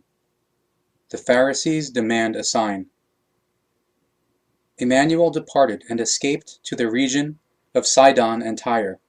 And behold, the Sadducees and Pharisees approached him, and demanded that he let them see a sign of his spiritual, or consciousness-based, power. But he answered, saying, quote, "In the evening you say, quote, 'Tomorrow will be a fair day, because the firmament is red.' And in the morning you say, quote, 'Today will be foul weather, because the firmament is dark and cloudy.' Therefore you can assess by the appearance of the firmament. Why then can you not also assess the signs of the time? This evil and disloyal generation is seeking a sign, but no sign shall be given to them, except for the parable of Jonah, who disappeared alive into the belly of the fish, dwelled alive in its belly, and then emerged alive again into the light. And he left them and went away." The leaven of the Pharisees. Verse 7. When they sailed across the sea and arrived at the other shore, they had forgotten to take along some bread. But Emmanuel said to them, quote, "Take care, and beware of the leaven of the Pharisees and Sadducees." They spoke to each other and said, quote, "This must refer to the fact that we had not brought along any bread or anything else." But when Emmanuel heard this, he was angry and said, quote, "You of little knowledge, why does it worry you that you have no bread? Do you not yet understand? And can you not find any thoughts or any understanding, so that you may understand my words? Are you then of such little knowledge and without discernment or understanding, that you cannot recognize the meaning? Do you not still understand, and do you intend not to understand for all times and to remain as unknowing ones? Do you not remember the 15 loaves of bread and the 30 fish divided among the 50, and how you then saved 2 half baskets? How is it then you do not understand that I am not speaking to you about the bread you eat every day? For I tell you this so that you may be aware of the leaven of the Pharisees and Sadducees." Then they finally understood that he had not said for them to beware of the leaven of the bread, but of the confused and falsified teachings of the scribes and Pharisees. Petrus's faith, verse 17. Emmanuel came into the area of Caesarea Philippi, and asked his 3 disciples and 8 discipleses, who accompanied him, saying, "Who do the people say that I am?" They said, "Some say that you are the resurrected Johannes, who carried out the custom of the initiation. Others, that you are Eliah or Elijah, and still others, that you are Jeremiah, Isaiah, or otherwise one of the old prophets." And he said to them, "But who do you say that I am?" Simon Petrus answered, saying, quote, "You are the prophesied Messiah, and a son of the living God, who is the spiritual ruler of the 3 human species." Emmanuel became angry and answered, saying to him, quote, "O you unfortunate one, my teaching has not made this known to you, for I instructed you in the truth. And I also tell you, you certainly are a loyal disciple, but your discernment or understanding must be compared to that of an unknowing child. You are Petrus, and I cannot build my teaching on your rock. You will open the portals of misunderstanding, so that the human beings will be overcome by your confused interpretation of my teaching, and will enter into it and live according to a falsified teaching for a long time. I cannot give you the key to the spiritual knowing realm, or realm of the spiritual teaching. Otherwise you would build wrong temples and open wrong portals with it. I am not the son of a spiritual ruler of the 3 species, and therefore also not the son of a living God, for he is a hazy picture, or delusional construction, figment of the imagination. And I am Emmanuel, the son of the human being Joseph and the mother Maria, but procreated through the celestial son Gabriel. Furthermore, only the creation alone is ruling in a spiritual manner, and never a human being. Therefore, free yourself from this confused teaching, and grasp, or learn, the truth. My mother is Maria, who truly conceived me through a celestial son, a descendant of our ancient fathers, who traveled here from the far reaches of the firmament, or outer space. And my earthly father is Joseph, who only acts as my paternal guardian. So grasp, or understand, this, and free yourself from your confused prattle." Then he warned his disciples and discipleses that they were never to accept wrongly the speech of Petrus, and were not to teach it as falsehood, and that they were not allowed to carry forth or spread the prattle of Simon Petrus as a confused teaching. Advance notice of suffering, verse 28. From that time onward, Emmanuel began to tell his disciples and discipleses that he would have to go to Jerusalem and suffer much because of the falsehood, the anxiety, and the hatred of the high council, the Pharisees, and the Sadducees, and scribes, and the chief priest, since he could not help but bring his teaching to them. And Simon Petrus took him aside and spoke to him angrily, quote, "May God the creation prevent that. This must not happen to you, because they will strive to catch and torture and kill you."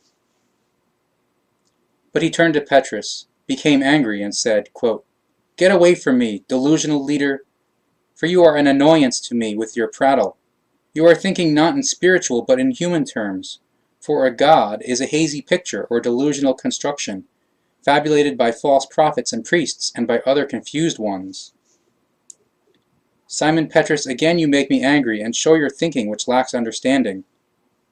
Truly I say to you, owing to your lack of understanding, much blood will be shed in the world, because you will falsify my teaching, and spread it confusedly and confusingly among the people. You will be to blame for the deaths of many human beings, as well as for the origination of a false name for me, and for the evil revilement, that I am the Son of God, and thus the creation itself. But you are still under the grace of my clemency, or forbearance, so you can still improve upon your lack of insight, or irrationality, to a certain measure, or to a small degree. Then Emmanuel said to his disciples and discipleses, who were in full number, or all, with him, quote, "Those who desire to follow my teaching should take upon themselves the burden of the search for truth, and of the recognition, and of the understanding. But yourselves, be wary of accepting the confused speech and view or opinion of Simon Petrus, and from making it your avowal or belief. For if you nevertheless do this, you will not live your life, or you will lose, or not have, a right and valuable life.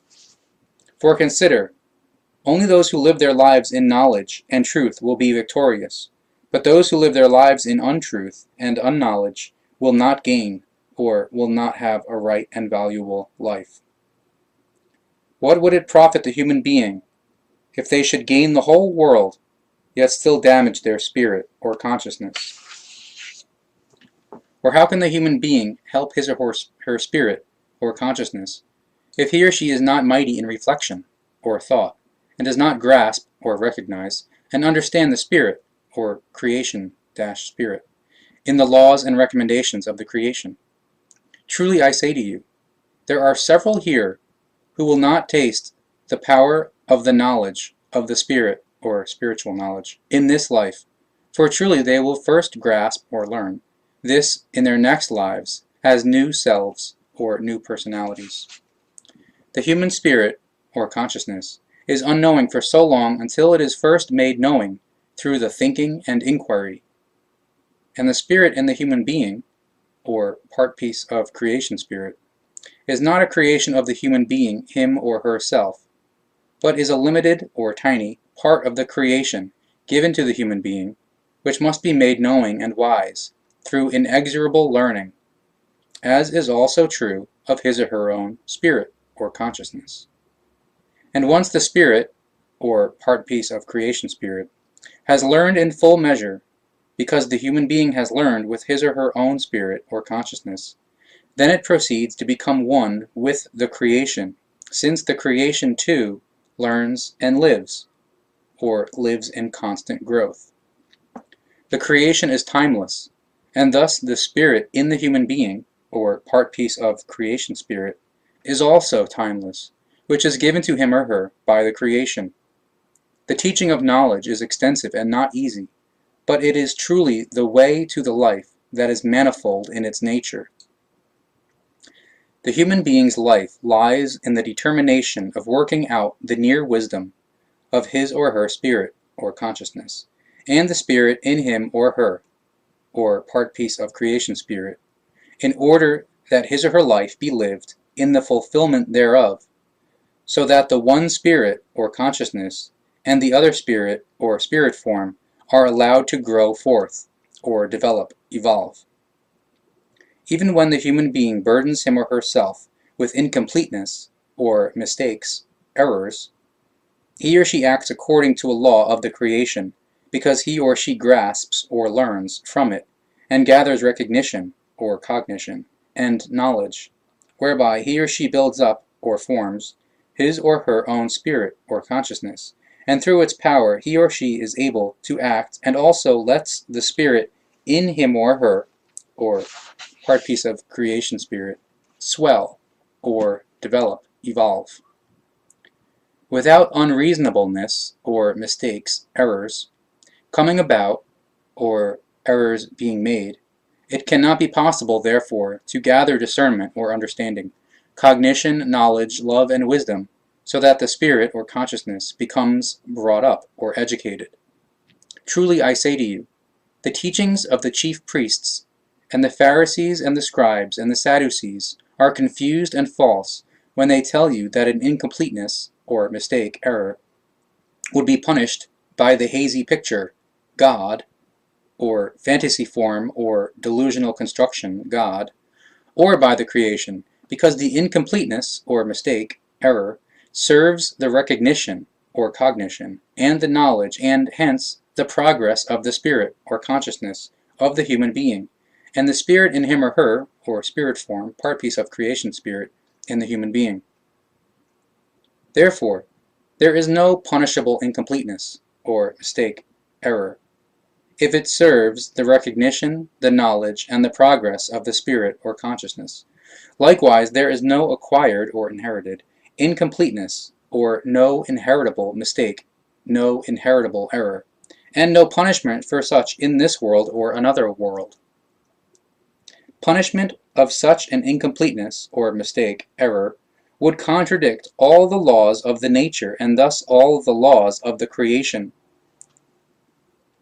When an incompleteness, or mistake, error, is made, that is good for the recognition, or cognition, and the knowledge and the swelling, or progress, development, of the spirit, or consciousness, of the human being, and the spirit in him or her, or part piece of creation spirit in the human being, and its wisdom, there is no punishment, neither in this life nor in the living again of the spirit, or in a new life as a new self, or new personality. If the human being lives in the calling, or life task, of the near wisdom of his or her spirit, or consciousness, and the spirit in him or her, or part piece of creation spirit in the human being, he or she therefore commits incompletenesses, or mistakes, errors, and thereby comes to recognition and to knowledge. Then he or she leads a life that lies within his or her determination.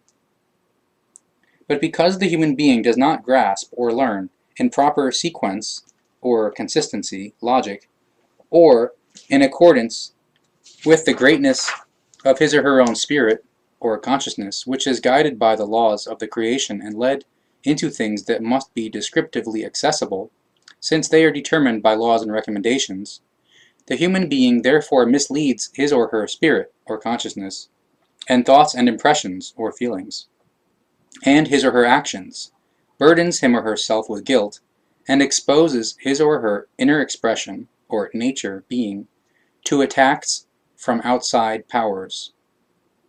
In this manner, the powers of the spirit, or consciousness powers, of other human beings affects the life of the individual for better or worse. Because human beings, now in this time, or at the present time, and in the coming time, are beginning to think and to recognize, they are in need of the teaching of the truth, which is the quote, teaching of the prophets. And thus the true prophets had come as former celestial sons, in order to teach the human species the true laws and recommendations of the creation, and the knowledge about the truth and the life.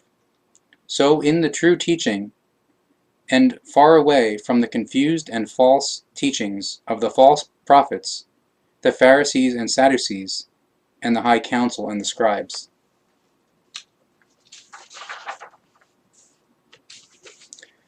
But the people are still without understanding, and indulging in the false laws of the chief priests, the distorters of the writings, the Pharisees, and the Sadducees. Consequently, they do not recognize the new teaching in truth, which is the old teaching, the quote, teaching of the prophets, which is called the quote, teaching of truth, teaching of spirit, teaching of life. Lacking understanding, they curse the truth, which yet must get through. They curse the true prophets, and stone, kill, and impale them.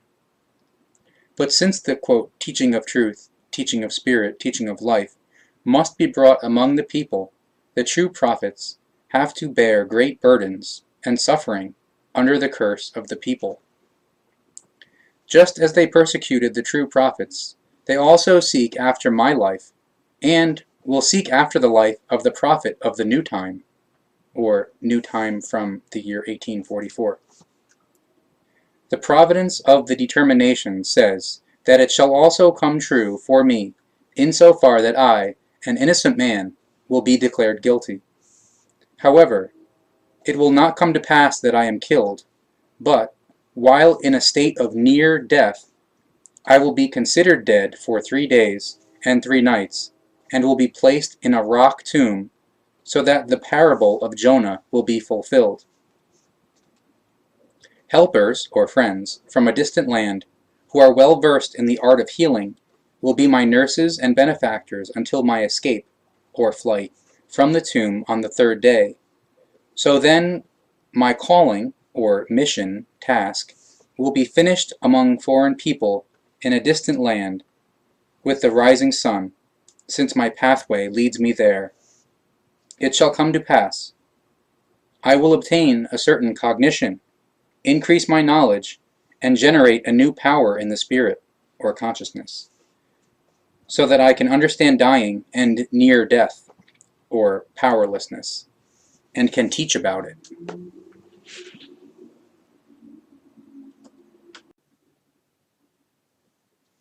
Page 338, Chapter 22, Entry into Jerusalem. And as they approached Jerusalem at Bethpage, near the Mount of Olives, Emmanuel sent forth 2 of his disciples, and said to them, quote, Go into the village that lies ahead, and forthwith you will find a female donkey tied to a post, and a foal with her. Untie her, and bring her to me, because she is a present to me, and is only temporarily being kept there at the stable, or accommodation. And if anyone questions you, say, quote, Emmanuel of Nazareth needs her, and right away he will let you have her. The 2 disciples went there, and did as Emmanuel had told them. They brought the female donkey and the foal, and they laid their clothes on the old animal, and he mounted it. When his companions heard that Emmanuel, the King of Wisdom, was coming, they spread their clothes on the pathway, others cut branches from the trees, and scattered them on the pathway. And the companions, some of who walked ahead of him, and some who followed after him, shouted and said, quote, Hail to the descendant of David! Praise be to him who comes and proclaims anew the, quote, teaching of the prophets. And when they entered Jerusalem, the whole city became excited, and many a one asked, quote, Who is it that is coming? The disciples and disciplesses replied, quote, It is Emmanuel, the prophet from Nazareth in Galilee, who brings anew the, quote, teaching of the prophets. Purging of the temple, verse 10. And Emmanuel went into the temple in Jerusalem, and became furious when he saw that the traders, vendors, dove merchants, and money changers had established themselves there, and were doing business. Emmanuel was very upset, and said to them, quote, It is written, quote, The temple is to be a place of the teaching of spiritual knowledge, and a place of the contemplation and the edification, or uplifting of one's own thoughts and feelings. But you make it into a den of thieves. In his anger he overturned the tables of the money changers, and the chairs of the dove merchants, and he drove them all out with words of anger. And a crowd of domestic servants, men servants, and maidservants, and others, who wanted to hear his teaching, came to him in the temple, and he taught them all the, quote, teaching of the prophets. But when the chief priests and the scribes and the Pharisees and Sadducees saw the crowd of people who were listening to Emmanuel's teaching, which he taught, and the people who shouted in the temple, saying, quote, Hail to the descendant of David, they became indignant and in great anger. When they spoke to him, quote, Do you hear what is being said by these people? Emmanuel said to them, quote, Are you afraid of the truth, since you get so agitated about it? And he left them there, and departed from the city for Bethany, where he stayed overnight. Back in Jerusalem, verse 17. And when Emmanuel returned again to the temple and taught, the chief priests and the scribes, the Pharisees and Sadducees, and those of the high council, and rewarded or paid elders of the people came to him and asked, quote, By what rights are you teaching that? And who gave you the authority to do so? But Emmanuel answered, saying to them, quote, I, too, want to ask you a question. If you can answer it for me, I will tell you by whose authority I am teaching. Whence came the initiation of Johannes? From your God, or from the human beings? They pondered or discussed this among themselves, saying, quote, If we say it was given by our God, then he will reply, quote, Why then do you not trust in his teaching, and why do you not follow the laws given by him? But if we say it was given by human beings, then we must fear the people because they assume Johannes the Initiator to be a prophet.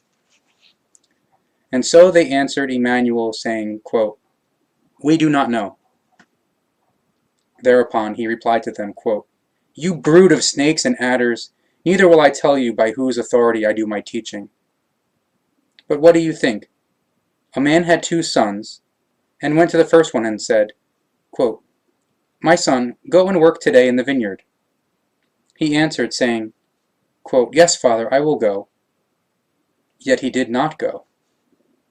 So he went to the other son and said, quote, My son, go and work today in the vineyard. But he answered and said, quote, I do not want to do it, and therefore I will not go. However, he soon felt remorse, and he went anyway. Now I ask you, which of the 2 did the will of the Father? And they said, The latter. But Emmanuel spoke to them, quote, Truly, truly I say to you, a publican or a prostitute would indeed sooner recognize the wisdom of knowledge than you would. For behold, the latter did not do according to his father's will, rather he disdained him. So only afterwards did he consider the matter and go into the vineyard, which means that he did not do it according to his father's will, but according to his own. Johannes the Initiator and the true prophets came to you and taught you the right way, and you did not trust them. But the publicans and prostitutes did trust them. And although you have seen it, you nevertheless have not done penance, and have not changed your minds, so that you, too, would have trusted them from that time on. You know the truth, and yet you deny it, in order to profit in gold, silver, and goods, and you enrich yourselves at the expense of the poor people led into confusion. You lead them into falseness and exploit them in the name of the faith and your thought up God. And so it will also be into the distant time to come, or future, because the descendants of your bond, or guild, craft, association, equals priests, pastors, preachers, sect leaders, and popes, will do or act the same. But listen to another parable about a vineyard, that you might understand if your sageness or intellect has not broken or is not broken. There was a lord of a large property who planted a vineyard, built a fence around it, and dug a cellar therein. He built a tower, leased the vineyard to vine dressers, and left the country. When the time for the fruit harvest and the payment of the lease arrived, he sent forth his servants to the vine dressers, so that they might collect the lease payment due to him. The vine dressers seized his servants, beat one, tormented or tortured the other, and stoned the third one. Again the Lord sent out other servants, more this time than the first. However, the vine dressers treated them the same wise as they did the servants before. Finally he sent the son of his administrator to them, and said, quote, They will be afraid of the administrator's son. But when the vine dressers saw the son of the administrator, they spoke among themselves, quote, This is the heir, come, let's kill him, so his inheritance will come to us. And they seized him, pushed him out of the vineyard, and killed him. That is what they did. And while presuming him dead, they put him in a tomb, where he remained in a state of apparent death, or unconscious, for 3 days and 3 nights. And then he fled. So he then returned to the Lord of the vineyard, and reported to him. Now when the Lord of the vineyard heard what had happened to the son of the administrator, What do you think he probably did?" They replied to him, quote, "He probably had the villains punished and banished, and turned his vineyard over to other vine dressers, who paid the lease to him at the proper time, and surely he turned over the inheritance to the administrator's son in advance." Emmanuel spoke to them, quote, "You have recognized it, and you have also read it in the writings, where it is written, quote, 'The stone that the builders reutilized became the cornerstone.' Therefore I tell you, I am like the son of the administrator of the vineyard, and you are like the vine dressers that leased the vineyard. My teaching, truly, is not foreign to you, and you know it very well, for it has already been given, handed down, and made known to you by the true prophets, but you falsify it and write it down incorrectly, so that you may thereby enslave the people and may gain from them, or can take advantage of them. But if you disregard, falsify, and interpret the true teaching to your advantage, you are also calling me a liar. Thereby you also call the Ishwish a liar, on whose decision I was begotten by one of his kind, and, therefore, stand before you as a true prophet. Therefore I say to you, because of your guilt, the peace and the fortune will be taken from you and from your people into the distant time to come, or future, and all will be given to another people, who will bring new seeds and new fruits to your land. If you disregard and trample on all the laws and recommendations of the Ishwish, who is the ruler over this and the other human species in the north and in the east and in the west and south, you will be disregarded and trampled upon, and pounded by hatred and war for a long time. The burden of your people, and the burden of others, those who today in the time to come will be, or equals future as from the year 1844, God believers, will be like a heavy stone of the new great age that is coming. Whosoever falls upon the stone of God belief will be smashed to pieces, and whosoever it falls upon will be crushed. And there will be unpeace and war until the sense of the God believer turns to the truth of the laws and recommendations of the creation. And when the chief priests, the Sadducees and Pharisees, and the scribes heard what he had said, they understood that he gave a prophecy, which was to be for a long time, for them and for the God believers of all peoples, unto the ends of the world, or worldwide. And they conspired on how they could seize him, but they were afraid of the people, because they believed him to be a true prophet.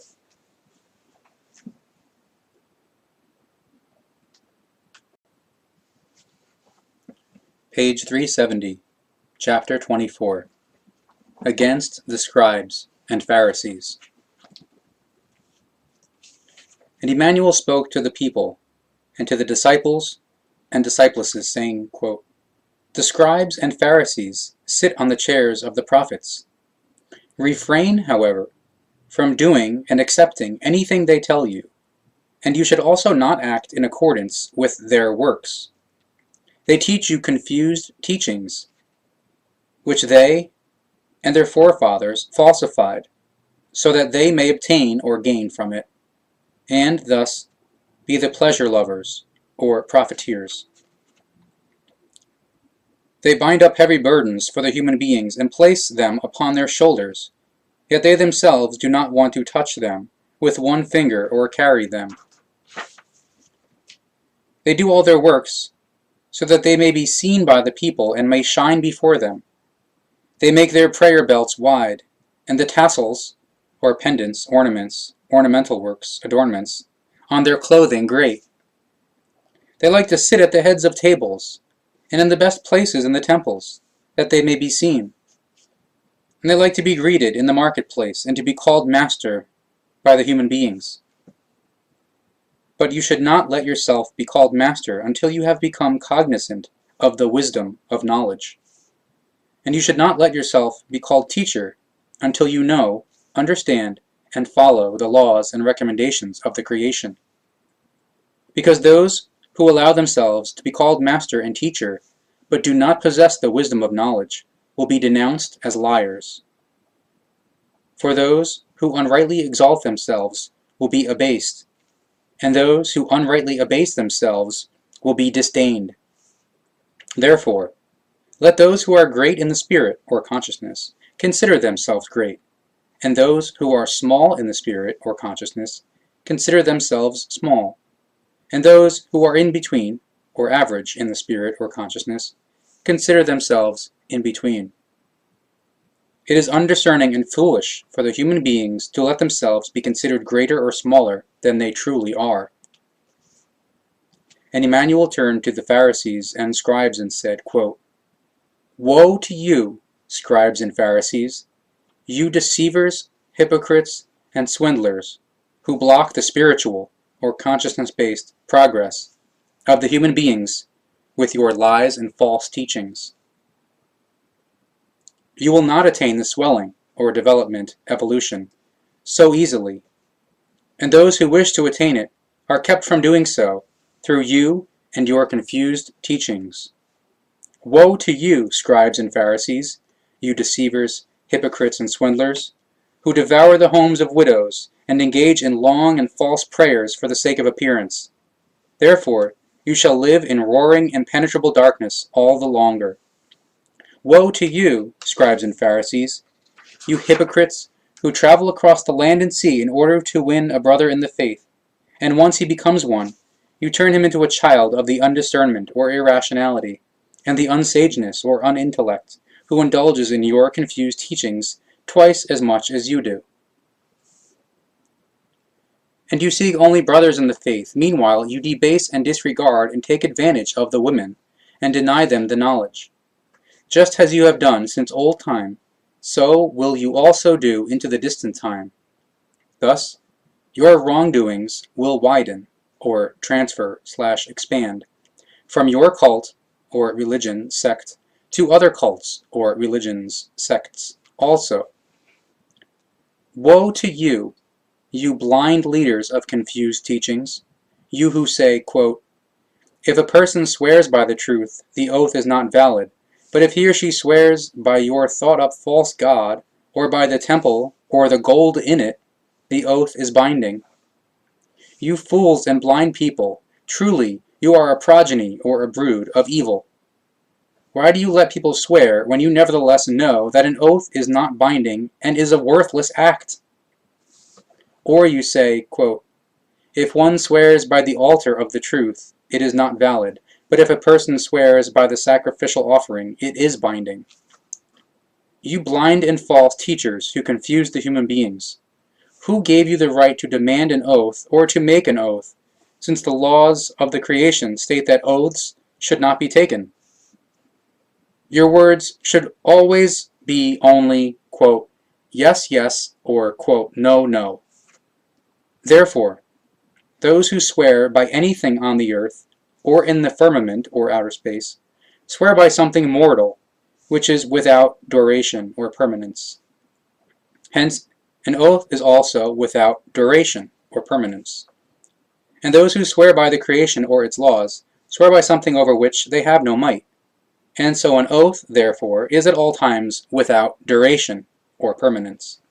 Therefore, whoever swears by anything commits an outrage against the truth of their word and makes it untrustworthy. Woe to you, scribes and Pharisees, you hypocrites who tithe mint, marimi, dill, and caraway seeds, but neglect the most important things in the law, namely the rightfulness, the freedom of knowledge, and the truth of the creation. Thus you also ignore the law of the love and the laws of the sageness or intellect and the fairness. Woe to you, you blind leaders of a horde of blind, who say, quote, "This should be done, and that should be left undone." You only spread a confused teaching, by which you ignore the laws and recommendations of the creation.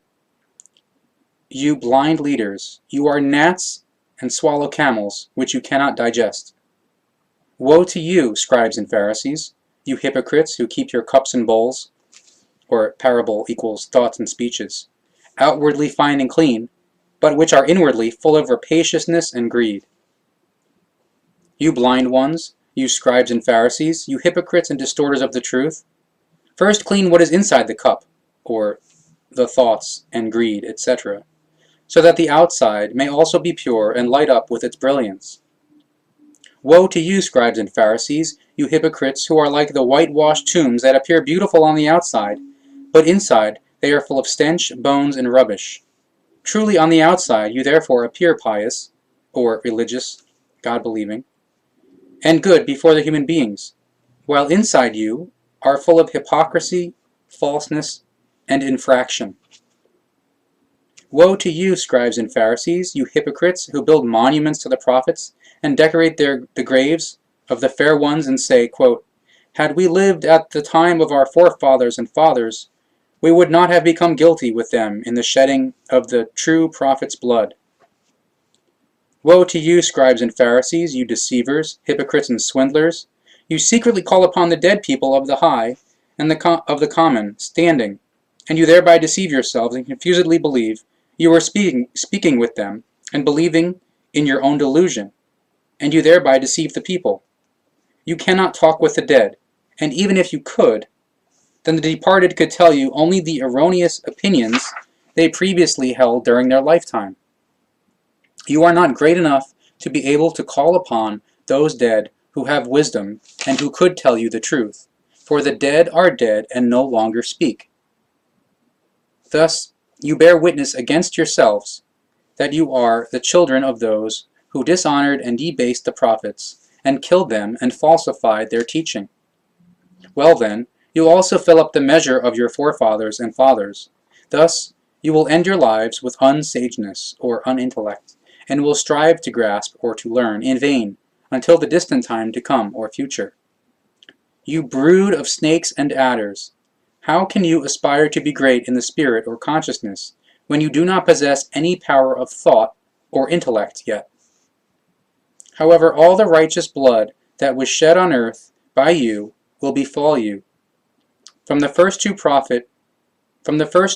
prophet your fathers and forefathers killed or murdered, to the blood of Zacharias, the son of Barachias, whom you had killed between the temple and the altar, as well as all the blood in the time to come or future, which will be shed in your guilt. You will be outcast among the human species, and then you will alternately lose your land, which you took by force, regain it, and lose it again, well into the distant time. Truly I say to you, your existence will be a continual struggle and war, and so you will be smitten by other human species with hostile mentality and unpeace, and who have other cults or other religions and sects. You will find neither rest nor peace in the land stolen by your ancestors by way of lying, deceit, and fire, because you will be haunted by the inherited burden of these bloody deeds, or burden of these murders, through which your forefathers assassinated or insidiously murdered the old inhabitants of this part of the earth, and deprived them of life and goods and chattels. Hence, all of this righteous blood will fall upon you, this blood which was shed by your forefathers and through you, and which will still be shed by you and your close and distant descendants into the distant time. There will be hatred against you in this world, and therefore, in the new time, or new time from the year 1844, you will have neither rest nor peace until you retreat from the land your ancestors or forefathers took by force, or until you make a brotherly or conciliatory peace, create brotherly trust and oneness with your enemies, renounce your wrongful and stolen rights, and win your enemies over to friends. You brood of snakes and adders! This will happen to you into the distant time, yet not by accident will you have a fortuitous chance in the new time, when my teaching of the rights of the creation and the laws and recommendations of the creation will be spread again in a new form, so you may then seize the opportunity to end and settle the world's hatred against you by means of an honorable peace. But if you will not do that, you will stand in your own blood and be afflicted by destruction and war. Therefore, in the new time, heed my teaching, which is truly the quote teaching of the prophets, and, thus, the teaching of the laws and recommendations of the creation. Pay heed when it will be newly and finally taught in the new time by the last prophet, because this will be the sign of the time at which many things will change, and the dominance of the mighty and the tyrants will crumble. Many people will then flee from the lands, so that the peoples of all human species become free. Therefore, in the coming distant time, or new time, heed the renewed presentation of my teaching of the powers and laws and recommendations of the creation, which are valid for all times, so that you may act according to my advice, and that there may be calmness and peace among you and all human species in this world.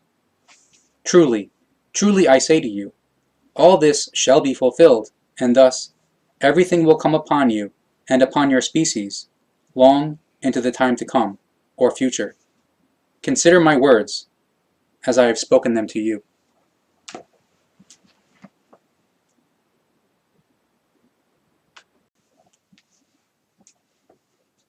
Page 412, Chapter 27, The Disciples and Disciples' Agitation.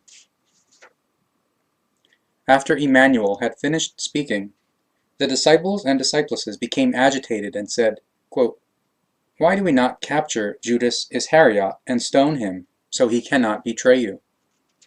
But Emmanuel was angry and said, quote, "Do you not know that the law says, quote, 'You shall not kill in deviation,' or in a badly getting out of the control of the good human nature?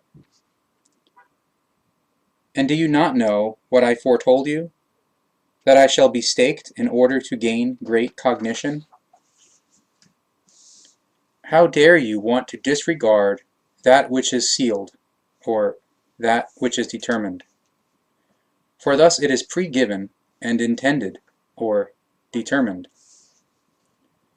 And how dare you want to kill a life, since you want to protect me, when I, nevertheless, taught you to give protection to the life, or to protect the life?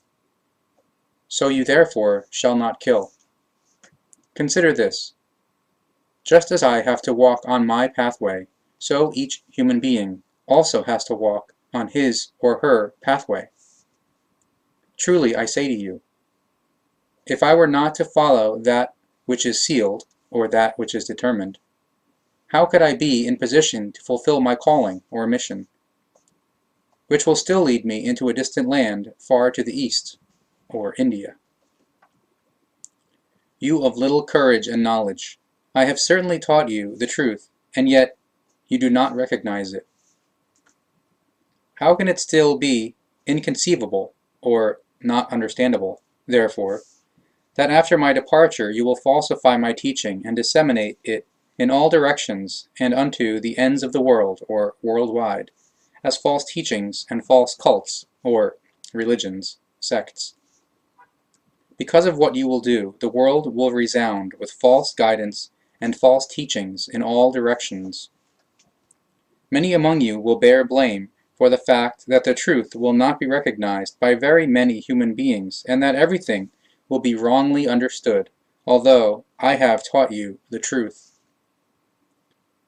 There will be great reverberations in the world on account of your false teachings, which you will spread.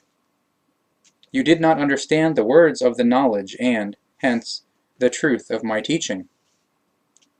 You are all struck with blindness in your understanding, like the rightful people in this land, who are held in unknowledge and in suppression by the God-believers, just as the true prophets foretold for this human species, because it has likewise separated from, or become disloyal to, the teaching of the truth, like the God-believers, who plundered this land and since then dominated and suppressed its rightful landowners.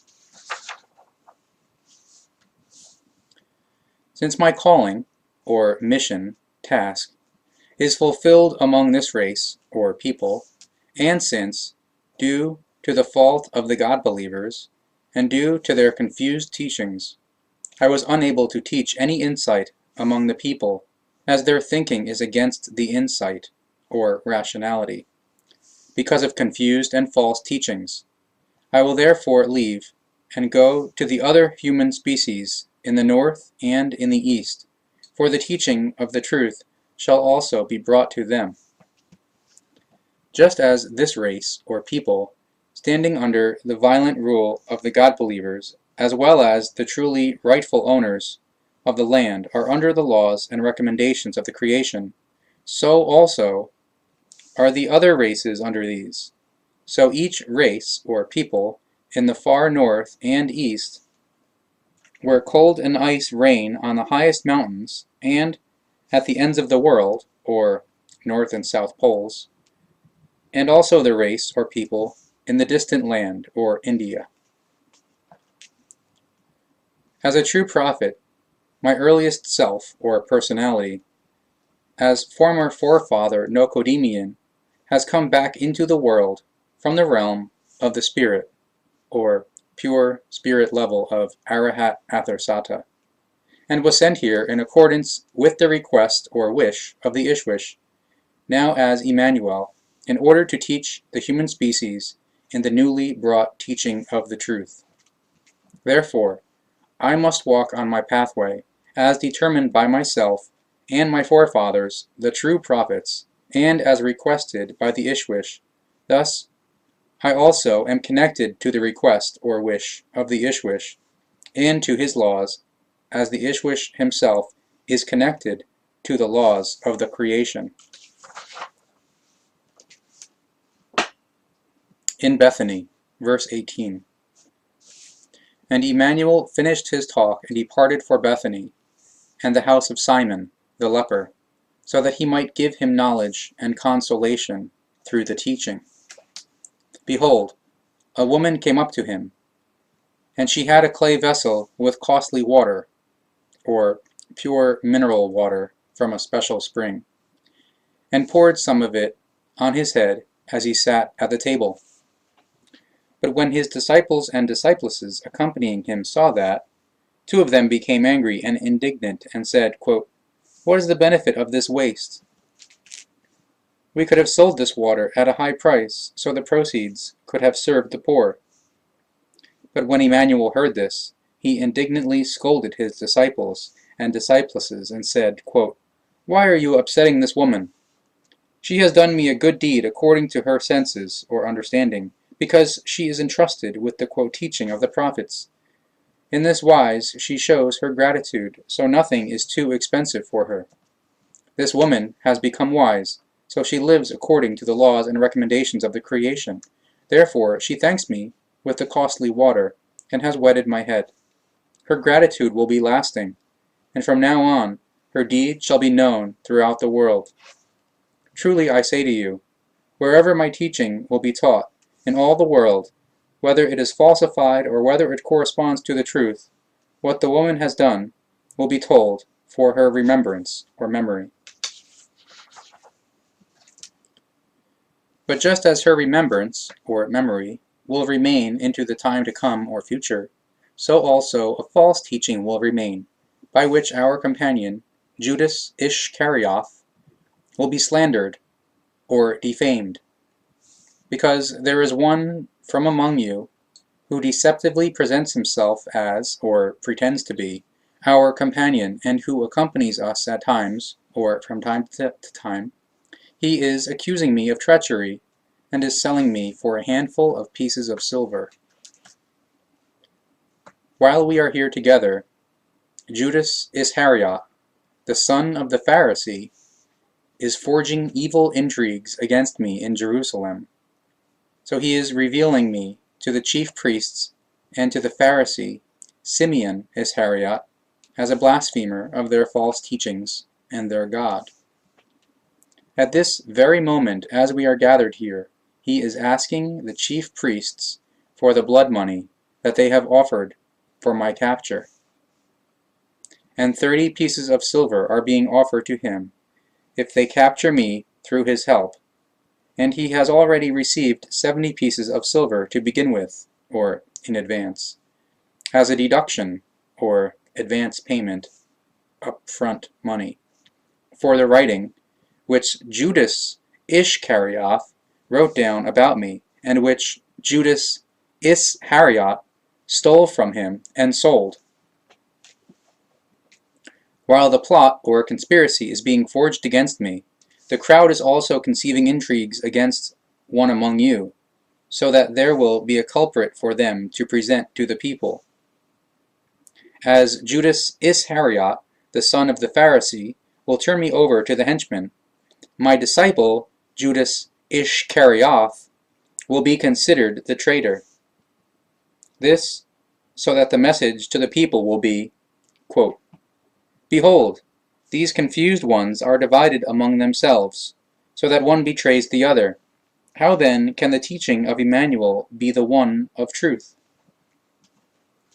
But since Judas Ischkerioth, the son of the Pharisee, and my disciple, Judas Ischkerioth, have nearly the same names, or the two first names are the same, and the family names are confusingly similar, the lie of the chief priests and the Pharisees and Sadducees will be accepted from the beginning. And so it will be that the Pharisee, Simeon Ischkerioth, the father of Judas Ischkerioth, will write a slanderously vilifying writing, or defamatory writing, in the name of Judas Ischkerioth, against himself and against me, and he will therefore lie, claiming that the betrayal was brought about with a penchant, or with an intention, or planned, by both of us. Therefore, it shall be that he will vilify or slander Judas and me with the writing, in that we are supposed to have made an agreement or a pact, and therefore my teaching is supposed to be made immortal by the betrayal and my death. But this is not the truth, and neither is the slanderous vilification or calumny of Pharisee Simeon, that Judas Ischkerioth is supposed to be enticed into betrayal by my striving or incitement, so that I will be delivered to the God-believers, the chief priests, and the Pharisees and Sadducees, and the Romans. Therefore, the Pharisee Simeon's slanderously vilifying writing, or defamatory writing, will serve to make his son, Judas Ischkerioth, free from guilt, so that Judas Ischkerioth will be guilty of the betrayal, and I will be guilty of evil guilefulness, or insidiousness, for my usefulness or advantage, so that my, quote, teaching of the prophets should be carried on. Therefore, the Pharisee Simeon Ischkerioth, together with a scribe, will write a devious or deceptive and falsely fabulated message, or false gospel, in the name of Judas Ischkerioth. Hence, the distortion, or the deception, about the truth will be completed, and the devious message will be revealed in the distant time to come, or future. The Last Supper, verse 40. On the first day of the unleavened bread, Emmanuel spoke to his disciples and disciplesses, quote, "Go forth into the city to my good friend, to me, Aaron, and tell him, quote, Emmanuel says to you, I want to have a last meal with all my disciples and disciplesses at your house, for behold, the feast of the Passover is near." And 3 disciples did as Emmanuel had instructed them, and the others prepared the meal, together with Aaron and his wife, in the house. And when they sat down and were eating, Emmanuel said, quote, "Behold, the time is near when I have to take my heavy burden upon myself. I am going away as it is written of me by the true prophets, and as I have beheld in a vision and in a prevision, or foresight. However, my death will only be an apparent death, or powerlessness. Yet I will suffer much pain, but you shall not fear and not worry about me, for I will get up and lift myself back up from apparent death, or powerlessness. Truly I say to you, from now on I will no longer take to myself any drink from the fruit of the vineyard, or eat any food from the bread, grain, or wheat spelt rye, until the day when I will be with you again, after my severe ordeal and after my suffering. So it will be when I wake up from apparent death, or powerlessness, and appear again. So I will have lain in the tomb cave for 3 days and 3 nights. As they were eating, Emmanuel took the bread, broke it, and gave it to the disciples and disciplesses, who were present in full number, or all 12 disciples and 17 disciplesses, as well as Emmanuel's mother Maria and his confidant Maria Magdalena, equals 32 persons. And he said, quote, "Take it and eat. The body requires nourishment, even in times of distress and grief." And he took the cup, gave it to them, and said, quote, "Drink from this cup, all of you.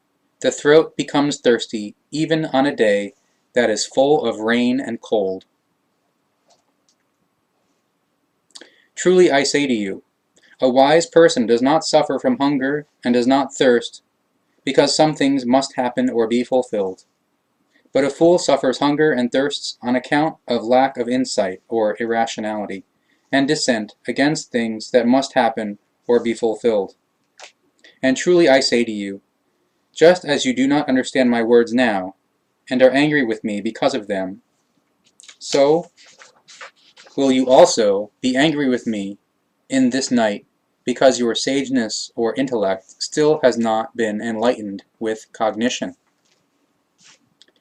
But when I get up from the apparent death, or powerlessness, and thus from the tomb cave and appear again, I will walk in front of you to Galilee, so that you may recognize the truth of my words, and your sageness or intellect may grasp it. I taught you knowledge and the truth, yet you are in doubt, and you do not trust me. You, who are faint-hearted and of little confidence, how startled and confused you will be when I meet you again after my apparent death, or powerlessness. For I will be assumed dead. But Petrus answered him, saying, quote, "Even if they all become angry with you, I still will never do that." Emmanuel, however, said to him, quote, "Truly I say to you, you are one of the worst, because in this night before the rooster crows, you will deny me 3 times. But Petrus contradicted him, saying, quote, "This will never come to pass, and if I were forced to die with you, I still would not deny you."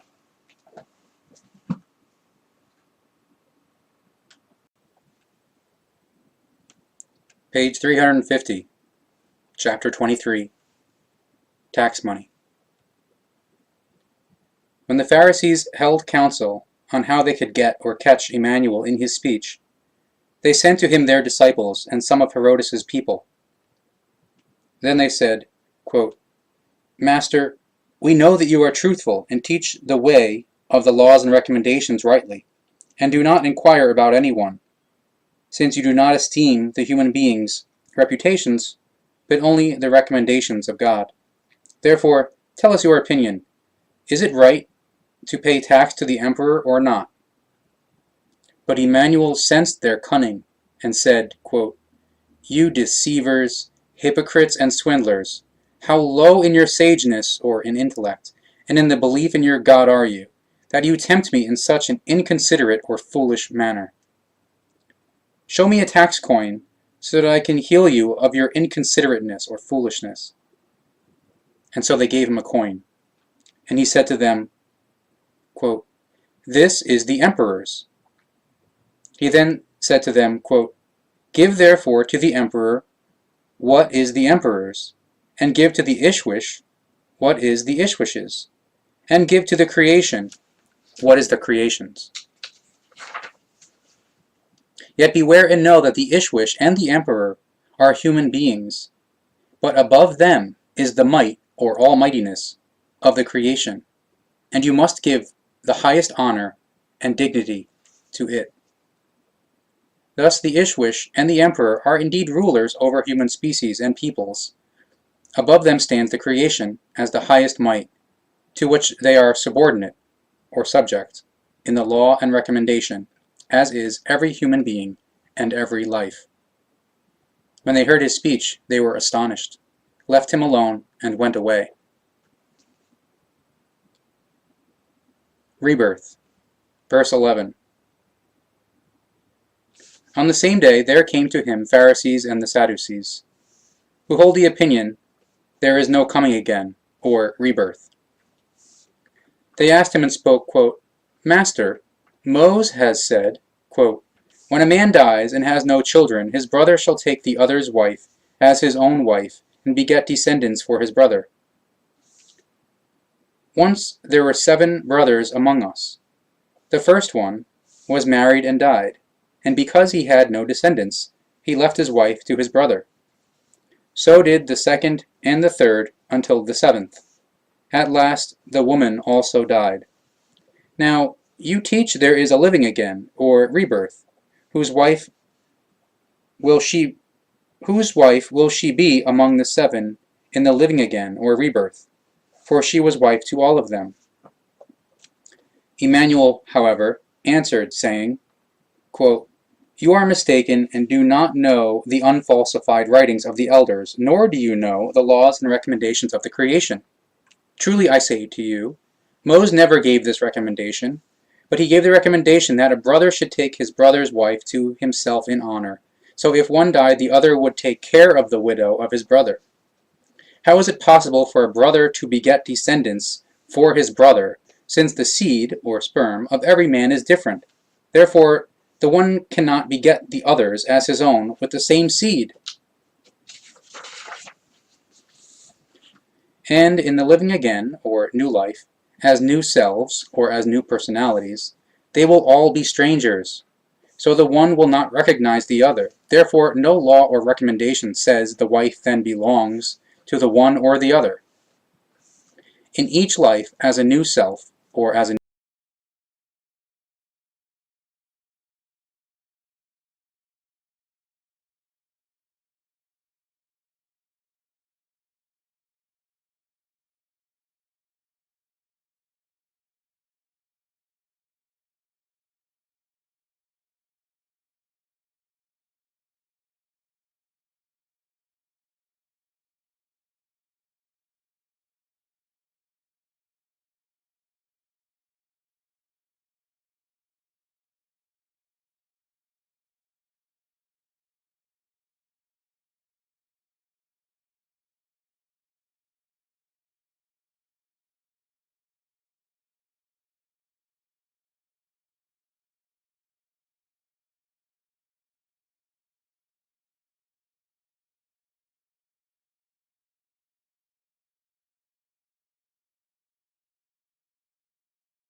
Page 400, Chapter 26, Laws and Recommendations.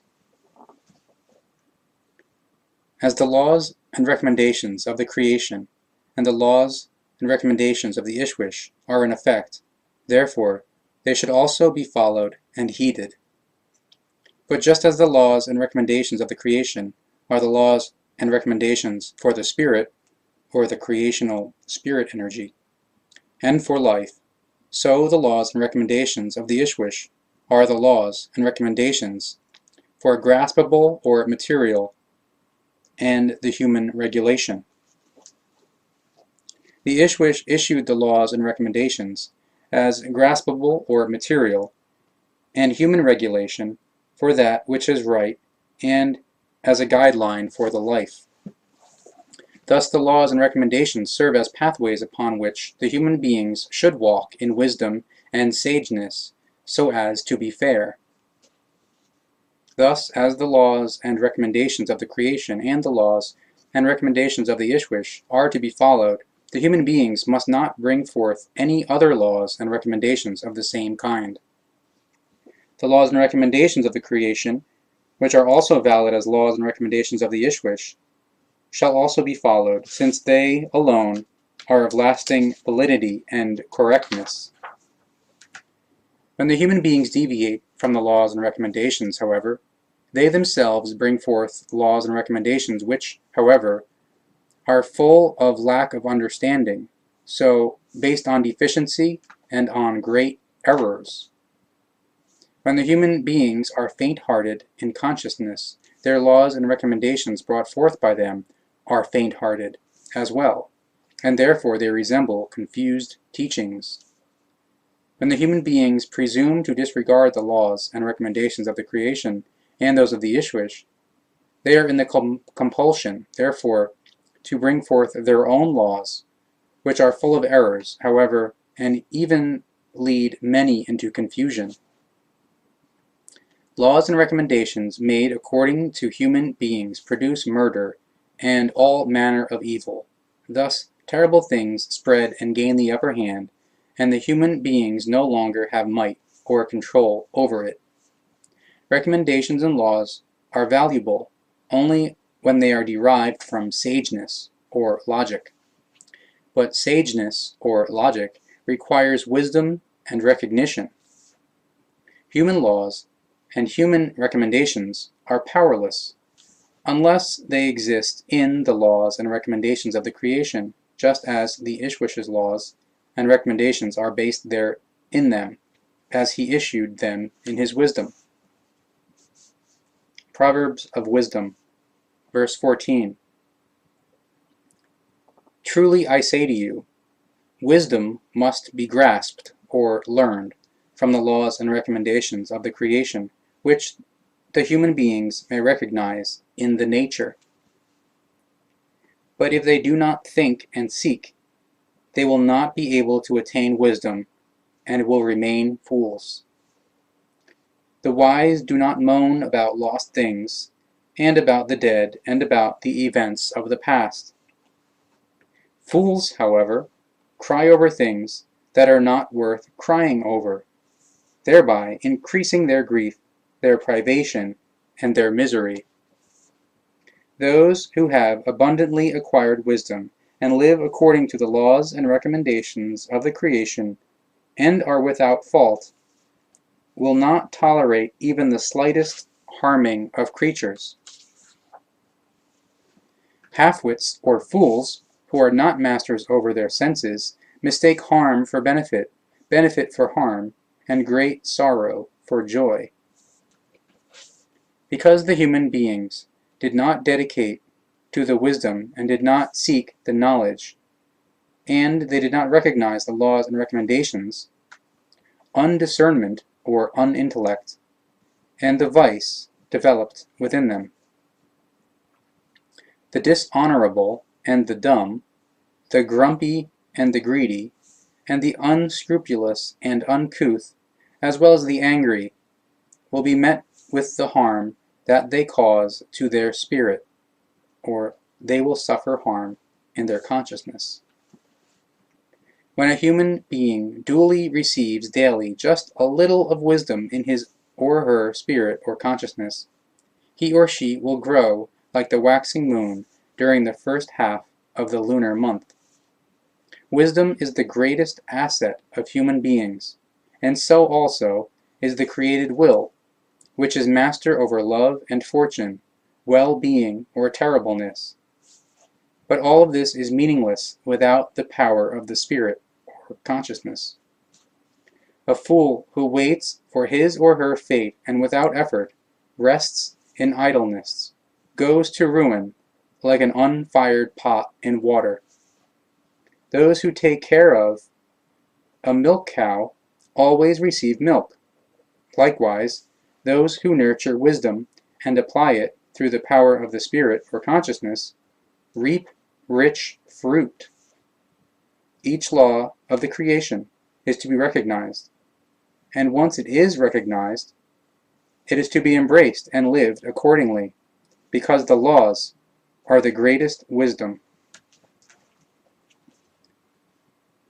There is no eye equal to the wisdom, no impenetrable darkness equal to the unknowledgeness, no Gewalt equal to the power of the spirit or consciousness, and no terror equal to the poverty of the spirit or poverty of consciousness, and no other rescuer than the power of the spirit or consciousness. Those who have power of thought or intellect may grasp the speech so that they will be wise and knowing. Confused teaching of Saulus or Saul. When Emmanuel had ended this speech, behold, a man named Saulus or Saul approached him and said, quote, "You teach a new teaching, and it has been strange to me from the beginning. It seems silly to me, and your spirit appears confused." But Emmanuel said, quote, "How can you tell me that I am confused in the spirit or consciousness, when it is you, after all, who is confused and do not understand? For the teaching that I teach is the, quote, teaching of the prophets, as has been taught by them since ancient time, or since time immemorial. Truly I say to you, though you are called Saulus, and you persecute me and my disciples and discipluses because of my teaching, you will change your reflecting and striving, and thus follow my teaching. Thereafter you shall be named Paulus, and you shall travel in every direction and atone or make amends, for having called my teaching a confused teaching, and my spirit or consciousness confused. You will thereby load great guilt upon yourself, for in your undiscernment or unintellect you will wrongly grasp my teaching, and thus wrongly teach it. And so you, as well as others, will be the one who, from the womb or source, origin, effectuates or creates, brings forth a false teaching, which you will bring into the world, so that thereby many peoples or nations, unto the ends of the world or worldwide, will indulge in a false teaching. Just as you will put the lands or countries which you will travel in bondage to an evil cult or religion sect with your false teaching, so will you call me the anointed among them.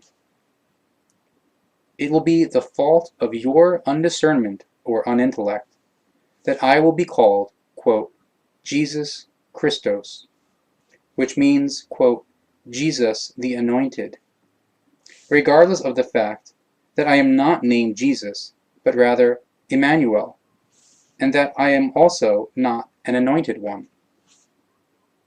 And it will be the fault of your undiscernment or unintellect that human blood will be shed in this name, so much that it can no longer be held in all jugs. You are still persecuting me and my disciples and discipluses because of my teaching, but soon the time will come when you will change your mind. This, when once more you face me and assume that you see a demon or ghost before you. You will be one who will do much towards the fact that confused cults, or religions, sects, will be established by the human species, because you will falsify my teaching and the quote teaching of the prophets. And so you will set the cornerstone for the intransigence or irrationality, that I will be called, quote, Christos, or Christ, and, quote, Redeemer, for confused cults, or two main religions and their numerous sects. And Emmanuel was furious, and he seized a stick and chased Saulus away. Saulus joined forces with Judas Ischkerioth, son of the Pharisee, and they discussed how they could seize Emmanuel and hand him over to the henchmen, because evil thoughts for revenge were within him. Suicide. Verse 45. Once Saulus had departed, Emmanuel called together some of his disciples and disciplesses, and spoke to them and said, quote, You know that Passover comes after 2 days, and that I shall be turned over to the court to be staked, as a prevision, or foresight, says, which I had to do, and from which I have to grasp several things, or learn several things. The betrayer will be Judas Ischkerioth, the Pharisee Simeon Iscarioth's son from Judea, because his interest is only in gold and silver, and in goods and chattels, and this interest will be used by his father, the Pharisee Simeon Iscarioth, as well as by Saulus, who all seek revenge against me. He will betray me for 30 pieces of silver, because he has been misled by his greed, and by the hatred of his father against me. But his joy over the pieces of silver will not last long, because his mind is fickle and unstable, so he will soon feel guilt inside himself, and will judge himself. Since Judas Ischkerioth is without courage, or cowardly, and has little knowledge, he will put his waistband around his neck, so he may hang himself from a branch. Truly, truly I say to you, although the suicide of Judas Ischkerioth appears rightful, it is, nonetheless, unrightful. Therefore I have talked with him and told him that what he will do is unrightful. Therefore I told him my knowledge of his betrayal, but he did not listen to my words, and lied that he did not know what I was talking about, and that he was not striving for betrayal. And my speech to him was that it is not his right to deprive himself of life. But he just laughed, and said that he will not do harm to himself, and will not betray, because he is loyal to my teaching, and I am confused about his betrayal. Although the human beings have free will, so they are able to exercise authority over themselves, they do not have the right to decide over their lives or their deaths. The determination of the laws is, the human beings are to live their lives to their final decline, so that in this way they may nearly or relatively fulfill or relatively perfect their spirit or consciousness. But those who judge themselves through suicide deviate from the laws and violate the regulation of the creation or creational plan, and the laws of the life. Realize from this that the human beings do not possess the right to pass the judgment of death upon their own or other human beings' lives. They possess the right only to exercise their authority over the conduct of their lives, but they do not have the right to decide over their own lives or to decide over the lives and deaths of other human beings. The laws say that no event or situation justifies a suicide, and this includes suicide carried out by another person, such as by a hired killer or murderer, or mercy killer or mercy murderer. Regardless of how much guilt the human beings may incur, or how heavy their loads and burdens may be, they nonetheless do not have the right to determine their own deaths. Although Judas Ischkerioth incurs great guilt, he nevertheless is never allowed to give himself the right to decide over his life's end, and thus over his death. Every guilt and every mistake is a pathway to the recognition, so that the spirit, or the consciousness, may be nearly or relatively fulfilled or perfected.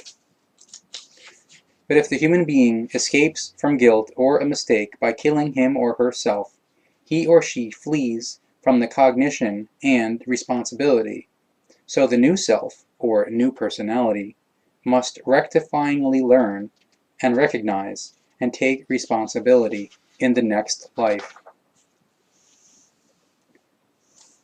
So thereby, the becoming, or fulfilling, of the near or relative fulfillment or relative perfection of the spirit or the consciousness is delayed, which is not in the will of the creation. Either way, a suicide is to be regarded or to be understood as an act of deplorable pusillanimousness or cowardice, and as a dishonoring of the laws and recommendations of the creation through malice.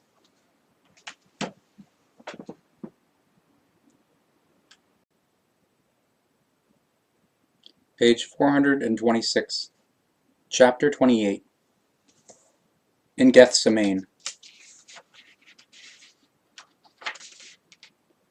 Upon leaving the house of Aaron and his wife in Jerusalem, Emmanuel went to his disciples and discipluses to a country estate called Gethsemane, which belonged to a man named Joshua, who thought well of Emmanuel. In the large garden of the estate he spoke to his disciples and discipluses, quote, "Sit down here, so I may go over there and ponder my thoughts." And he took with him Petrus and the two sons of Zebedee, and began to brood and be apprehensive, because he was frightened and afraid about what would happen to him. And he spoke to them, quote, "Behold, it is true that I am wise and have great knowledge, but I am afraid of the events before me, both the known and the still unknown. For this is given to human beings, even when they are knowing and wise. My mind is deathly grieved. Remain here with me, therefore, and watch with me, so I will not be alone. For behold, it is easier to bear a terrible thing with one or two others at one's side than by oneself. If the determination wanted it, this cup would pass me by, yet not as I wish, but rather my will be done, because this is what is determined for me." When he spoke in this manner, I, Judas Ischkerioth, joined them and said, quote, "Listen to what I say. Over there at the city walls, things are taking place in the shadow of the walls, where I just saw veiled lights." But Emmanuel said, quote, "They are no doubt the henchmen of Judas Ischkerioth is bringing, because he has secretly followed us here in order to betray me now." And he went away a short distance, prostrated himself, and reflected, saying, quote, "If it is possible, may this cup pass me by, yet not my wish be fulfilled, but rather the law of determination be fulfilled, so that I will be enlightened in the secret of the apparent death or powerlessness, which I must fathom in sorrow and pain." And he returned to his disciples and discipluses, and found them sleeping. And so he said to Petrus, quote, "Can you not be awake with me for 1 hour, so I am not left alone in my difficult hour? Be awake and great in the spirit, or consciousness, so you will not fall prey to temptation. The spirit, or consciousness, is willing, but the flesh is weak." The second time he went away, prostrated himself, and said, quote, "If it is not possible for this cup to pass me by, then I shall drink it, so I may be enlightened in the secret of apparent death or powerlessness, so that I can use it for teaching and may fulfill my calling or mission in a faraway land or India, and for all time to come or future time. And he came back again and found the disciples and disciplesses sleeping once again, and only I, Judas Ischkerioth, remained awake with him. And he left them and went away once again and prostrated himself a third time, rooted in bitterness, and said, "How worried and afraid I am nevertheless, even though I know that I have to follow my pathway, which is determined for me. How willing the spirit, or the consciousness is, and how weak the flesh is, when it is so fearful of the pain." And his entire body trembled, and fine droplets of blood sweat, or sweat slightly mixed with blood, flowed all over him, because he was very fearful and terrified. With his face flushed, or flushed by blood sweat, he returned to his disciples and disciplesses and said to them, quote, "Do you want me to sleep and rest now, or do you want to be awake with me? For behold, the hour has come when I will be turned over to the hands of the henchmen. So arise and let us go, for behold, the henchmen are already coming." The capture, verse 20.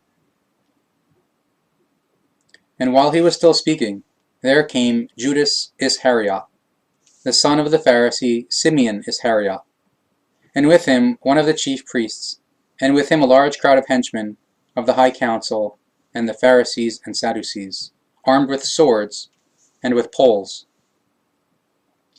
And Judas Ischkerioth had given them a sign, saying, quote, "Behold, I will flatter him and lead him into confusion, as if I repent my life.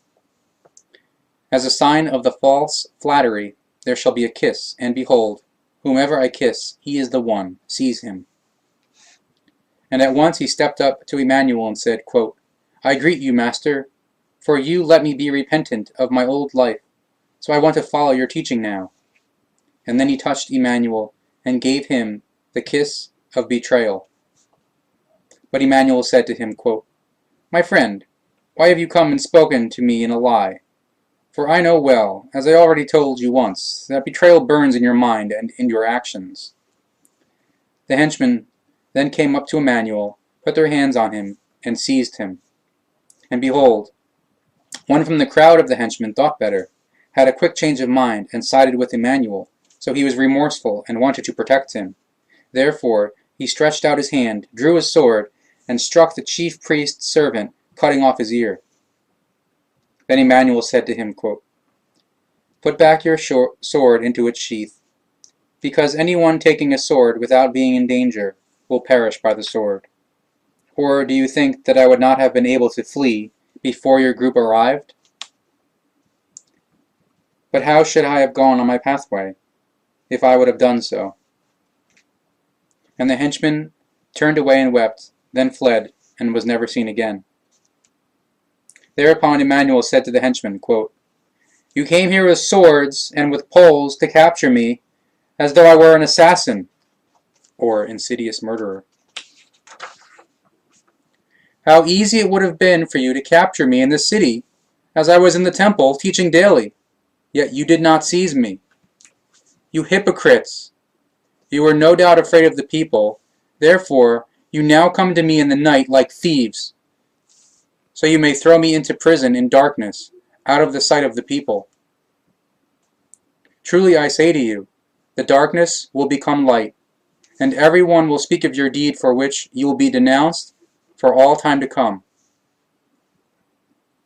But then Simeon, the Pharisee, who was also among the henchmen, raised his voice and said, quote, "How foolish your talk is, and full of lies, for why should we fear the people?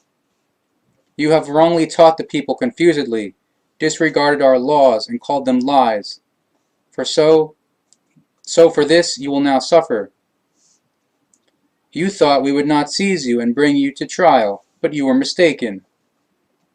one of those who were with you was not of your mind, and has betrayed you for 30 pieces of silver. So your disciple Judas Ischkerioth.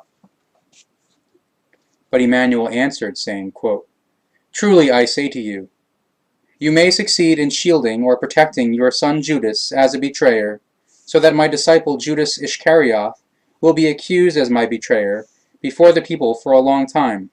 But the truth will come out and be known by all people throughout the entire world. Namely, that my betrayer is not Judas Ischkerioth, but is your son, Judas Ischkerioth, who bears the name of his father, the Pharisee. You, who have made common cause with him, and have paid him 30 pieces of silver of blood money, or reward, for betrayal.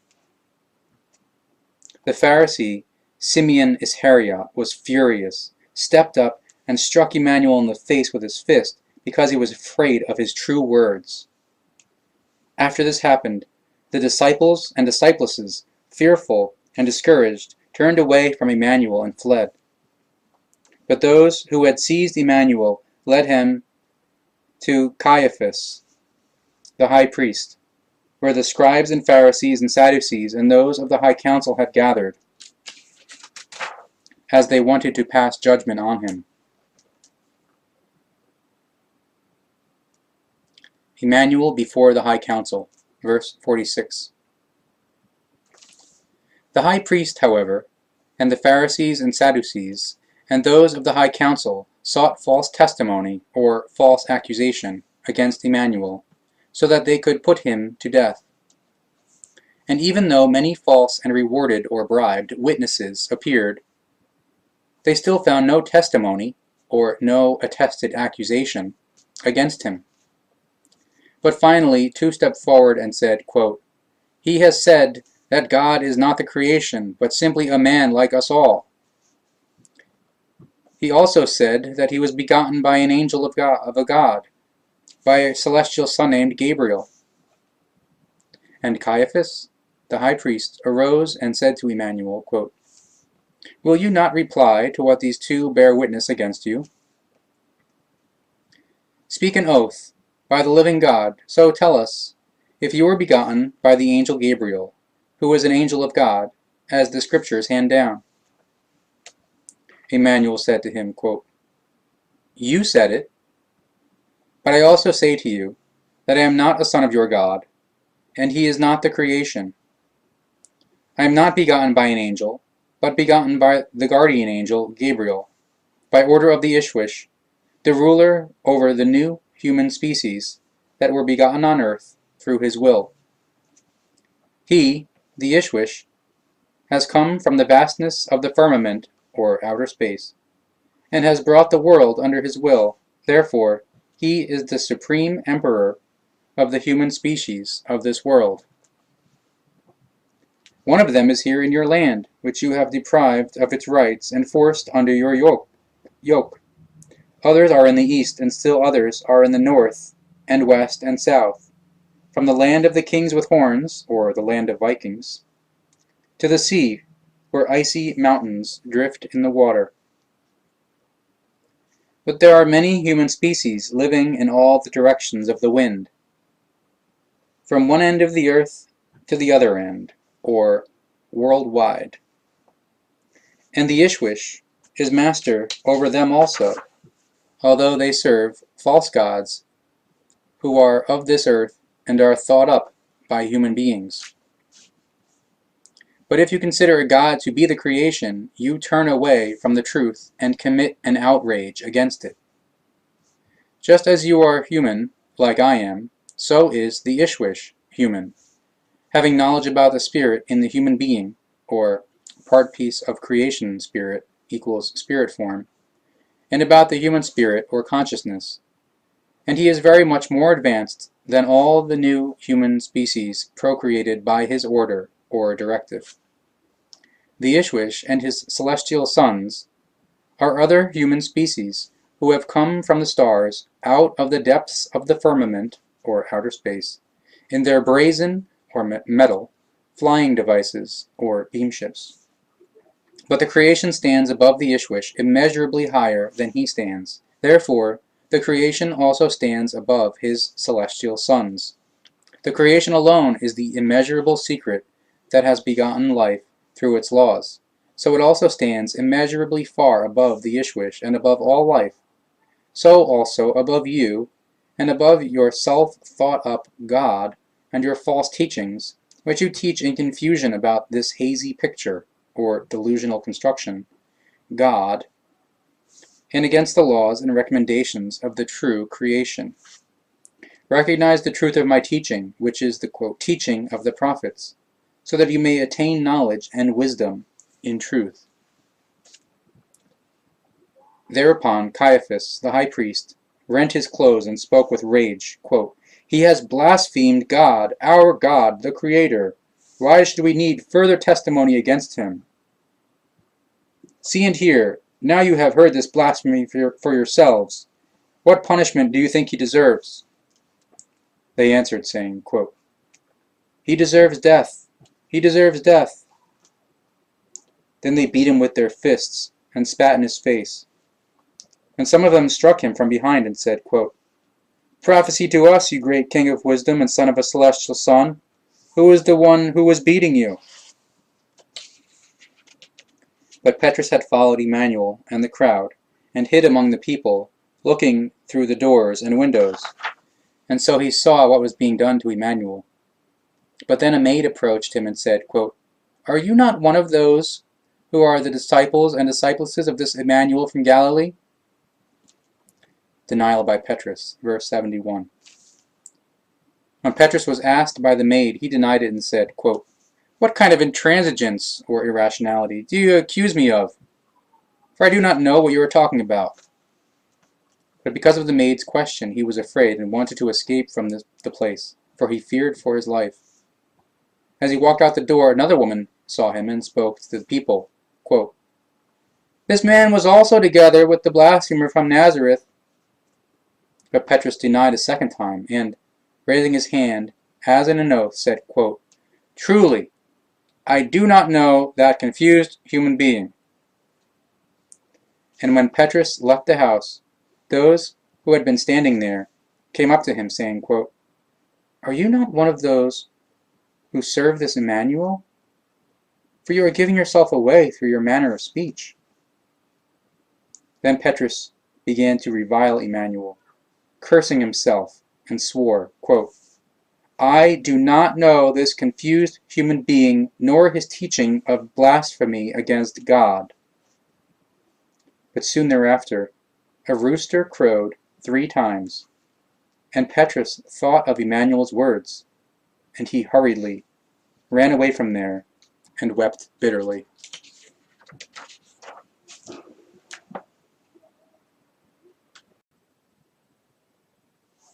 Page 382, Chapter 25, The Prophecy.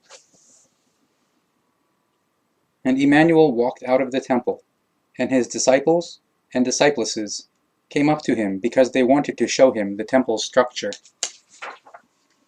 He, however, spoke to them, quote, Look here at all this, for truly, I say to you, that not one stone here will remain upon the other without being broken, because outrageous and unrightfulness, just like sorrow and pain and death and destruction, will rule in this city and in this land up to the distant time to come, or future. The people of the God-believers commit an outrage against life and the truth, and they built this city on human blood. But this people, since time immemorial, is divided, and the people who call themselves sons and daughters of Zion are God-believers, with whom I do not identify, and who want to kill me, and who, therefore, are misled believers of their cult, or religion, sect, and to whom I bring the teaching of the truth, as I do to all human species of the earth, from which they may comprehend or learn, and know that they are not chosen. The God-believers ravaged this land at an earlier time through fire and murder, and they killed their friends with whom they first had drunk wine. And so the fellow believers of their cult, or religion sect, who are truly not knowing ones, but God-believers, are misguided and led into confusion. Thus did the God-believers betray their own friends, and they murdered them because of their greed. But it will likewise be done to them by the rightful masters, or possessors, owners, of this land, whom they have deprived of their rights and enslaved since time immemorial. And when he sat on the Mount of Olives, his disciples and disciplesses came up to him and said, quote, "Tell us, when will this take place? And what will be the first sign for it?" And Emmanuel answered, saying, quote, 2 times 1,000 and some more years will pass, but also meanwhile, or during the 2,000 years, the people of the God-believers will never find peace, because wars and many terrible things will threaten the unrightful occupants of this land. But see to it that nobody will deceive you, and also that you will not, despite my teaching, become God-believers. Such are many manipulators, or deceivers, and false prophets, who appear in my name and say, quote, "I am Emmanuel, and I am the sign of the time." And they deceive many who lack the knowledge of the truth. The human beings in the distant and the near time will hear about wars and warmongering, and they are to see this, but not be frightened, because it must happen. But it will not yet be the end. For many a people will rise up against its government, one people against another, and one kingdom against another. And there will come times of privation, or hardship and misery, and thus earthquakes and immense storms and floods, all about in an endless number. But all this is only the beginning of the woes, for even much worse will stretch out, or spread, get very badly out of the control of the good human nature. And at an early stage, the knowing human beings will be delivered to the tribulation, and will be persecuted or killed, because they will fathom and find, or gain cognitions of, the truth, when they turn to or research the firmament, or outer space, and its lights, or celestial bodies, etc., and to the nature and to all things of knowledge around, or all knowledge areas of the sciences. Even many will be hated on account of the fathoming, and on account of the truth of their cognition, and on account of the teaching of the knowledge. And this will also happen with many who are connected to the quote teaching of the prophets, and who teach the unknowing ones. The various God cults, or God religions, God sects, will rise up against one another through their zealots, or fanatics. Thus, the blood of guiltless or innocent human beings will flow in large amounts because of the led into confusion zealots, or fanatics, and wiseacres of the different types of God cults, or God religions, God sects.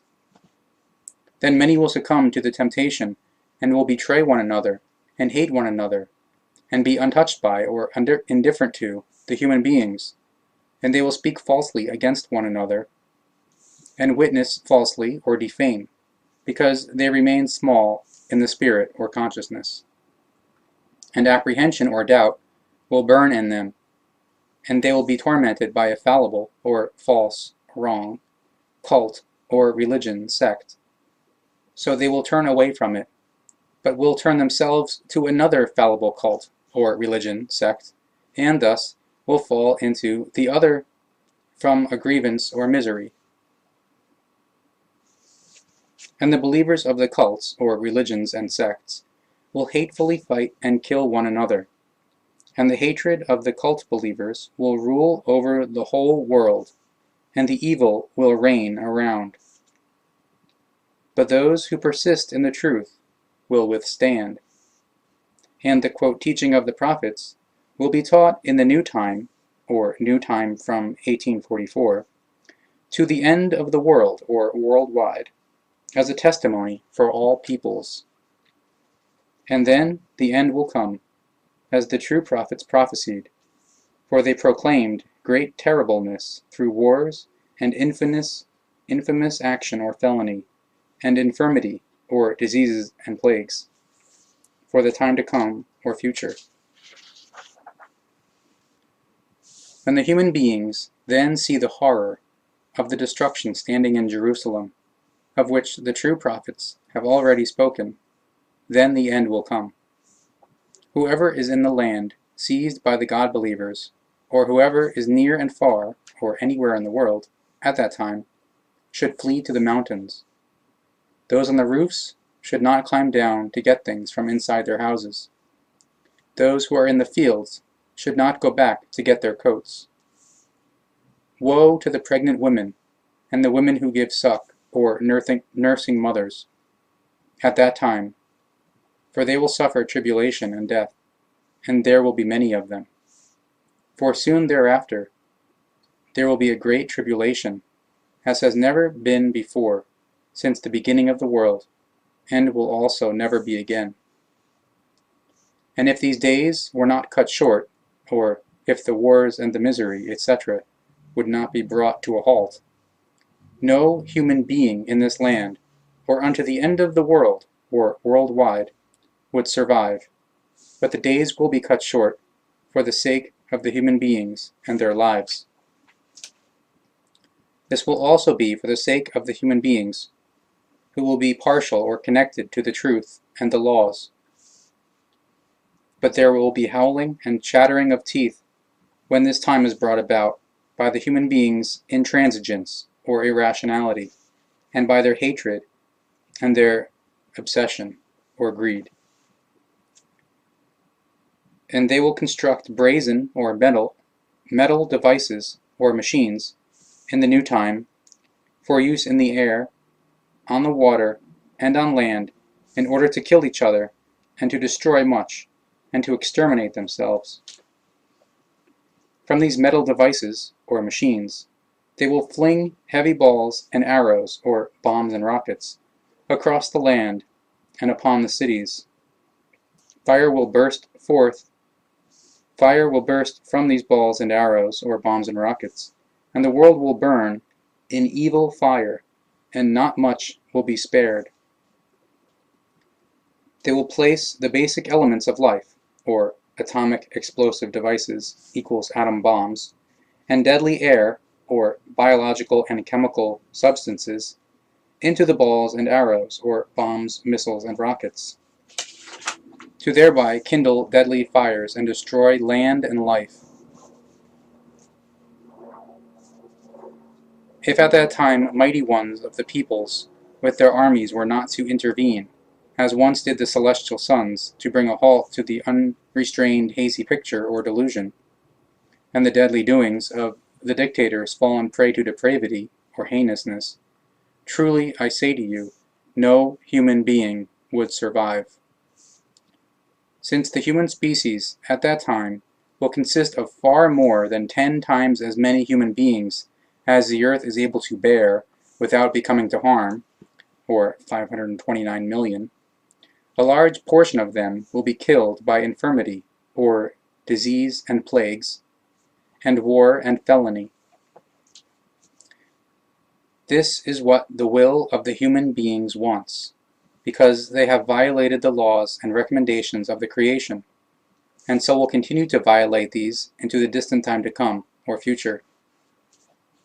If at that time someone says to someone, quote, "Behold, here is Emmanuel, who is the sign of the time," they should not accept it as the truth, for I cannot come back as Emmanuel, for my spirit, or spirit form, will at that time animate the last prophet who, like me, belongs to the outline, or line, of the early Nocodemian. And truly, many a false Emmanuel, and many deceivers and false prophets will come forth, and want to perform great signs and miracles, so that it will become possible to deceive not only the seekers, believers, and confused ones, but also the scholars and knowing ones. Behold, I have told you this before, and so it will fulfill itself. Thus, when the deceivers and those led into confusion say, quote, "He is in the desert," no human being should venture there. And when they say, quote, "Behold, he is in a chamber," no one should accept it as the truth. My new self, or new personality, will certainly return at that time, and as the last true prophet, so it will then be that my new self or personality will truly be recognized, because my new self or personality will teach the quote teaching of the prophets again in a new form. But my new self or personality will only be recognized by those who search for the true teaching of the truth, and thus for the true teaching of the old prophets. This is as the law and the made determination want it. Thus it will be, just as it is determined. For as the lightning flashes and illuminates from rising to setting, so will also be the coming and efforts in the time to come or future by my new self or personality, when the quote teaching of the prophets will be brought anew, and the existence of the celestial sons or extraterrestrials will be proclaimed. And so it will be at the time in the living again of my spirit, or spirit form, created by the creation, that my new self, or new personality, will again be accused of manipulation, or deception, and blasphemy unto the end of the world, or worldwide, by slanderers or calumniators, before the teaching of the truth brings recognition and developmental change in the human beings. The human beings of all times, beware. Where the carcass is, there the vultures gather, so watch out for them. Soon after the tribulation of that distant time, the sun and moon will lose their luster, or through atmospheric haze, through ash and smoke from volcanoes, burning oil fields, oil wells, atom bombs, and burning forests, etc. And the tailed stars, or comets and shooting stars, will fall from the firmament, and thus the powers of the firmaments will begin to sway. The makeup of the firmament around the earth, and the air, or atmosphere and troposphere, etc., and seas will be disturbed, and the land and the water will burn and become unclean, or polluted and contaminated, because of the black oil out of the earth. And the black oil out of the earth will be ignited by hatred and war, and by the human being's greed for might, and the firmament will darken because of smoke and fire, and this will rage for hundreds of days, and everything above the burning land and far beyond will be covered with black ash and soot. And consequently, the weather will break down, and alternating severe cold and heat and much flooding will rule, and death will come 1,000-fold over the human beings, the plants and animals, and over the creatures and over the earth, as a result of the irrationally unleashed forces, or Gewalt, of the human beings, who live in too large of numbers, or overpopulation, and in wantonness or greed for might, addictions and vices, thus bringing destruction unto the end of the world, or all around the whole world. And then signs will appear in the firmament, and then all the generations or peoples of earth will howl in fear and affliction and misery, for the ruin will be great. So will the human beings of this earth fear and see the signs and the clouds of the firmament that bear witness to great power and strict condition of obliteration, or strict judgment equals destruction, against the intransigence or irrationality. Just as the Ishwish, the ruler over the human species, decrees laws and recommendations, so the laws and recommendations of the creation are eternally valid, through which, or laws and recommendations, the human beings, by their intransigence or irrationality, will bring cruel judgment upon themselves. Human beings owe their procreation to the Ishwish, and he is the ruler over them, so his laws and recommendations are to be followed, and he is to be respected as a great king of wisdom. In the days to come, he will send forth his guardian angels with bright lights, or beamships, who will gather his like-minded companions from the four winds, from one end of the earth to the other. Thus they will unify with one another and follow the quote, teaching of the prophets. Do comprehend, or learn, a parable from the fig tree. When its branch puts forth leaves, you know that summer is nigh. So will it also be for the human beings of that distant time. When they see all this, and hear the quote, teaching of the prophets, they may know that the time is upon them, so the teaching is to be followed. Truly, truly I say to you, this is how it will be. But that generation, or humankind, will not pass away until all of this has happened, as all of this has already been said by the old and true prophets. The firmament, or atmosphere, troposphere, and stratosphere, etc., of the earth will pass away, so will all firmaments, or outer space/universe. But my words will not pass away, because they are the words of the truth within the laws and recommendations of the creation.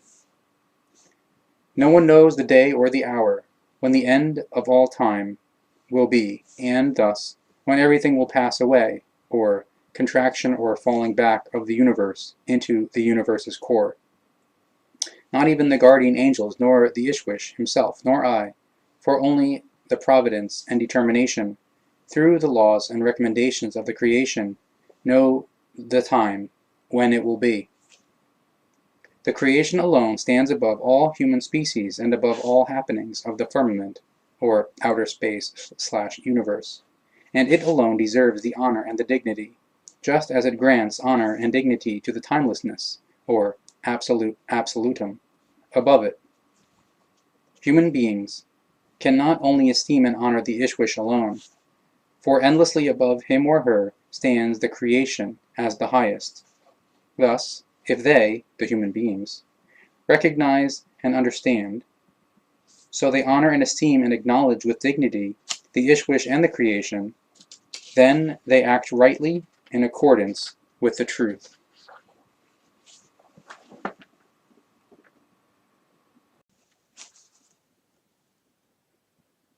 Page 442, Chapter 29, Suicide of Judas Ischkerioth. Judas Ischkerioth, the betrayer of Emmanuel, was among the counselors who wanted to kill Emmanuel. But when he saw what evil, unrightfulness, and cruelty, or torture, Emmanuel was undergoing, or befallen by, and that his face was bloody, he felt repentant, and suddenly great distress and misery, and a woeful effect, or feeling of woe, was within him.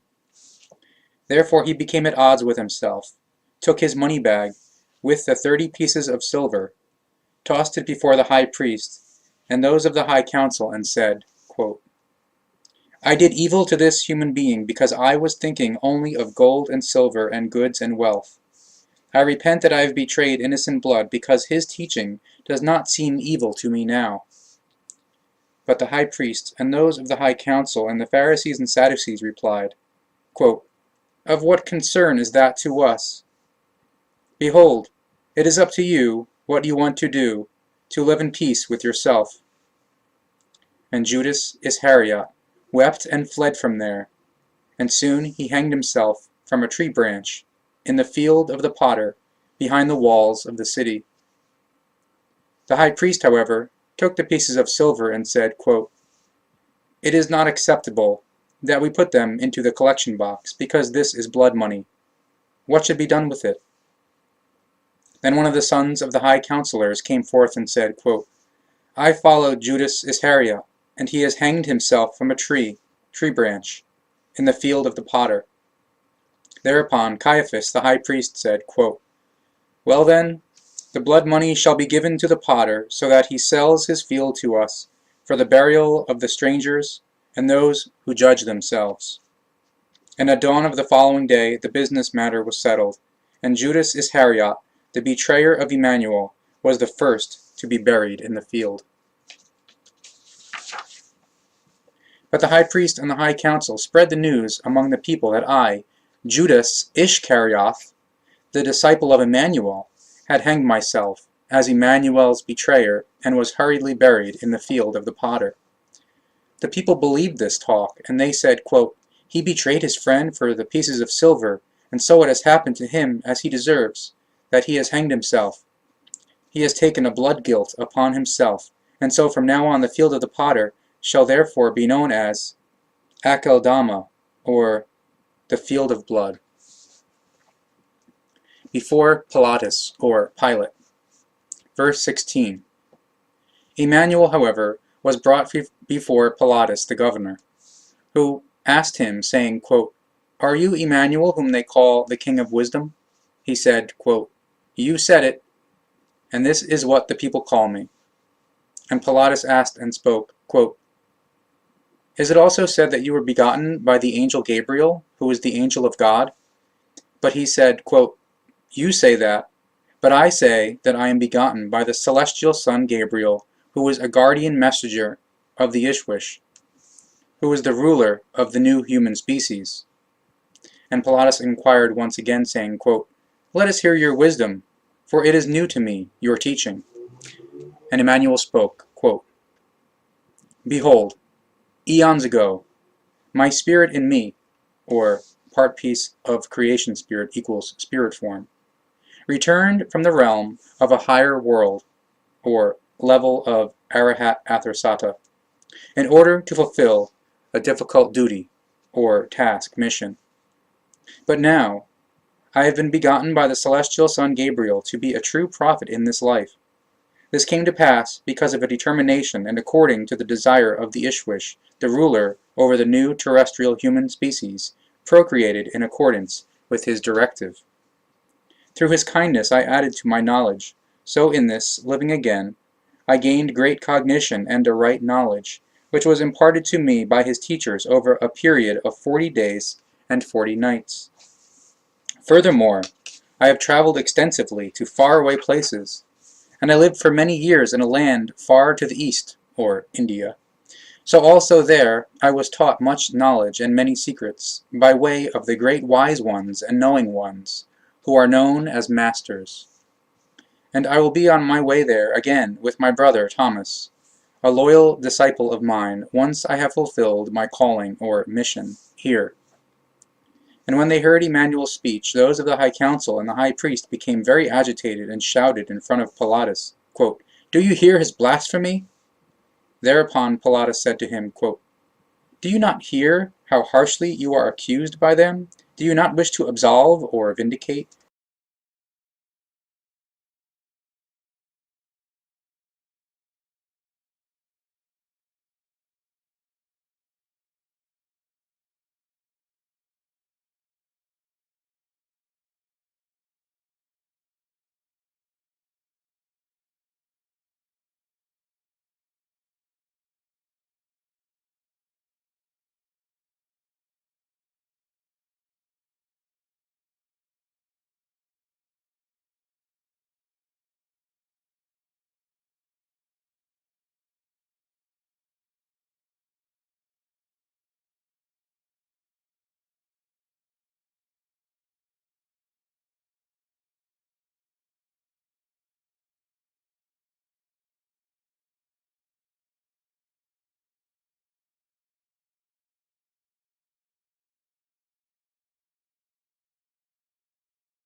page 506, chapter 32, Emmanuel's Farewell.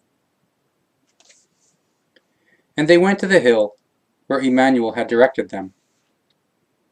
When they were gathered there, he spoke with them and said, quote, "Behold, I will speak to you one last time, then I will leave and not return any more. My pathway leads me into a distant land, or India, and also many from this human species living here will dwell there in the coming time, so they will go forth thereto from this land. My duty or mission leads me into that distant land, to the foreign human species that lives and dwells there.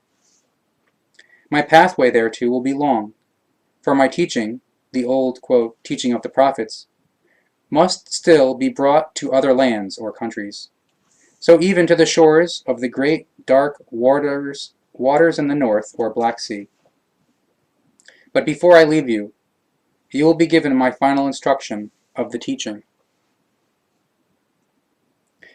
If the human beings truly live according to the laws of the creation, they live rightly in truth. But the ultimate determination is this: all bad human things within the human beings must die, but everything that is creational within them must rise and embrace the creation. Consider the firmament, or outer space. It is the place where the creation dwells, there in the endlessness, or universe.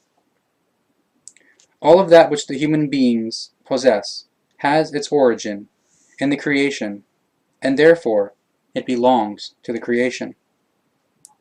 The human beings shall transform their entire spiritual, or consciousness-based, lives and fulfill, or relatively absolutely fulfill, them, so that they will one day become one with the creation. Whatever the human beings do, they shall do within the spirit or consciousness of the creation's nearness. But a human being shall never attempt to force the truth onto another, because it would only be worth half its value, or be completely useless. First, the human beings shall tend to their own progress in the spirit or consciousness, so as to create the creational harmony within themselves. No greater darkness rules within the human beings than the lack of knowledge and the lack of wisdom. Greatness of a human being's victory consists in uprooting every might that opposes the creational, so that it will be destroyed, so the creational may prevail. The human beings should develop within themselves the discernment over the good and the evil, and the correct perception of all things, so that they may be wise and fair and may follow the laws. It is necessary to be cognizant of what is real and what is unreal, what is valuable and what is worthless, and what is of the creation and what is not of the creation. The human beings has come to become a oneness, so that he or she can become one with the creation. Conform your lives to the laws and recommendations of the creation. Live according to the laws of nature. Then you will therefore live according to the laws of creation. Regardless of how great the suffering may be within human beings, the power of the creation within them is immeasurably greater. So it will conquer all terrible things. When the human being lives within his or her spirit or consciousness, only as a human being, he or she is inaccessibly remote from his or her spirit or consciousness, and from the creation, and, therefore, from its laws and recommendations. The greater the human being's dedication is to the laws and recommendations of the creation, the deeper the peace within them will be. The happiness of the human beings consists in seeking and finding the truth, so they may thereby gather knowledge, gain wisdom, and think and act in the sense of the creation. Only through the circumstances of life alone can human beings develop and use their productive or creational powers in the spirit or consciousness.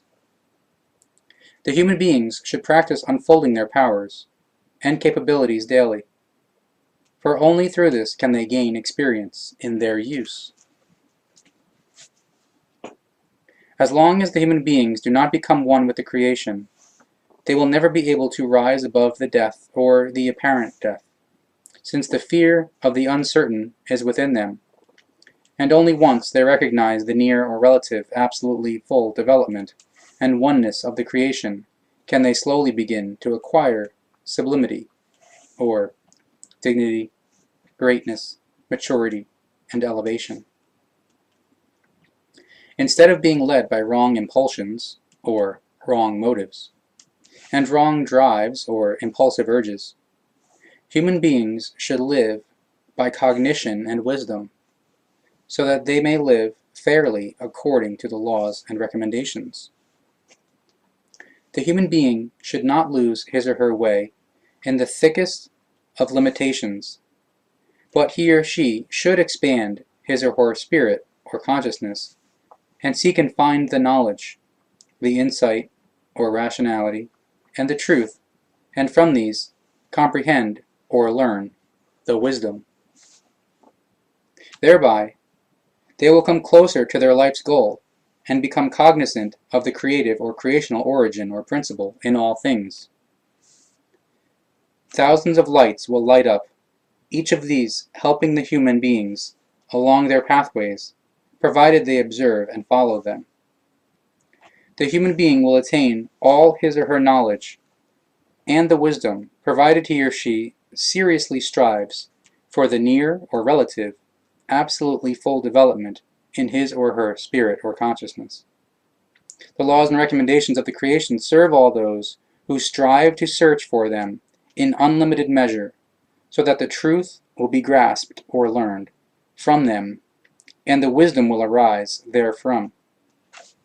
In order that the human beings are mastering all possible orientations within themselves and develop their powers of the spirit or consciousness powers to higher and higher levels, and in so doing they nearly complete or relatively, absolutely fulfill themselves.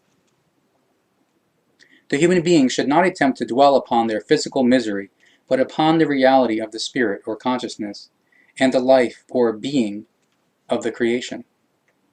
A continual restlessness exists within the human beings, because the intuition lies within them that the creation is their destiny and their determination. The human beings may be great, wise, and good, yet this is not sufficient, for they can always become greater, wiser, and better. There may be no limits to the love, the peace, and the joy, because the present state must always be exceeded. Truly I say to you, a love that is unlimited, constant, and unfailing, is unconditional, and is a pure love, in whose fire all that is impure and evil will burn. Such a love is the love of the creation and, therefore, its law, to which the human beings have been predetermined since the very beginning. Since this is the ultimate determination for human beings, they must see to it that this is so, and will be so, for this corresponds to their determination. But as yet many human beings do not understand the wisdom of my teaching, therefore it will also be falsified unto all ends of the earth, or worldwide. In their undiscernment or in unintellect, the human beings will falsify it in many wises and forms, so it will be indiscernible and confusing and incomprehensible. But in 2 times 1,000 years it shall be taught anew without falsification, when the human beings have become comprehending and knowing, and a new time in the future heralds great upheavals. And it can be read in the stars that the people of the new time in the future will be great revolutionaries. Thus, some special predetermined people who, under the leading, or guidance, instruction, of the new prophet, will be new proclaimers of my teaching, will teach it unfalsified and with great courage, and will carry it forth or spread everything into the world. You, however, go therefore, and be the preparers of the way for my teaching, and make all peoples or human beings knowing ones, disciples and disciplesses of love and truth, and of the laws and recommendations of the creation. But take care not to be impelling or proselytizing to them. However, beware of confused teachings, which you may allow to arise because of your undiscernment or unintellect, for some of you are inclined that wise. Teach and keep everything that I taught you, so you do not falsify my teaching. And it came to pass, that while he was speaking to them, in this manner, a thundering came from the firmament, and a great light descended. The light, or clay iron beamship, settled on the ground, not far from them, and it glittered brazenly, or like metal, metallically, in the sunlight. Emmanuel spoke no more, but went to the brazen or metallic light, and entered into the brazen or metallic light. Then, however, a haze arose all around it, and once again a thundering began, and the light ascended back into the firmament and disappeared. And the disciples and disciplesses returned to Jerusalem in secret, and made known the events among their own kind.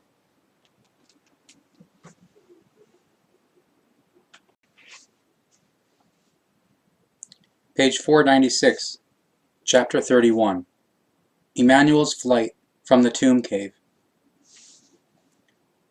When dawn broke on the first day of the week after Passover, 3 days and nights had passed as Emmanuel had said that he would get back up from the apparent death or powerlessness and live. And behold, a great thundering arose in the air, and a radiant light came from the firmament and settled on the earth, not far from the tomb cave. Then a guardian angel stepped forth from the light, and his appearance was like lightning, and his garment was as white as snow. And he went to the tomb cave, and the soldiers, full of fear, moved out of his way.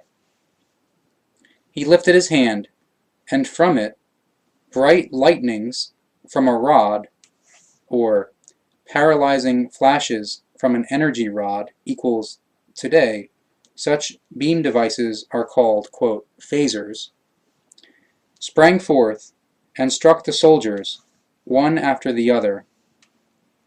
And they fell to the ground and did not stir for a long time.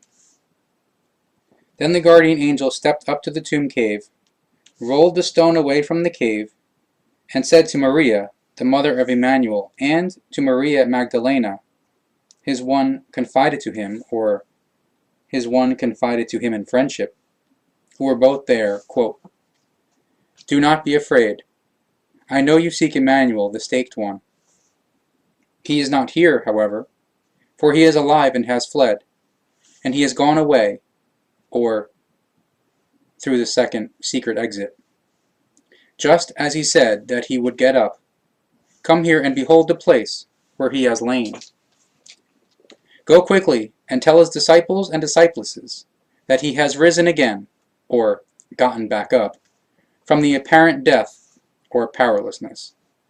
And tell them, he will walk before you to Galilee, and there you will see him. Behold, it will happen, as I have told you." But Maria asked and said, quote, "Yet he was dead, and lay here dead. How then can he rise again?" But the guardian angel answered and said, quote, "He has only gotten up from his apparent death, or powerlessness, and not risen again from being dead. Why, therefore, are you seeking a live person among the dead? Go now and spread the news among his disciples and his disciples, but beware of making it known to others." And the guardian angel went to the bright light and disappeared into it. And soon a great thundering came forth from it again, and it lifted up from the earth and shot up into the firmament. But Emmanuel's mother and Maria Magdalena, his confidant connected to him, or confidant connected in friendship, and the other disciples who were waiting there, then departed, leaving the tomb cave. The soldiers, however, soon recovered from their paralysis, and were greatly astonished.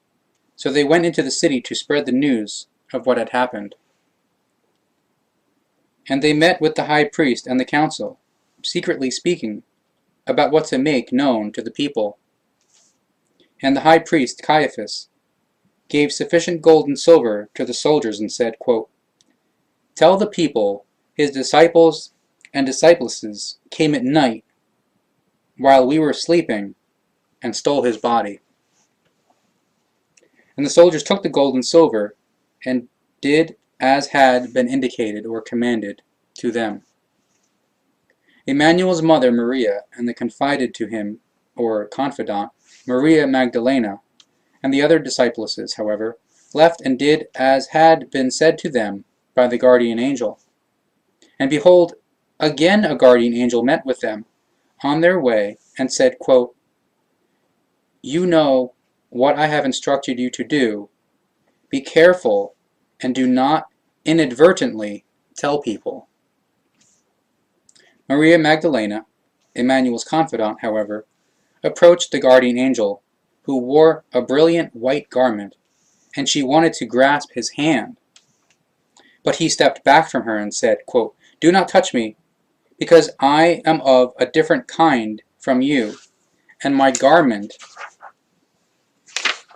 is a protection against this world, or atmosphere. If you touch me, however, you would die and be consumed by fire. Step back from me and be on your way, as has been said and assigned to you." And they departed, and they met Petrus and another disciple, and told them what had taken place. But Petrus and the other disciple went to see what had come about, with the other disciple arriving at the tomb cave first. And he looked into the tomb cave, and saw the linen bandages lying neatly on the ground, but he did not enter. Then Petrus arrived, went into the tomb cave, and found everything just as the other disciple had. The bandages had been carefully folded and placed on the ground, and the sweat cloth, which had covered Emmanuel's head, had been placed on a particular spot, together with the salves, and herbs, and clay figurines, and vessels of peculiar appearance, or clay figurines and vessels from India, the likes of which he had never seen before. Thus, they were foreign to him. Emmanuel's meetings with his disciples and discipleses. Verse 32.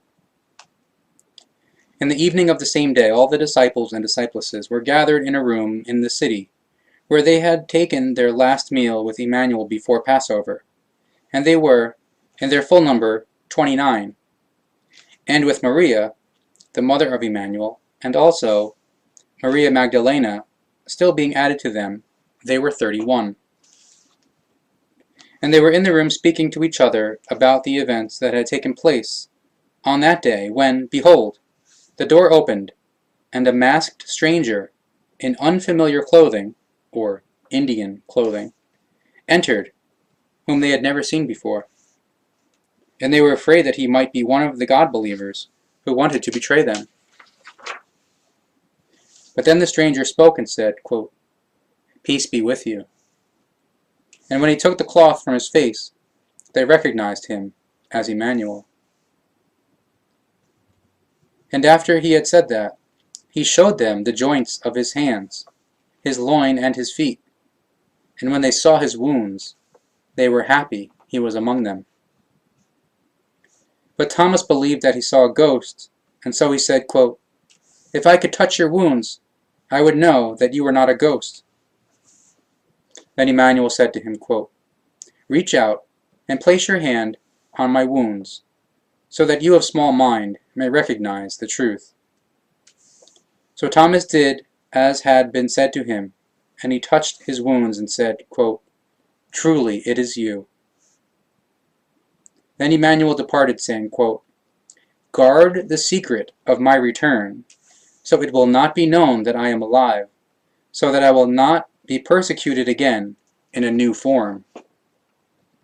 And behold, the next day some of the disciples and disciplesses set out for Galilee to spread the joyful news among Emmanuel's like-minded ones or companions.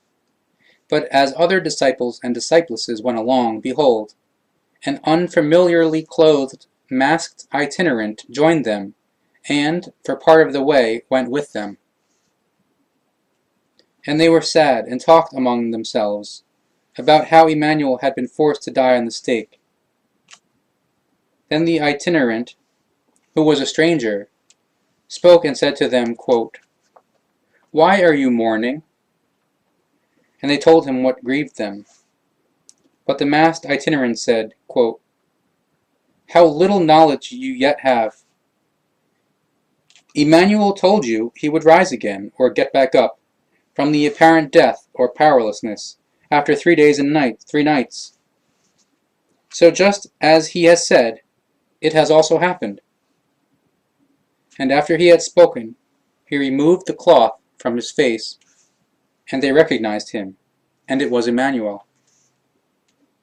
But he did not say another word, and again covering his face, he withdrew, and he was not seen for a long time. Long after Emmanuel had gone away, it came to pass that some disciples were fishing on the Sea of Tiberias. And they caught nothing the entire night, so by daybreak they were exasperated. And when they approached the shore, there stood a masked stranger in a foreign garment or apparel, who spoke, saying, quote, "I have not eaten anything for a long time.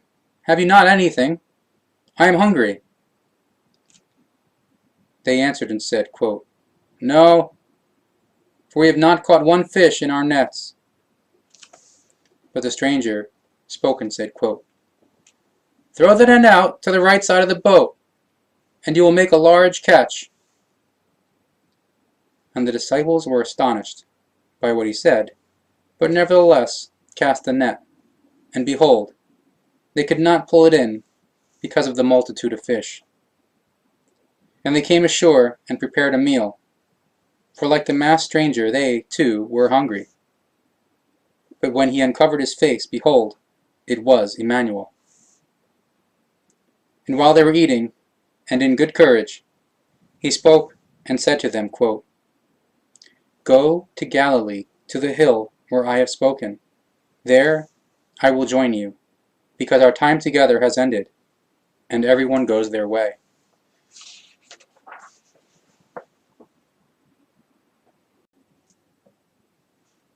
Page 476, verse 53.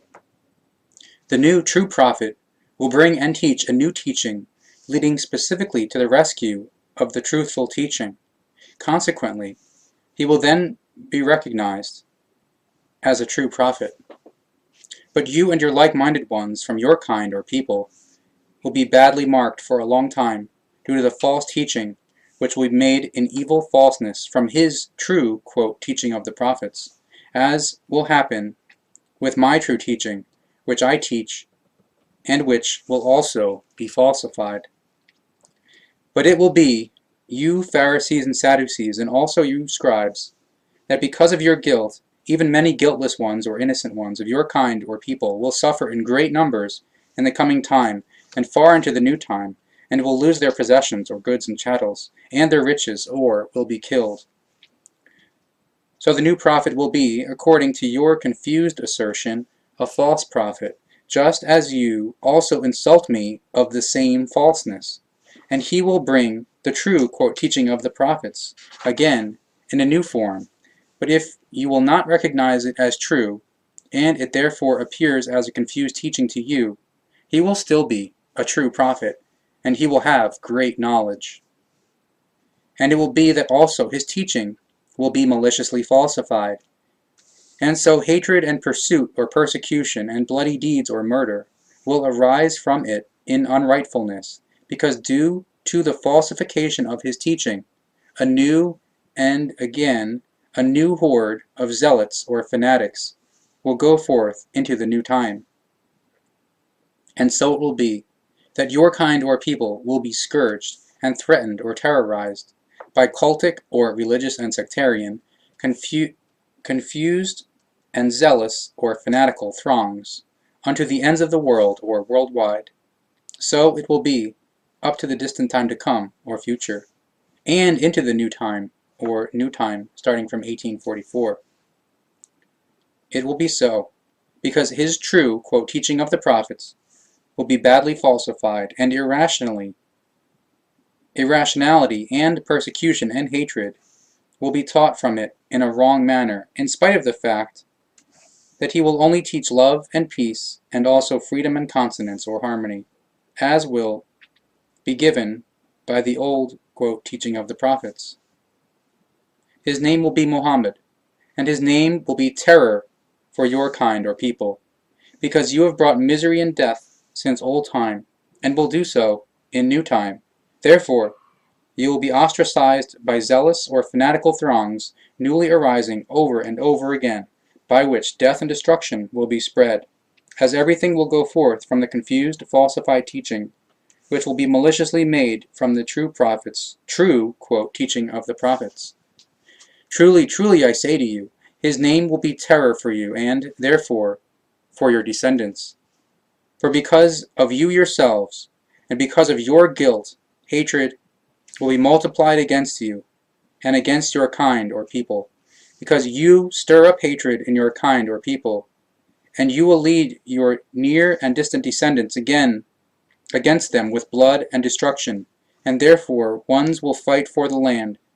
So this will be without peace for a very long time. So he, as a true prophet, will be, according to your and your descendants' speech, a false prophet, and will bring, according to your sense, a teaching that appears confused, and that is not to be understood by you. Thus I also taught the same teaching. Also the cult, or religion, sect, emerging in falseness from my and his teaching, will eventually end, as will also your cult, when his kind or people and your kind or people lay the foundation stone for the conclusion. For also his teaching will be evilly twisted and falsified, and will result in an evil and false cult or religion, sect.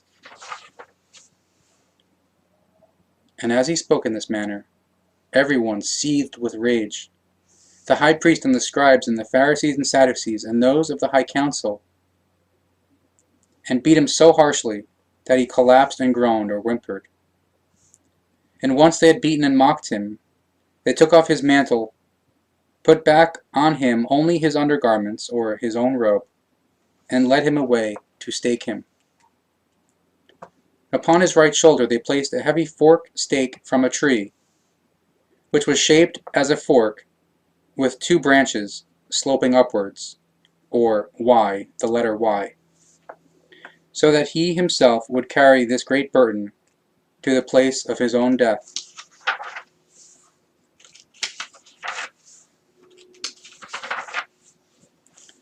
But the tree stake was heavy, and Emmanuel groaned under the burden, and his blood combined with his sweat into a vile mixture. Emmanuel collapsed under the heavy burden because his strength soon left him. But when a stranger came along, by the name of Simon of Cyrene, they forced him to help carry the tree stake. Soon they arrived at the place called Golgotha, or place of the skull. His pathway there was onerous and arduous, partly because he was getting beaten, reviled, and mocked. And they gave him wine to drink, mixed with the bile from animals. But when he tasted it, he did not want to drink it, and so they beat him again to make him drink it anyway. Then they forced him down on the forked tree stake, while beating him, stretched out his arms, and beat nails into the wood, and through the joints of his hands and feet. So this was done for the first time and contrary to custom, because until then those who were staked were tied to the stakes. After they had nailed him upon the tree stake and had erected it, they divided his clothing among themselves by casting lots. And they sat around and guarded him so that no one would come and take him from the forked stake. And also 2 murderers were staked with him, one to his right and one to his left. So he was between them. But they were not nailed by their hands and feet, so they were bound with ropes. But those who were standing all around slandered Emmanuel and mocked and ridiculed him. And they shouted and called out, quote, "Since you are a king of wisdom, help yourself now. And since you want to be a son of a celestial son, and you possess great power, get down from the stake and go your way." The scribes, Pharisees, the high priest, and Sadducees likewise mocked him, saying, quote, "You helped others. Why do you now not help yourself? Since you are a king of wisdom, get down from the stake now and help yourself. If you do that, we will believe in you and your teaching." He trusted in his wisdom and in being the son of the angel Gabriel, who should rescue him. Thus let his wisdom, or the angel Gabriel, save him now if he delights in, or has a loving connection for, him. But likewise, the murderers, staked to his right and left, mocked and reviled him. Then it came to pass that the firmament clouded over, the sun became dark, and a great storm spread across the land, which was rare at that time of year, but happened now and then.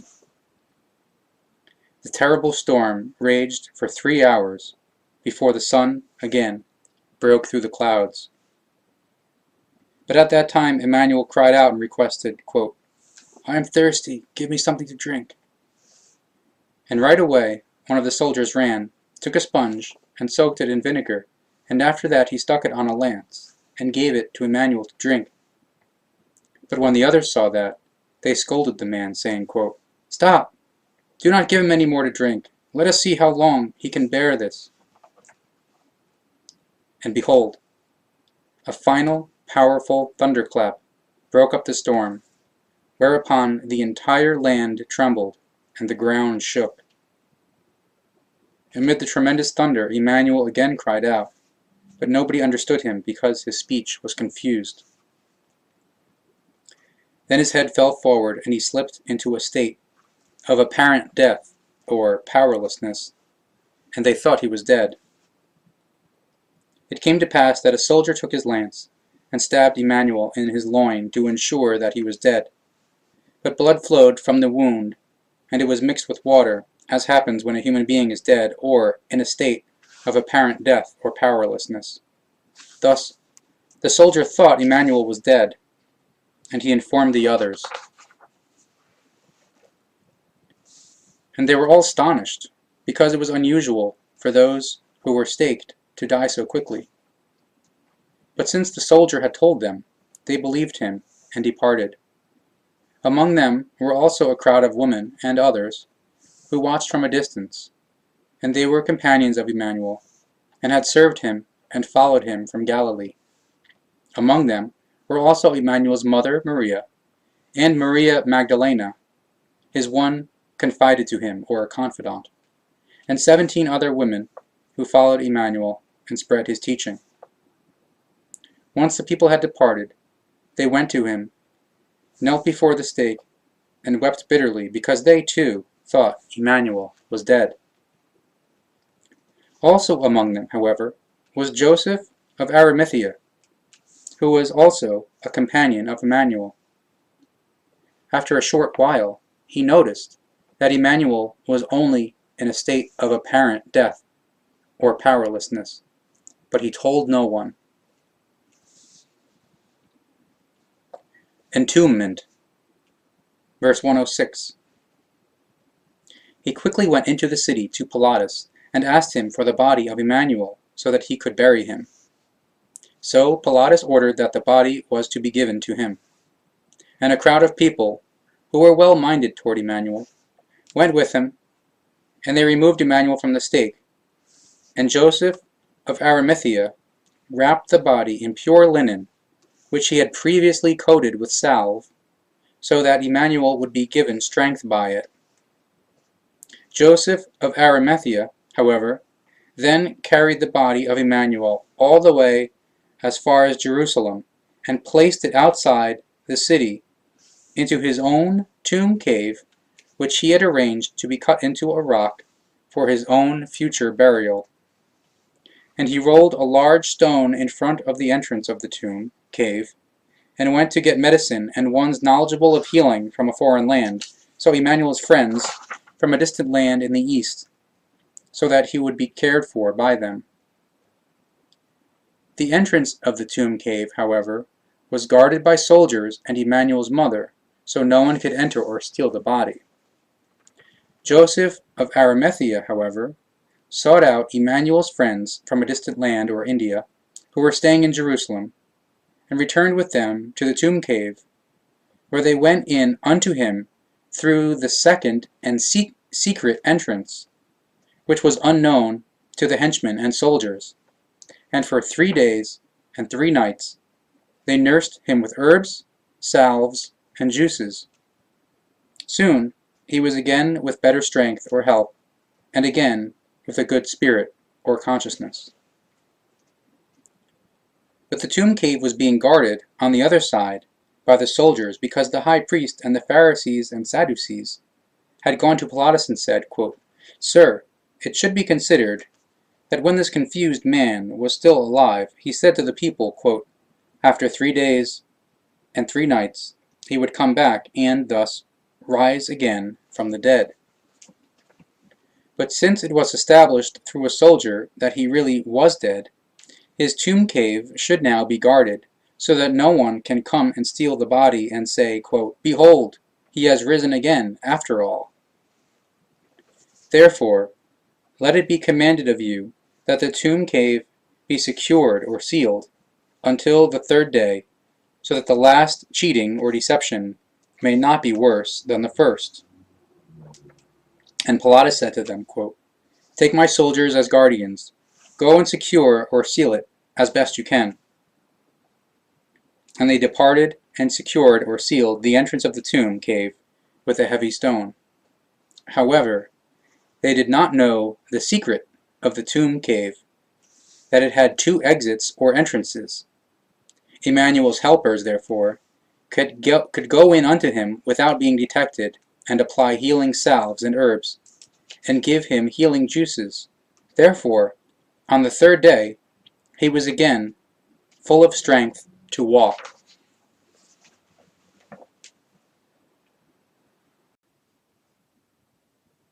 Page 452, Chapter 30. Defamation of Emmanuel, Prophetic Declaration, the Staking. And the governor's soldiers agreed with the high priest and the high council, and with the Sadducees and Pharisees, and with the scribes, and so they dragged Emmanuel with them into the judgment hall, or courthouse/torture house, and brought the entire crowd in with him. And they pulled him out of his clothing, and put a purple mantle on him. They also wove a crown of thorns, placed it on his head, put a reed into his right hand, and, bending their knees before him, said, quote, "We greet you, O great King of wisdom of the Jews." And they spat on him, took the reed from his hand, and beat him on the head with it, and blood ran down his face. When he was wretched and bleeding, Caiaphas, the high priest, asked, saying, quote, "How are you doing now, as our great King of wisdom?" But Emmanuel was quiet, and said not one word. Then they hit him again on the head, and so he moaned in pain. Therefore Caiaphas, the high priest, demanded in evil hatred that Emmanuel report his teaching before him, which is directed towards punishment for breaking or acting contrary to the laws, when insurrection or another misdeed or offense is given.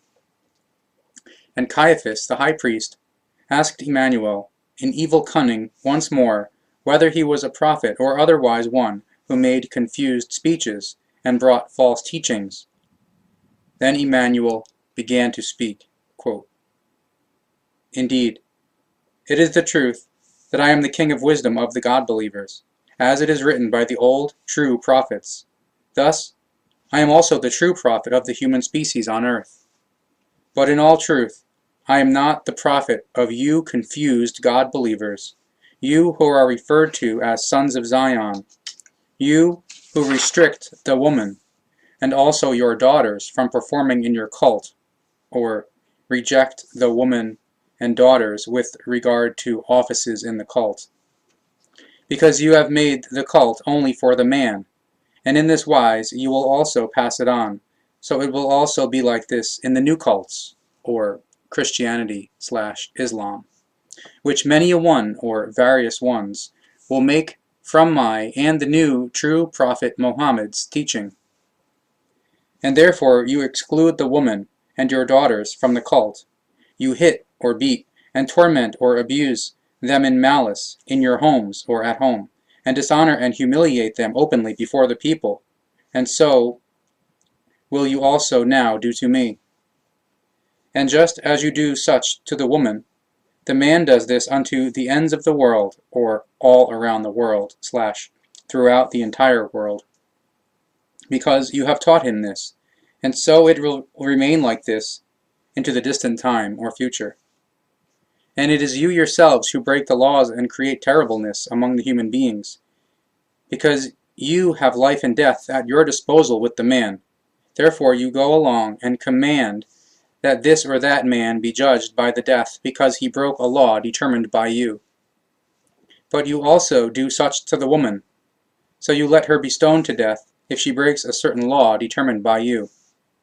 And just as you do such to the man and to the woman, because you delight therein, and want to prove your dominance thereby, so will your wrongdoings also be passed on to the new cults, or Christianity and Islam, which will be blasphemingly or slanderously made in deception or lies, in their whole extent from my teaching.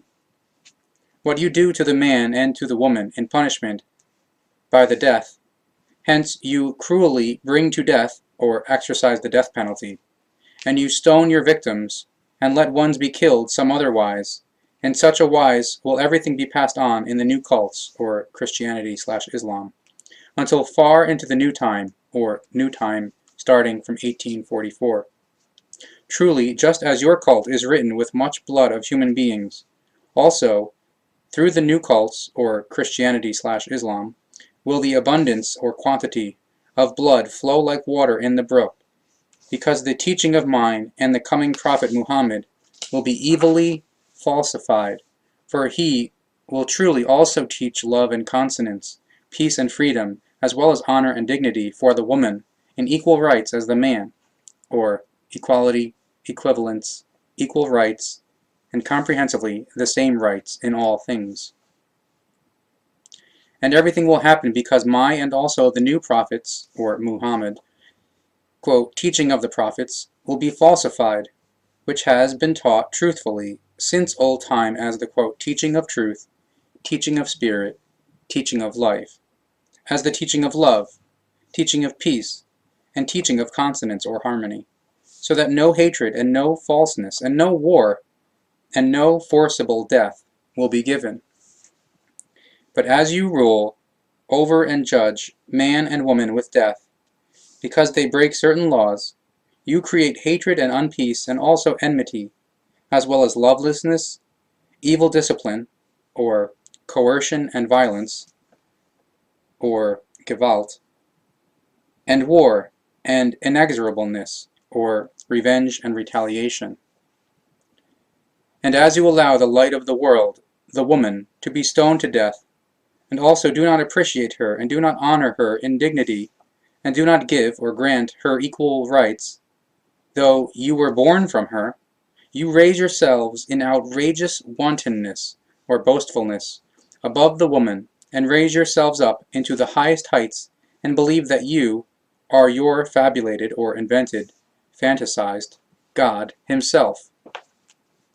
Therefore, only a true man will esteem the woman, in her full value and honor her in dignity, and do good to her, and treat her in equality, or equal rights, equivalence, equality.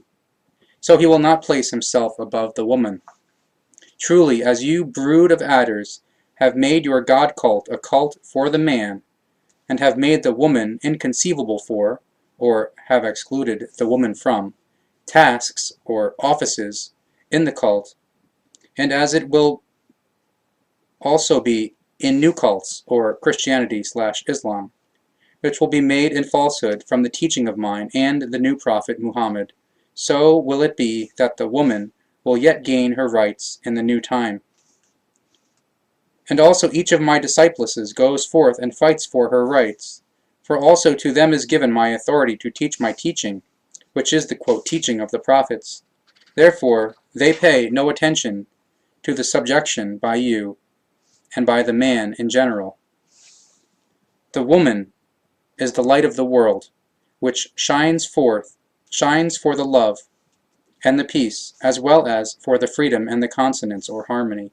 So she is to be honored and appreciated, for truly there are only few among them who, in malice and in dominance and in degeneration, or a getting badly out of the control of the good human nature, do the same as you, and as all evil lords or rulers, and every man who succumbs to the demoniacal or act of Gewalt. As the woman today, in open duties and rights, and in that which is right, is made inconceivable or is excluded by you and is held down or suppressed therein, because you exercise a dominance or mastery of the power or Gewalt over her. Hence you only acknowledge a dominance or mastery of the man, so will the woman yet win significance, or esteem strength, influence, might. It will be so when the prophet of the new time, or new time starting from 1844, comes and speaks for the woman and her rights, so at that time the woman will lift herself up and go forth or fight against the inconceivability of, or the being excluded from, her rights by the man.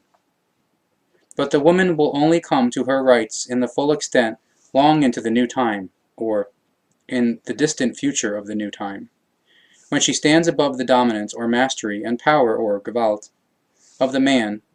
So she will then bring into the world true love and peace, as well as freedom and consonance or harmony. Therefore, in the distant time or future, the woman will break the sole dominance or mastery that is given from the man. Hence, the woman will free herself, and she will no longer be subject to the man.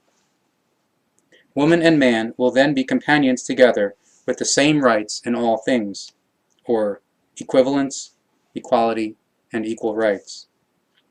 Therefore, may every woman and every man already go forth today in such a manner that already today the foundation stone becomes laid for this, and my word fulfills itself, which is based on old words of the true prophets, who have also taught that the human being will only become better in his or her inner nature, or the inner being, if he or she diligently learns the teaching of the prophets, which is spoken as the teaching of truth, teaching of spirit, teaching of life.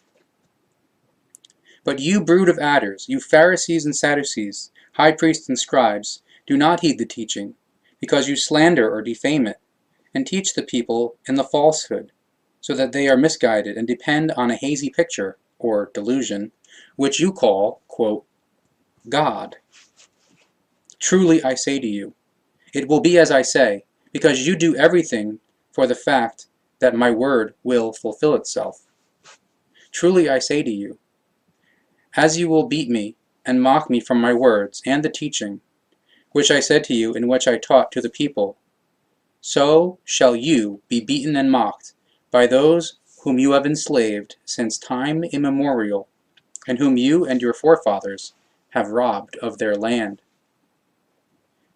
And it will be in the coming time, or emergence of Islam, when you will atone for this, when the ones disenfranchised by you and the ones subjugated by you, the true or rightful owners of the land, will begin to rise up against you and will be fighting you into the distant time to come, or future.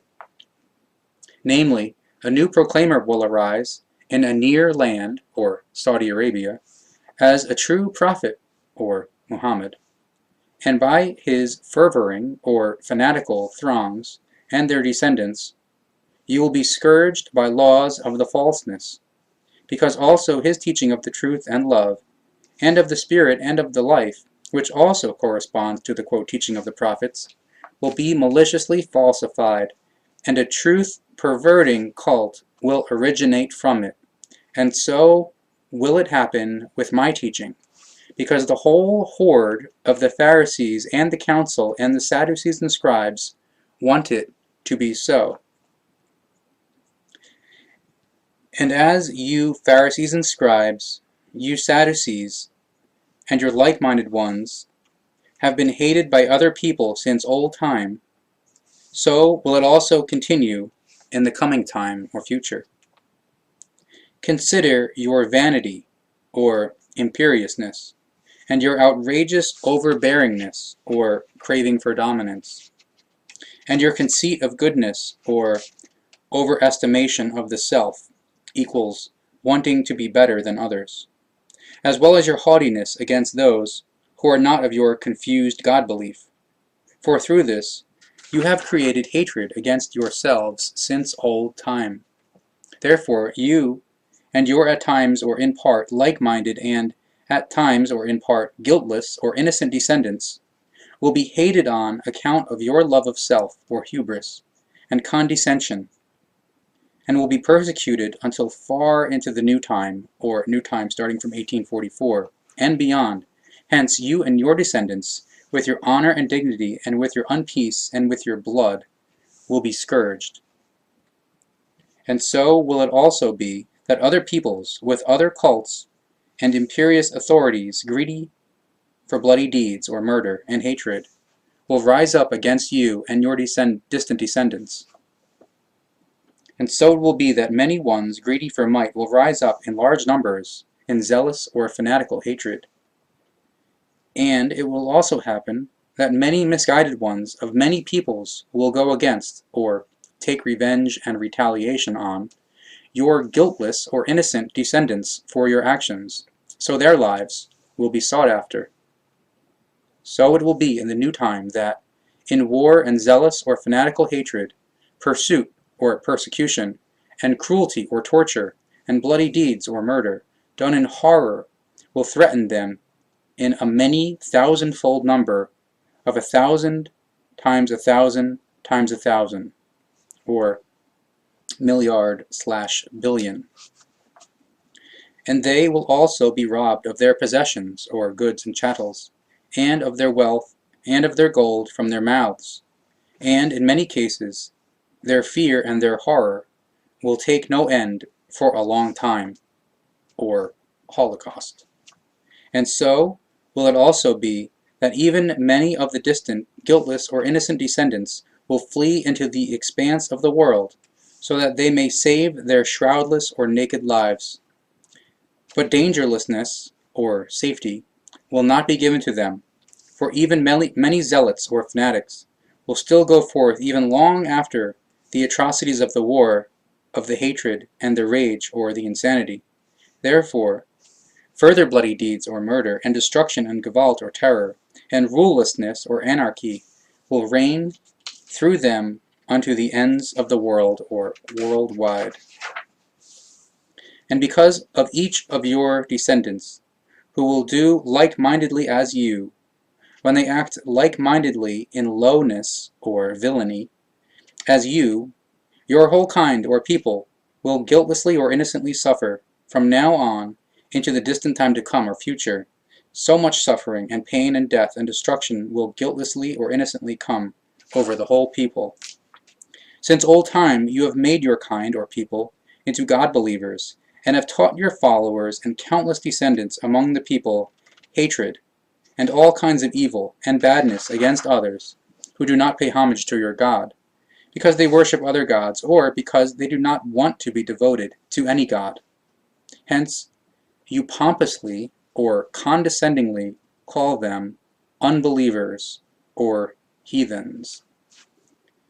But so will it also be in the coming time or future, that each of your near and distant descendants will fall to the hatred, when he or she does the same as you brood of adders and vipers, you who have devoted yourselves in many a wise to your false God-belief, and you who debase or disregard, trample over, the true laws and recommendations of the love and the life, as well as those of the peace and the freedom, the rightfulness or fairness, and the consonance or harmony. Truly, truly I say to you, whosoever puffs him or herself up against another, or acts condescendingly to another, to this one will hatred and peacelessness and disgruntlement or discontentment be brought, just as on account of your falseness it has been brought upon you since old time, and has also been guiltlessly or innocently brought upon your kind or people, and just as it will be into the distant time. Consequently, because of your guilt, the guiltless or innocent descendants of your kind or people will have to take upon themselves much affliction and pain, and thus death and destruction. Because of your guilt, your kind or people will be met with evil grievance and oppressive foreordination or destiny into the distant kind to come or future, because you are the creators or originators of all the badness due to which your kind or people will suffer into the distant time, and by which also guiltless ones or innocent ones will be affected.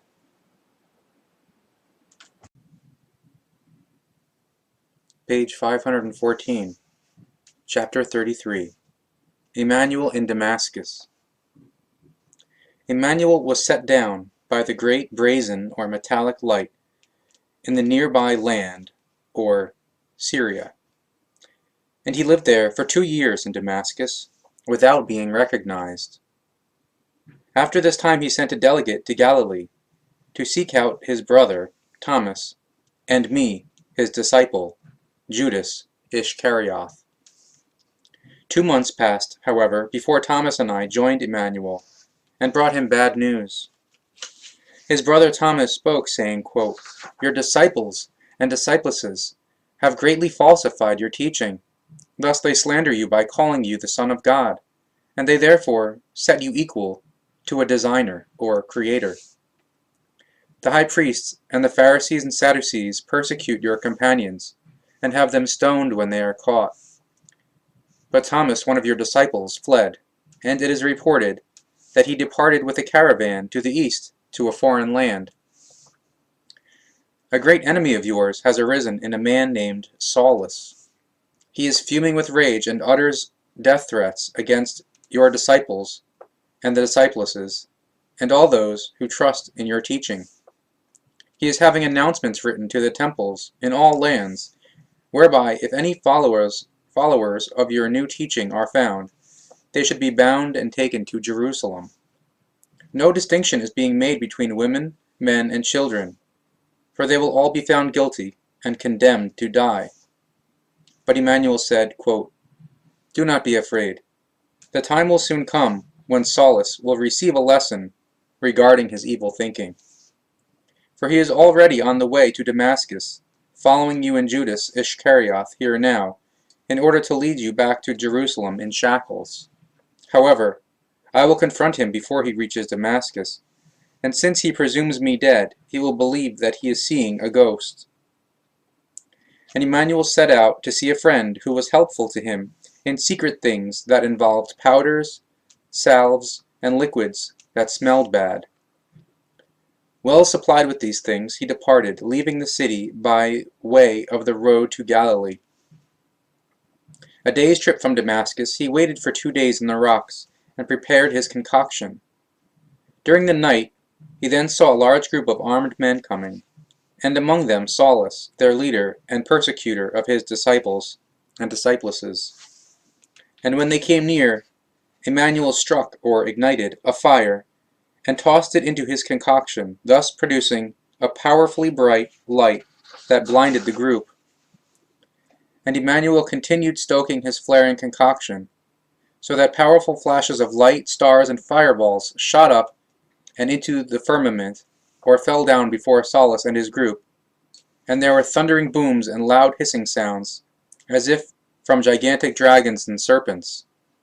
The thundering and booms subsided, as did the hissing, and therefore the bright flashes, and the multicolored fires died down. Yet stinging smoke continued to cover the land and caused the group to cough and shed tears. Then Emmanuel called out, quote, "Saul, Saul, why do you persecute me and my disciples and disciplesses?" But Saulus was afraid and fell to the ground, crying out, quote, "Who are you who speaks to me like this?"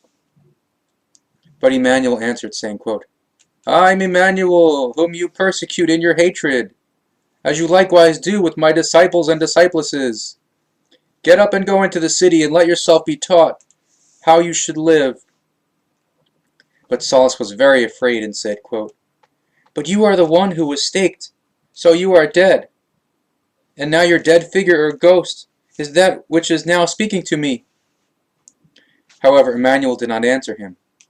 He left and headed for Damascus. But the men who were Saulus's companions stood still and were petrified in fear and in horror, because they also assumed they had heard a dead figure or a ghost. But Saulus got up from the ground and opened his eyes. However, his eyes saw nothing because they were blinded, or very blinded, by the bright light which Emmanuel had generated, and into which he, Saulus, had stared directly. His companions then took him by the hand and led him to Damascus. For 3 days he saw nothing, ate nothing, and drank nothing. However, one disciple and 2 discipleses of Emmanuel came to him and taught him the new teaching, and gradually he accepted it. But because of the events by the rocks, his spirit, or consciousness, was slightly confused from then on. Therefore, he confusedly grasped or misunderstood much, and he spoke confusedly and taught confusedly. Confused in the spirit or consciousness, he departed, and went on from there and taught the people confused words. Emmanuel, however, remained in Damascus for another 30 days, and made it known that he was now leaving the land, and traveling to the east, to a distant land, or India. His mother Maria, however, came from Nazareth, and set out on the way to the distant land with Emmanuel and his brother Thomas, and with me, Judas Ischkerioth.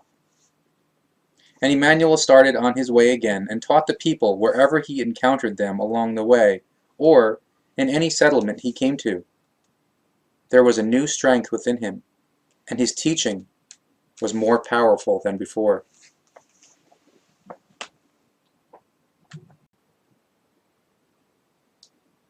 Page 552, Chapter 36, Human Being and Creation. It came to pass that Emmanuel taught of the human being and of the creation as he went eastward with the caravan. And he spoke and said, quote, "The human beings should look upward to the stars, for majestic stillness and sublimity rule there. As though by brazen or iron regulation, the unending and timeless changes take place there over days, months, or moons, years, and beyond for hundreds of years, and many thousands of years, and again many thousands of years, or millions and milliards/billions of years. The human beings, however, should also look downward upon the earth, for there, as well, is creational activity, and timeless becoming and passing and life, toward ever new coming into being. Where the nature is left to itself, true greatness and dignity and beauty rule all around in consonance or harmony. But where traces of human regulation are at work, there pettiness, indignity, and ugliness testify to alarming dissonance or disharmony. The human being, however, who, with head held high, calls him or herself the highest, or crown of the creation, is not cognizant of the creation, and sets it on a level with human beings. But the human being will not go far, even if he or she has tamed the fire and rules the earth. Without a doubt, human beings will grasp or learn to overcome water and air and the firmament or outer space, but in the process they will not comprehend, or unlearn, to recognize the creation. So they will not recognize the creation above them or its laws and recommendations. Thus they will also forget to seek the truth, the knowledge, the love, the deference, the life, the discernment, or logic, true freedom, the wisdom, the consonance, or harmony, and peace.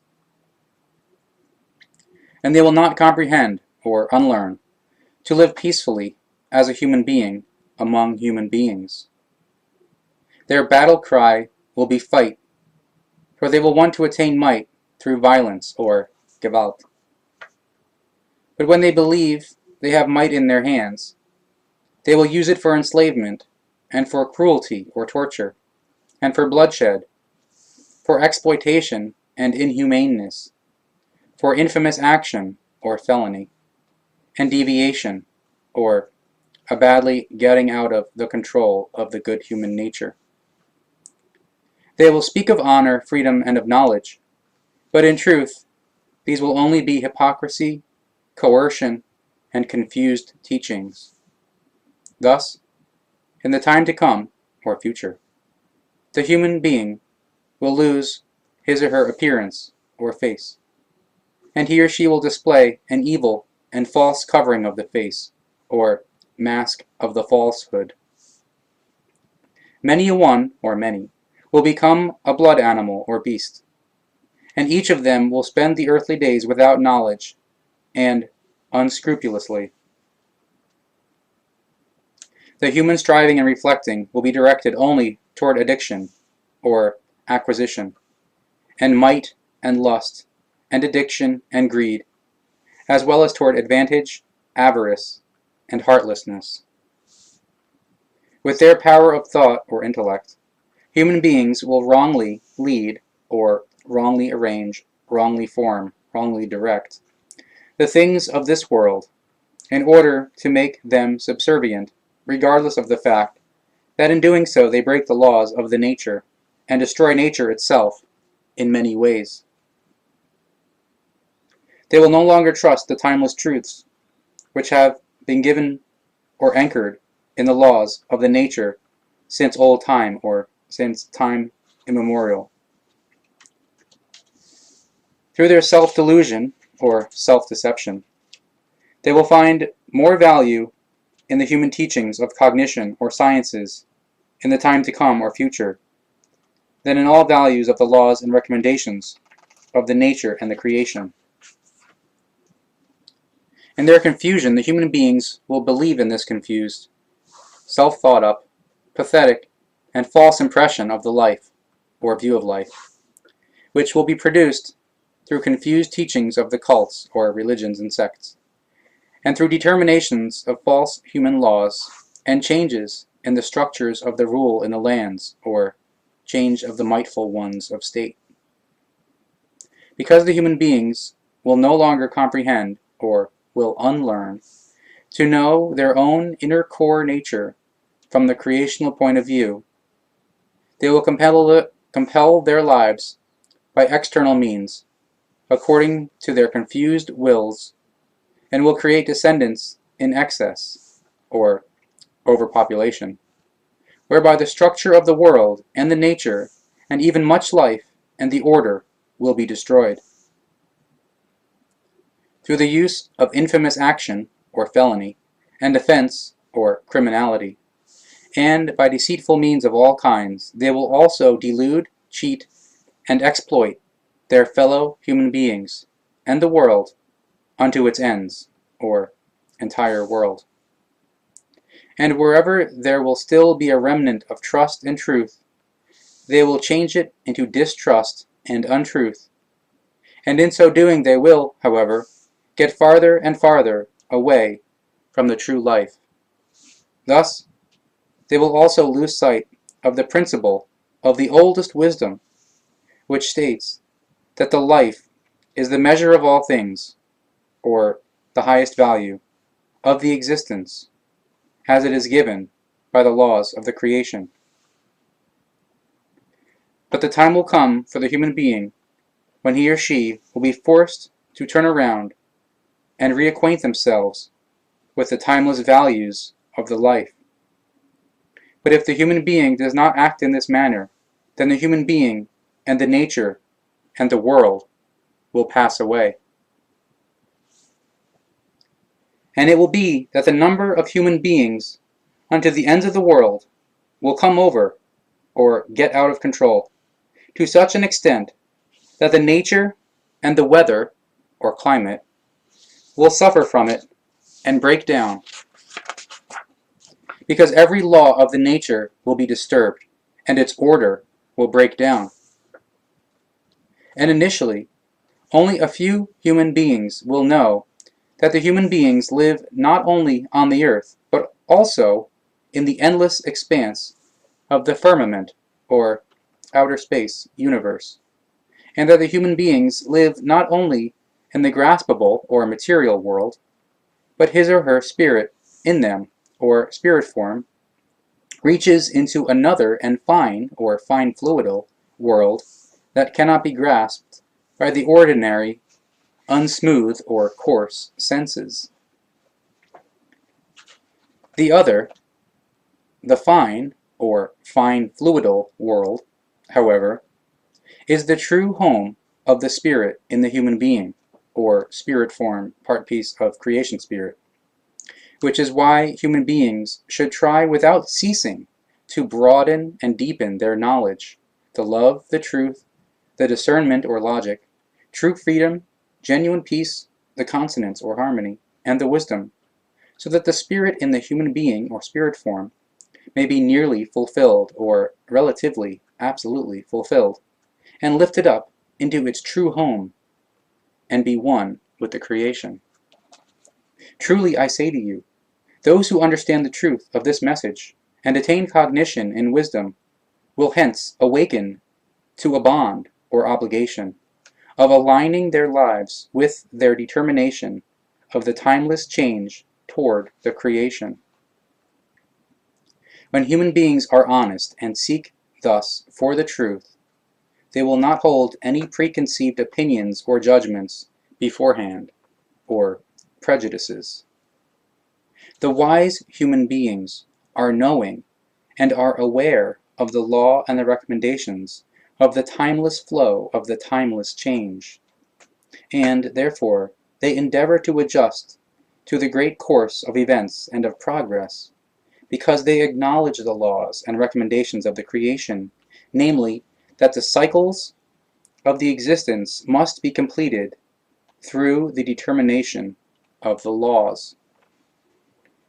Wherever life reveals itself, it is based upon the law of the invisible mystery that brings about the timeless change. But human beings, who disregard the timeless and imperishable laws and truths, and do not acknowledge these, will take upon themselves the dire consequences. Lies and hatred will blind such human beings and even entire peoples, so they will rush into the abyss of their own ruin. And a blind and evil rage of the killing and the destruction will come over many human beings. And a hero will be one who is regarded as the greatest bringer of death and destroyer.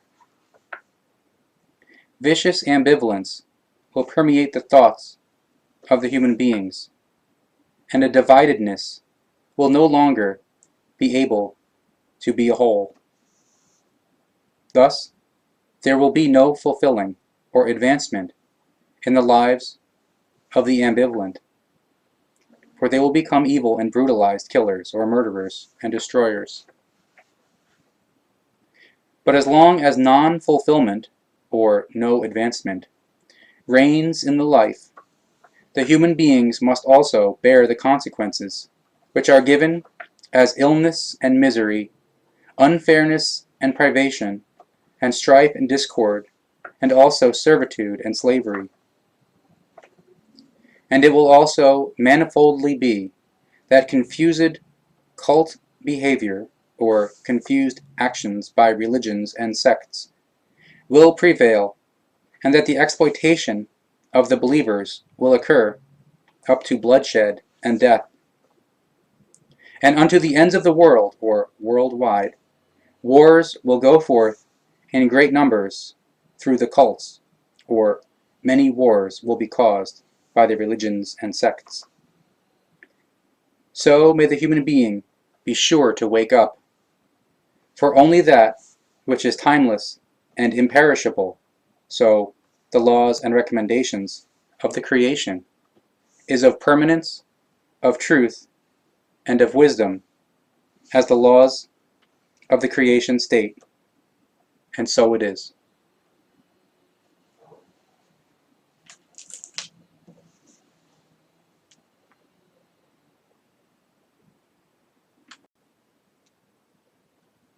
Page 542, Chapter 35, Cults around Emmanuel, or Religions and Sects around Emmanuel.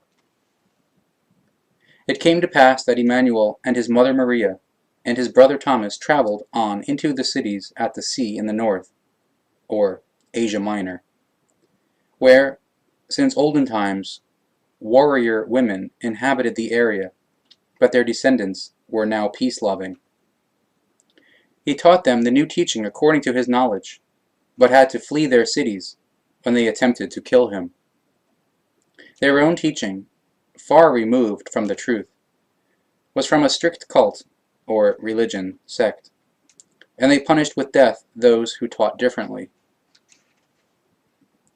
Emmanuel was treated as an outcast by these people and fled, and was persecuted as an agitator against their cult, or religion, sect. But it came to pass during his flight that he met up with a large caravan. Thus he and his retainers joined it, and continued inland and into the mountains. They came to the central part of the country and traveled through it for many weeks, whereupon they came to another sea, and into the city of Ephesus.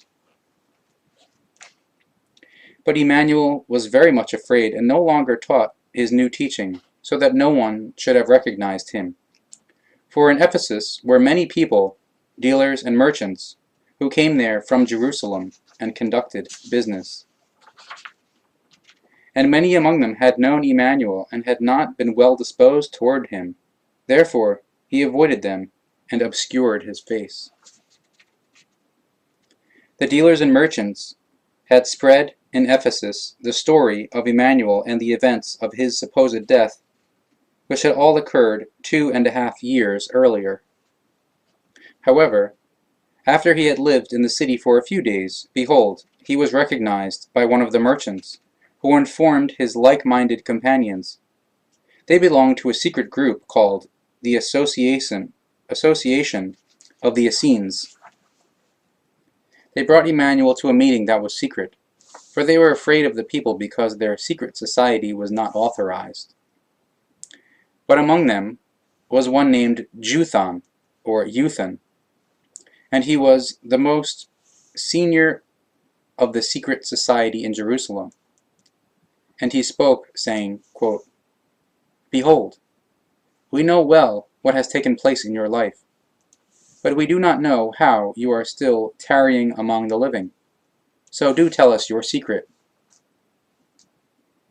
But Emmanuel feared that he would be bound, and that he would, therefore, be returned to Jerusalem, if he remained silent in front of the conspirators. So he recounted everything to the Essenes. And he told them about all that had transpired, and how he had fled from Jerusalem, and had arrived in their region. Euthan, the eldest, said, quote, "Behold, we belong to a secret society called the, quote, Association of the Essenes. Our quest and our knowledge are not attuned to the teachings of the scribes, but to the secrets of the nature and all that is inexplicable to human beings. You are great in your knowledge, and far advanced therein, and in knowledge you surpass us and the scribes, and the Pharisees and Sadducees, as well as the astrologers and even the wise ones in a manifold amassing, or, to a great degree, in an ample measure. Therefore, come join our society, be one of us, and teach us your knowledge and your wisdom.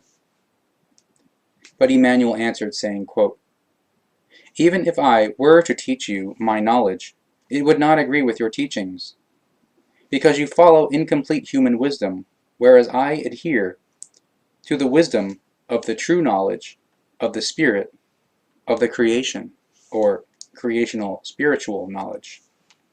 Therefore, I think that our different teachings would be hostile to each other. It is also not my inclination that my knowledge and my teaching should be spread in secret, which, however, is what you do, since your secret association of Essenes is unauthorized. But let me think over the pros and the cons for 3 days, and whether I will then tell you, quote, yes or quote, no, because everything must first be considered before I give you my last word on it. And Euthan spoke and said, quote, Be it as you say, peace be with you. Go and give us an answer in 3 days, if you want to speak your word then. But Emmanuel departed from there, fleeing the city with his retainers, and traveled east far into the land.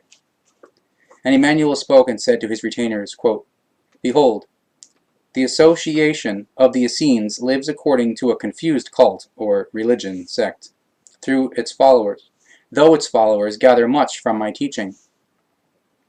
Their old teachings, however, do not belong to the teaching of the truth, the knowledge, the love, the sageness or intellect, the laws of the creation, and the wisdom. So the teachings are confused, and not of good or right value. But they recognize this, and are now weaving my truthful teaching into their teachings of half-truths, so that a new cult, or religion, sect, will arise from this, in order for them to drag me down or defame me by calling me one of them. They will say in a lie that I am connected to their society, and that I should have received help from them since the beginning of my life. And they will even lie that my teaching stems from the knowledge of their cult or religion, sect, and that they had saved me from the stake because I was one of them. They will also claim that all my companions are from their cult or religion, sect, and they will also claim that I am the Son of God. But listen, for I tell you that I have never belonged to this association of Essenes, and that I have nothing in common with it, or its followers. Thus I also never received help from them. The association of the Essenes will not be the only ones to make use of my name, because many cults or religions, sects, will come forth in my name, believing themselves to be great because of this, and thereby they will want to dazzle the people who will be guided by them into confusion and into a new God belief, from which a lot of pursuit or persecution and bloody deeds or murder and war and eradication of human beings, or human slaughter, extermination of human beings, and destruction will arise. So will there also come people with false and confused cults or religions, sects, which will worship and praise or glorify me in their God belief, so that the God belief will be more credible to the people, whereby, however, they will be further enslaved and plundered or exploited. And many cults or religions, sects, will be established in my name, but their purpose will only be to enslave the human being in his or her spirit or consciousness, and in his or her freedom, and in his or her actions, thereby bringing the cults or religions, sects, great might over the people and in the land and over the money. Therefore, the people will be seized or exploited by the cults and will be beaten into spiritual or consciousness-based bondage. But truly, I tell you that no God cult or religion, sect, and therefore no cult around me will be righteous, because a God thought up by human beings is not equivalent to the creation, and so neither am I.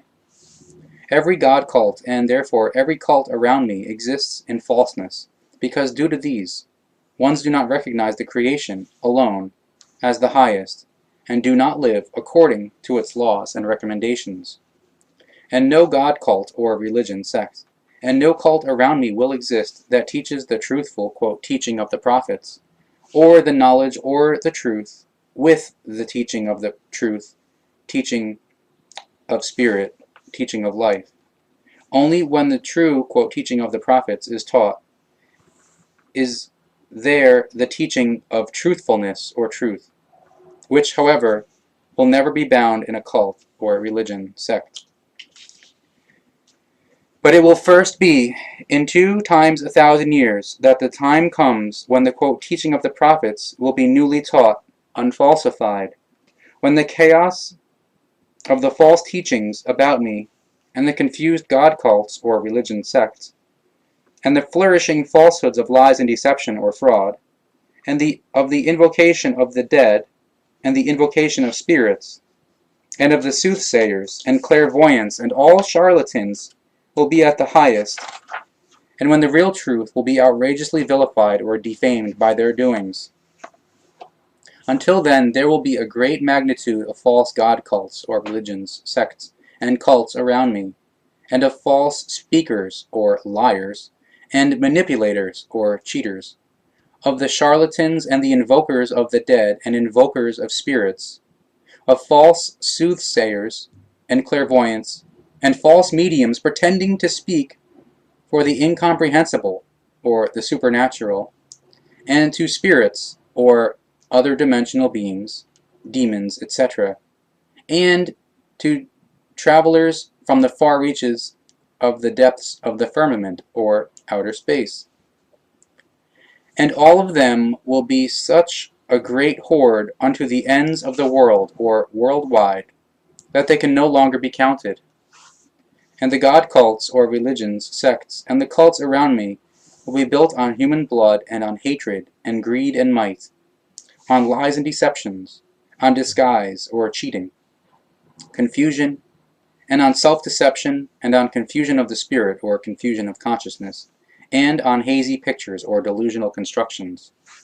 But just as they will be built up in such a wise, so shall they also be destroyed again in a very distant time to come or future, because the final victory will be the truth. For truly there is no untruth that will not be denounced as a lie. So is there also nothing hidden that will not become revealed. It is necessary that human beings recognize what is happening before their faces, and that they recognize what is hidden from them, so that the real truth of all things will reveal itself to them when they search for it and find the truth and the explanation of the wisdom. But the real truth lies deep within the laws and recommendations of the creation. May the human being seek and find it there. Those who seek shall not stop seeking until they find. And when they find, they will be profoundly shocked and astonished, but then they will rule over themselves and understand the true sense of the life, and so they will stand above themselves and be on the way to the realm of the wisdom. Let it be that the human beings recognize from this that the true realm of the spirit or consciousness is within them, and by this means, even outside of them, they form everything according to the sense of his or her spirit, or according to their own will and consciousness, and put everything into action and accomplish everything according to the laws and recommendations of the creation.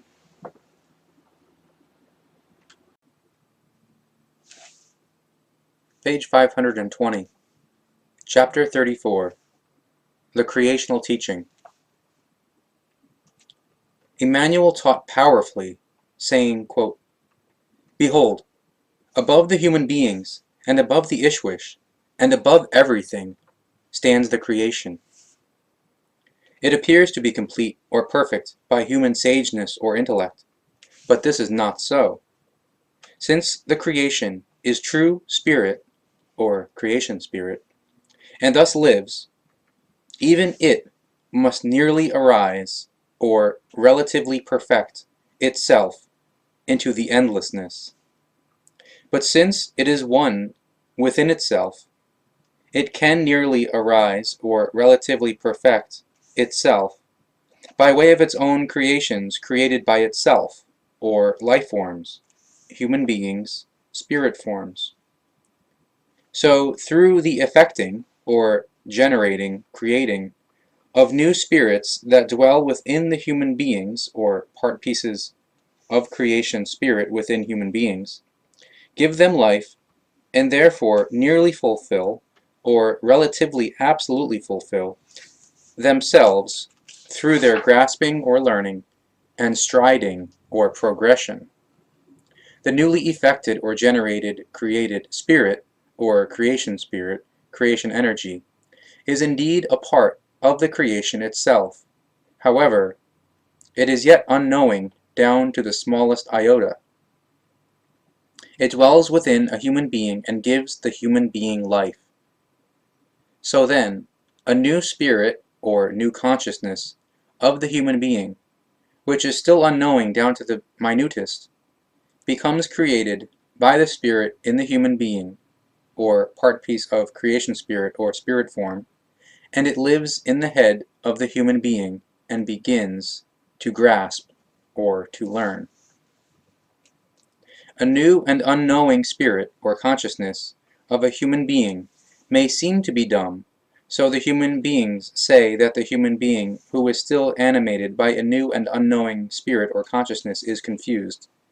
But by no means is it dumb, because it is only unknowing and devoid of knowledge and wisdom. Thus, may the new spirit or consciousness live a life within the human being, so that it may gather knowledge. Then, when the spirit in the human being, or part piece of creation spirit, spirit form, and the spirit of the human being, or consciousness, go into the world of the invisibility, or other world, they are no longer as unknowing as they were at the beginning. And the spirit in the human being, or part piece of creation spirit, comes back in the return, or rebirth, together with the spirit of the human being, or consciousness, which returns to the world in renewal, or in a new form as a new consciousness with a new personality, in a new birth, and lives as a human being, but is no longer quite as unknowing as it was at the beginning. Again it grasps or learns, and gathers further knowledge and new wisdom, and thereby it increasingly escapes from the unknowledge. So after many new lives as new selves, or new births as new personalities, the time comes when the human beings say of the spirit or consciousness that it is ordinary or normal and no longer confused. But this is neither the end of the spirit or consciousness, nor its fulfillment. Having become knowing in the spirit or consciousness, it now seeks even greater knowledge and greater wisdom. Thus, the human being nearly or relatively fulfills, or relatively absolutely fulfills, him or herself in the spirit or consciousness, in accordance with the law of the creation. Therefore, also, his or her spirit in him or her, or spirit form, part piece of creation spirit, unfolds in accordance with the law of the creation, and thereby ultimately becomes one with the creation as was determined from the earliest beginning. Even when the creation has brought forth a new spirit, or new spirit form, part piece of creation spirit, and lives in the human being, and the spirit or consciousness of the human being has nearly fulfilled, or relatively absolutely fulfilled, it, so the spirit or spirit form is, nevertheless, independent in the human body. Once the spirit in the human being, or spirit form, part piece of creation spirit, is nearly or relatively fulfilled, or relatively absolutely fulfilled, it then returns to the creation to become one with it. And in this manner also the creation nearly or relatively fulfills, or relatively absolutely fulfills, itself within itself. For in it is the knowledge and wisdom to do so. Truly, I say to you, the time will never come when the creation ceases to create new spirit, or spirit energy and spirit forms, and to broaden itself. Indeed, the creation also requires rest, a characteristic of all that which lives, and therefore it slumbers at times and does not create. just as the life of the human beings and of all things has day and night, and is dividing it into work and rest, so the creation also has its times of work and rest. Its period, however, passes differently from that of human beings, because its laws are the laws of the spirit of the creation. The laws of the human being are, however, the laws of the graspable or material life. The graspable or material life is limited, but the life of the spirit or spirit energy lasts for all time and knows no end. The creation, however, is ordered or integrated into the laws of the primal duration and into the laws of the creation primal time or being absolutum, which is the beginning and the endlessness of everything in the extensive, or of everything existing, of the spiritual, that is, of the spirit energy, and which was created by itself, or the being absolutum created itself, out of the void, or out of nothing, equals creatio ex nihilo.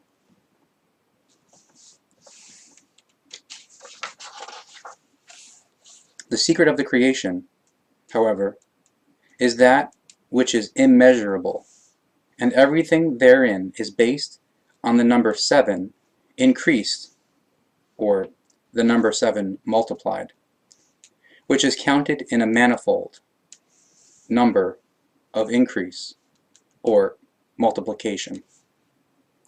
This is, however, one of the secrets and the laws that the human thought power, or intellect, will solve only when it reaches near or relative completion, or relative, absolutely full development in the Patali level. But let it be said that the laws of life are not hidden from the wise, hence they can recognize and understand and follow them. Thus, the wise have the recognition that the secret of the creation of the primal time, or primal time creation equals being absolutum, lies in the number 7, which becomes manifoldly and increasingly counted or multiplied. Thus, they will gather and possess the knowledge that even the creation has its times when it works or rests, and the times are also based upon the number 7 manifoldly increased or multiplied.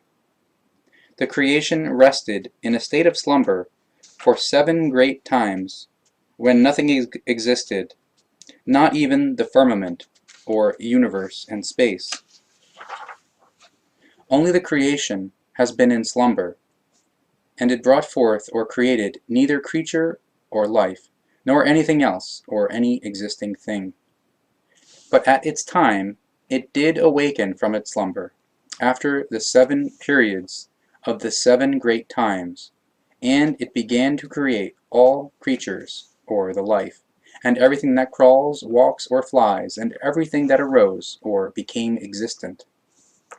After having rested for 7 periods and 7 great times, however, it is now creating creatures, or life, and everything else for another 7 periods and 7 great times, until it requires rest again, and reposes anew in deep slumber for a further 7 great times.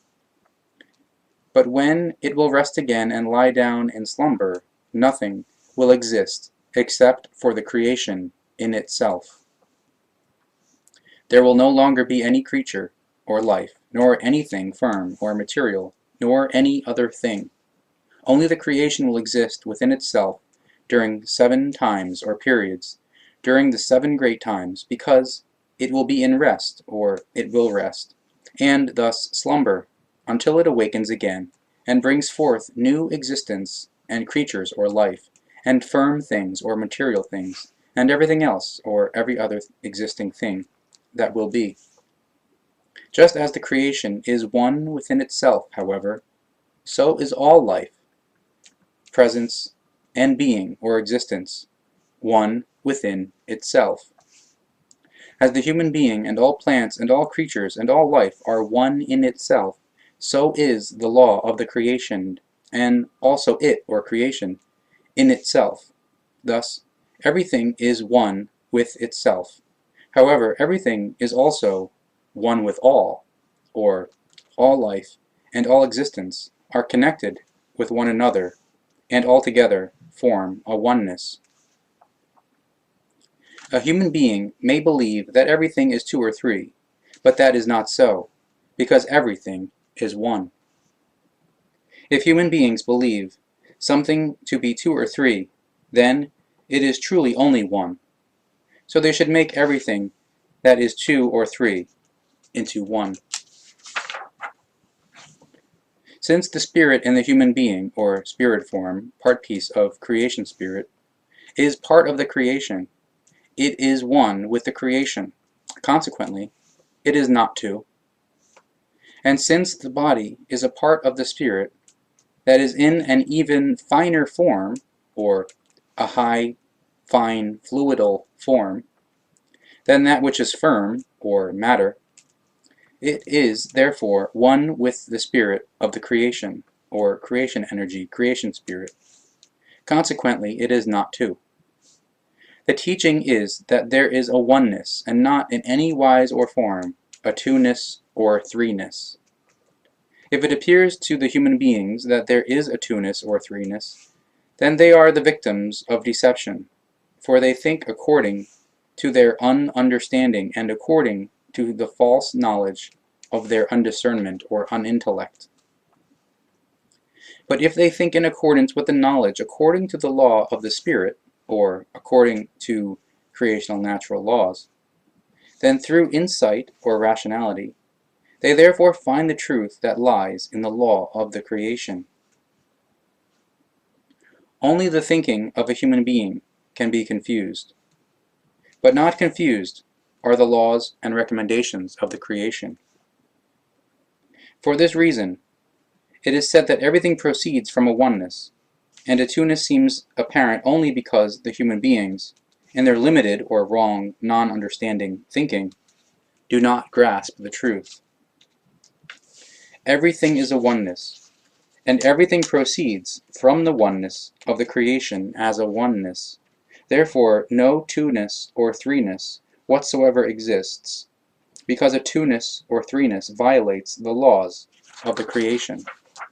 Therefore, the human being should make the two, or three, or four, or five, each into one, or into their own oneness, and think and act according to the laws of the creation, so that they will not make a two-ness, or three-ness, or four-ness, or five-ness. Only in his or her ununderstanding does a human being make a two-ness or three-ness and violate the laws of the creation. However, when a human being aligns everything into a oneness, making everything into one, and then, when he or she says to a mountain, quote, "move away," then it will move away. When everything is one in the creation, it's in its laws and recommendations, in all its creatures or life forms, and in that which is firm or matter, the knowledge is without blemish or error. When a wise one says there are always two of everything, he or she says with this that all things are one within themselves, and that they are one together. Therefore, it is only a semblance that a two-ness or a three-ness, a four-ness or a five-ness is given, because in itself and also together everything is always one. Therefore, since that which is ineffective, or a negative, alone, is one in itself because it also has that which is effective, or a positive, inherent in itself, then also that which is effective alone is one in itself because it is in itself just as much that which is ineffective. Since even when split, they are one and a oneness, unsplit, they are also one and a oneness, for this is the law of the creation.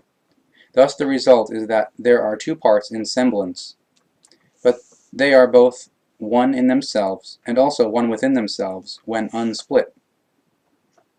If, however, the human being says there exists also a threeness, then his or her spirit or consciousness has been very confused by some confused cult or religion, sect, or by other falsified teachings or confused thinking.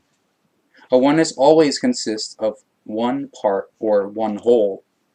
But if there are two or three or more parts, then these are also one in themselves, as well as one when they are connected with one another. Therefore, a two-ness or more is only a semblance, because in connectedness with one another there are always one.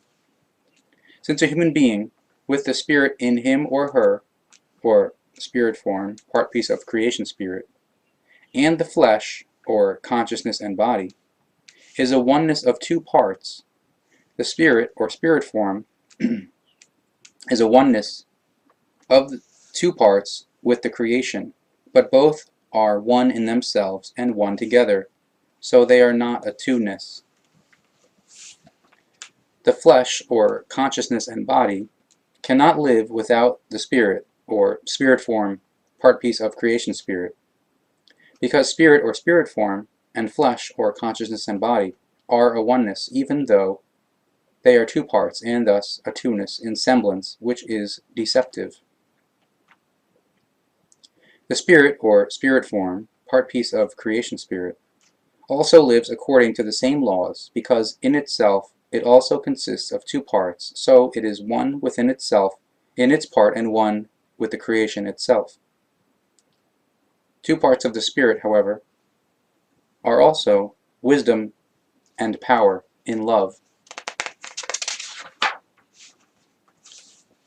Without the wisdom of the spirit, its power cannot be utilized, nor can the wisdom emerge without the power of the spirit, or consciousness of the human being. Hence, two things are always required that are one within themselves, or an independent oneness. So there is a oneness within the oneness, but not a two-ness. Thus the law says that a human being is a oneness in itself, which, however, consists of two equal parts that are also a oneness within themselves, and are also a oneness when unseparated. And the two equal parts in the human being, each of which constitutes a oneness for itself, are the flesh, or consciousness and body, and the spirit in him or her, or spirit form, part piece of creation spirit. So when the scribes teach that a human being lives in a two-ness, this teaching is confused and falsified, because it is not taught in accordance with the laws of the creation. And so will it also be in the coming time, that it will be wrongly and confusedly taught that God is a threeness, or Trinity, with his spirit and with me, since I should be a son of his. But this will only be a work of lies. And everything in such a work of lies will be made by some disciples and disciplesses who walked along my side and heard my teaching of the prophets.